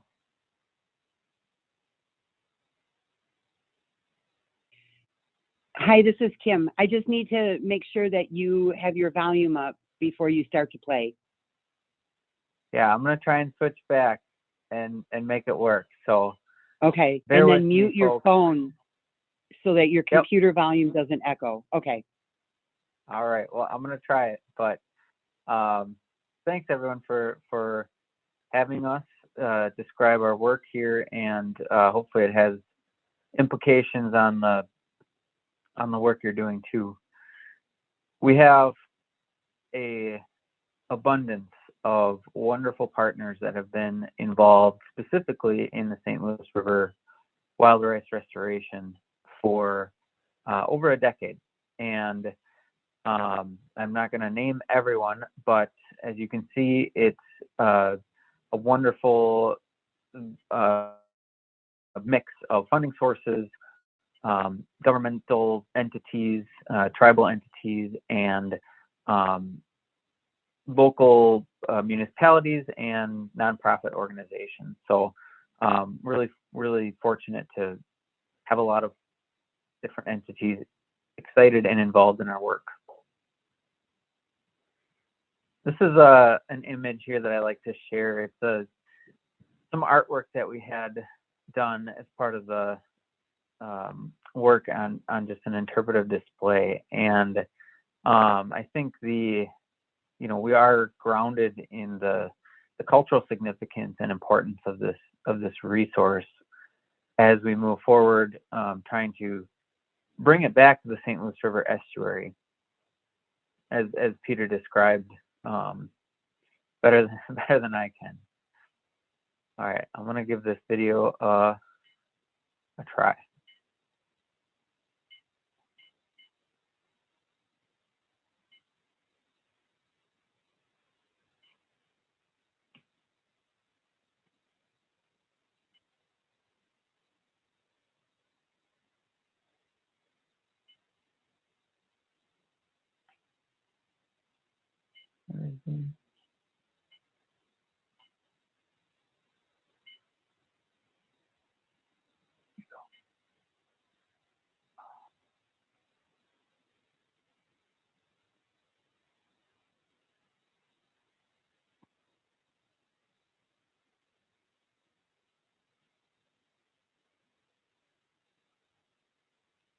Is it on YouTube?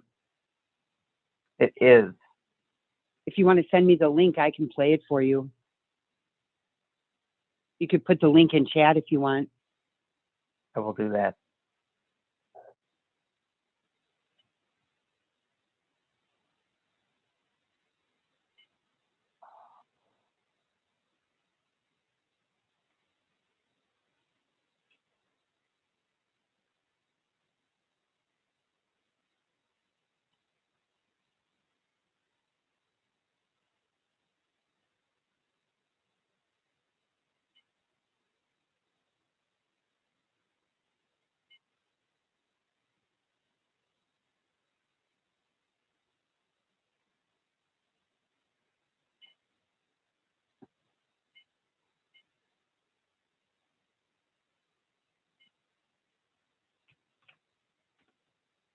Got it. Okay, I sent it. Sorry, folks.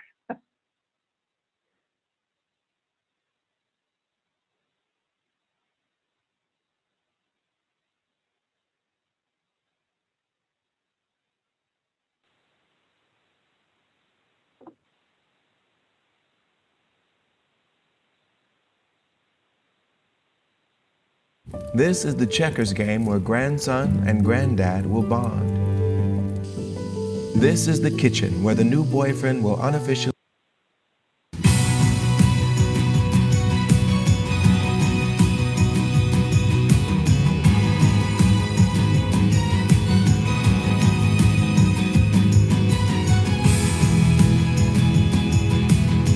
The estuaries along Lake Superior are where the productivity of the ecosystem is.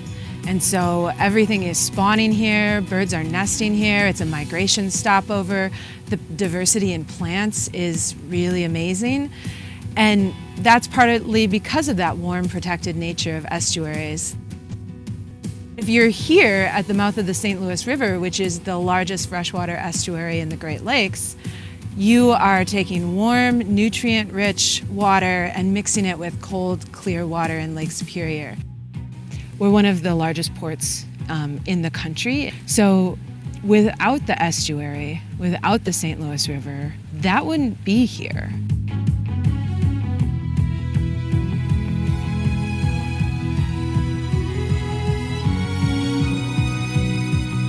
And they had a settlement right behind us for many years. And they came to where the food grows on water, which is wild rice. So this is the spot they were meant to come. The Great Lakes region is the only place in the world that this plant exists anymore. And that's why you'll see Ojibwe people, putting a lot of energy and time and resources into protecting it or restoring it.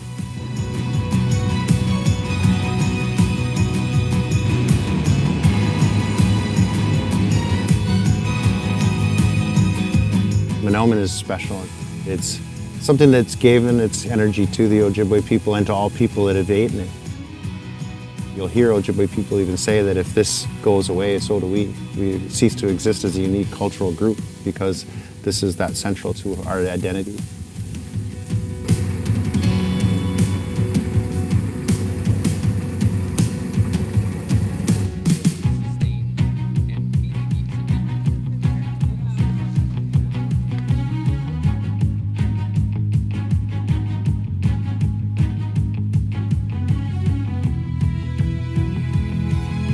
We want to bring it back to what it used to be before, the industry and other things that have polluted it and the toxins in here that have made it impossible for us to eat the fish or for the wild rice to grow or to swim.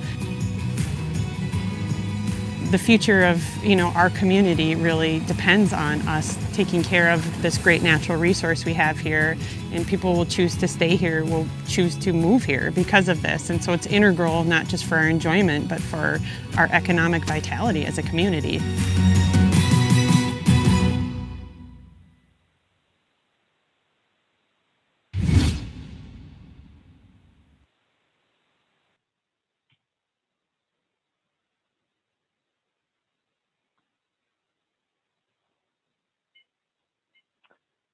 So, as we stated in that video, the work that we are doing is because of the loss of these historic beds in the St. Louis River, and from an 1824 map, right up on the title of the map, it says wild rice and rushes line the banks of the river. We also have an 1860s map called the herding map that shows a diverse shallow water estuary, and we can see that many of these areas were most likely aquatic vegetation and rice beds. The accounts that we have is that rice was fairly abundant in the estuary up until the early 1950s. When we came together as a partnership to really start exploring large-scale restoration of rice near 2010, we had very few areas left in the estuary with stands of rice, and sometimes it was a plant or two is all we would find. And the first written accounts here were about the rice. We don't have exact reasons for rice disappearing, but it's probably a cumulative effect. Water and sediment pollution, the land use, logging, and other shoreline dredging and filling. At the turn of the century, at the development of these areas, shallow marsh swamplands were not desirable. We needed drafts for ships and barges, and it was not these habitats and these areas were not highly valued. It's estimated up to 7,000 acres of the estuary were lost due to either dredging or filling. We have a great resource if anyone's interested, stlouisriverestuary.org, and there are some accounts and information there on a few topics, but ricing is one of them. So I have to mention the Area of Concern program, which is a federally designated program, part of the Great Lakes Water Quality Agreement with Canada. And as part of that, the Minnesota DNR led a restoration plan. The Area of Concern adopted that restoration plan and added an action in the remedial action plan. And so that has opened up some funding sources through our Great Lakes Restoration Initiative. And as part of that, Wisconsin DNR is housing a staff person. Fairly recently, we were able to hire this position on. It's Dave Grand Mason. And half of his position is dedicated to wild rice restoration through 2025. We're also updating that wild rice plan probably this winter and building in some of the knowledge and the lessons learned as we've been doing this for 8 years now. This is just a overview map of our area of concern projects, and I'll point out for those of you that are a little maybe familiar with the shape of our lower St. Louis River estuary, where we're doing work, and then I'm going to talk about some specific efforts in each of these spots. So Clough Island is kind of center of the heart of the estuary. There's some wetlands around there. We've been seeding what I refer to as the upriver bays, multiple bays in Minnesota and Wisconsin that are some of our best rice sites so far. And then Aloys Bay, which is has historic accounts of very abundant rice, but it's a bit of a different habitat than a lot of the estuary. The early efforts to restore rice, Glyphwick and University of Wisconsin-Superior just wanted to see if it would germinate. The historic accounts and the loss of rice in Aloys Bay were something they were interested in pursuing. So about 300 pounds of rice were stored over the winter. It was harvested in the fall, and they stored it in the water in the Brule River until the next spring. They also tried different types of exposures or enclosures, whatever way you want to term it, but just to see if browsing and other factors were influencing the growth of the rice. This work has been going on since then, and this was a new technique that they've started to apply in Aloys Bay, which is to cut plots in the invasive cattails and seed rice in those plots. So far, the initial monitoring of that shows that it's working quite well. And they have been seeding in 2018, 2019, and 2020, and we look to continue that out through 2024. The St. Louis River Alliance has been a partner in this work. They have conducted a volunteer seeding event for the 10 acres around Clough Island. They've been doing outreach and also developed some signage and some artwork, and have been working with us to help deter the geese from eating the rice that we're trying to restore by hiring paddlers to push geese out of the rice beds on a daily basis during the most critical growth stages. We've had some mixed results of that, and I'll get into that a little later. This is one of the signs and artwork that was developed as part of that that piece of the project. So the upriver work has been contracted through Fond du Lac Band. As you saw in the video, they're an integral part of this restoration program. We did begin our first few years, 2015 and 2016, using a aquatic plant harvester and kind of clearing out, making way for the rice to grow in some of the sites. We did it once on most of the sites, and then we would see that fall, just so there was more room for the plants.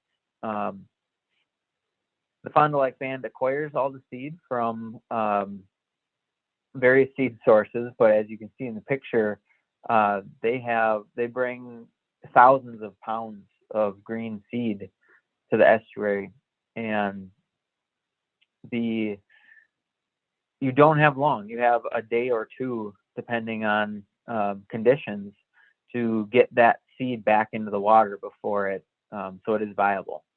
So it's an intensive effort, and you can only do it when the seed is ripe. That changes every year, and we need a lot. We have a lot of acres in our restoration goals.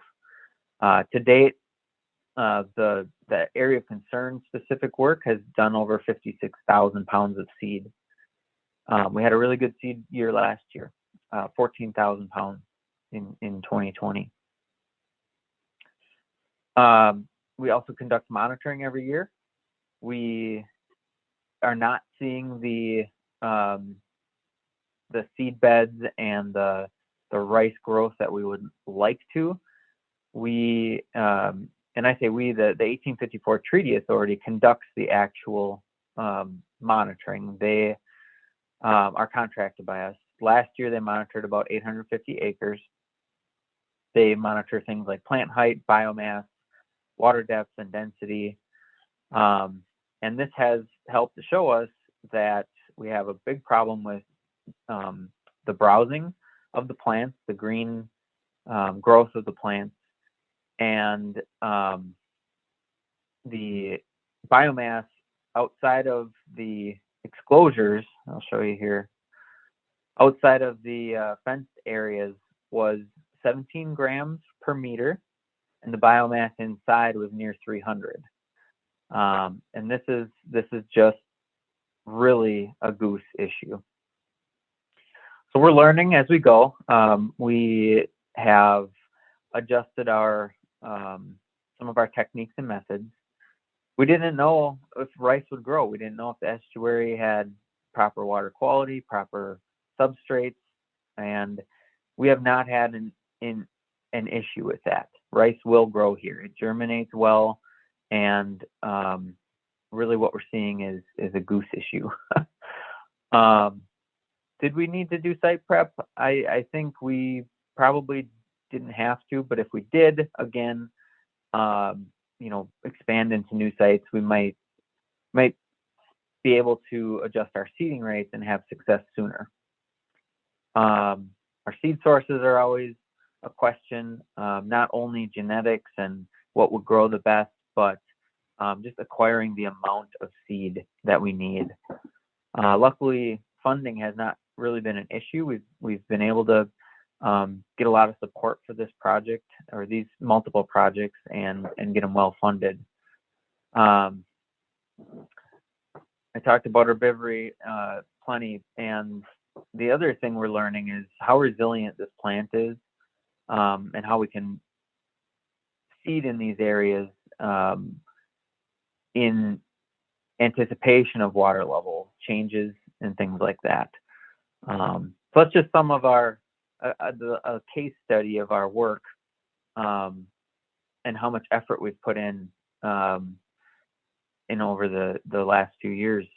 When it's all said and done through 2024, 2025, it's probably going to be about $1.2 million in funding sources, various funding sources on the St. Louis River specifically.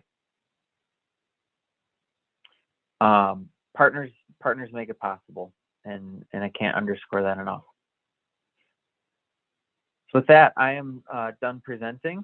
If anyone wants to learn more, we've got lots of resources on our website is where you can find that video and fact sheets and information and my contact info. And I might pass you off to Dave because he's now getting up to date and up to speed on leading this effort for Wisconsin DNR.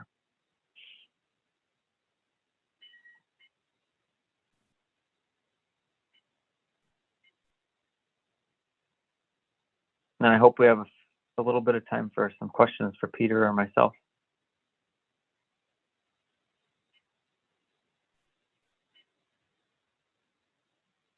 I have a question. Yes, you Just do. for, sorry. Do you want to go ahead, Kim? No, go ahead, Stacy. I'm just knowing that our heirloom white corn in Oneida, and we have seed banks storage. Is that something that Ojibwe are doing, storing their seeds and such as that? I'll maybe take a stab at it, but I'm not aware of anyone doing it with Monoman actually, because it requires this really special seed storage. If the seed dries out, for example, it'll lose viability. And so I think conceptually the idea is to try to have enough abundance and healthy stands on the landscape to be protecting that seed and keeping it available for future generations. Thank you.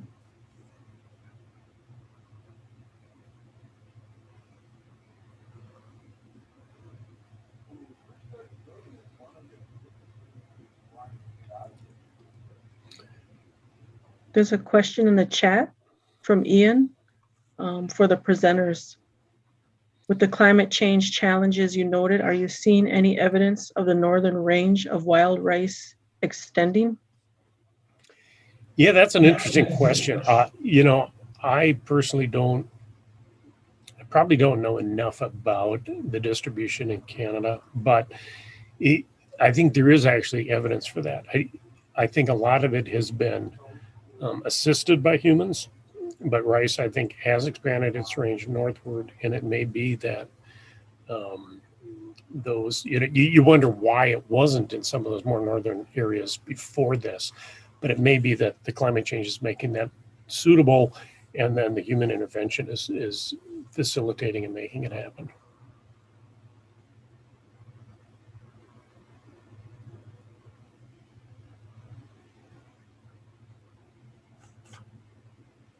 Are there any questions? Very informative piece. Thank you. Well, thanks for the opportunity very much. Yes.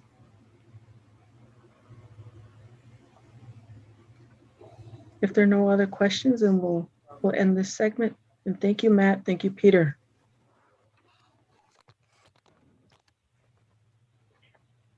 Thanks for having us. Take care. And anyone looking for more information can always track me down. We have some written materials we'd be happy to share. So take care and thanks again. Thank you. Well, this marks the end of the first day of the listening session. It is 3:30, so we're on time. We're going to be starting tomorrow for the second day at 9:45 a.m. with Marvin DeFoe. He'll be doing the opening. So with that being said, I'll see you tomorrow and have a good night.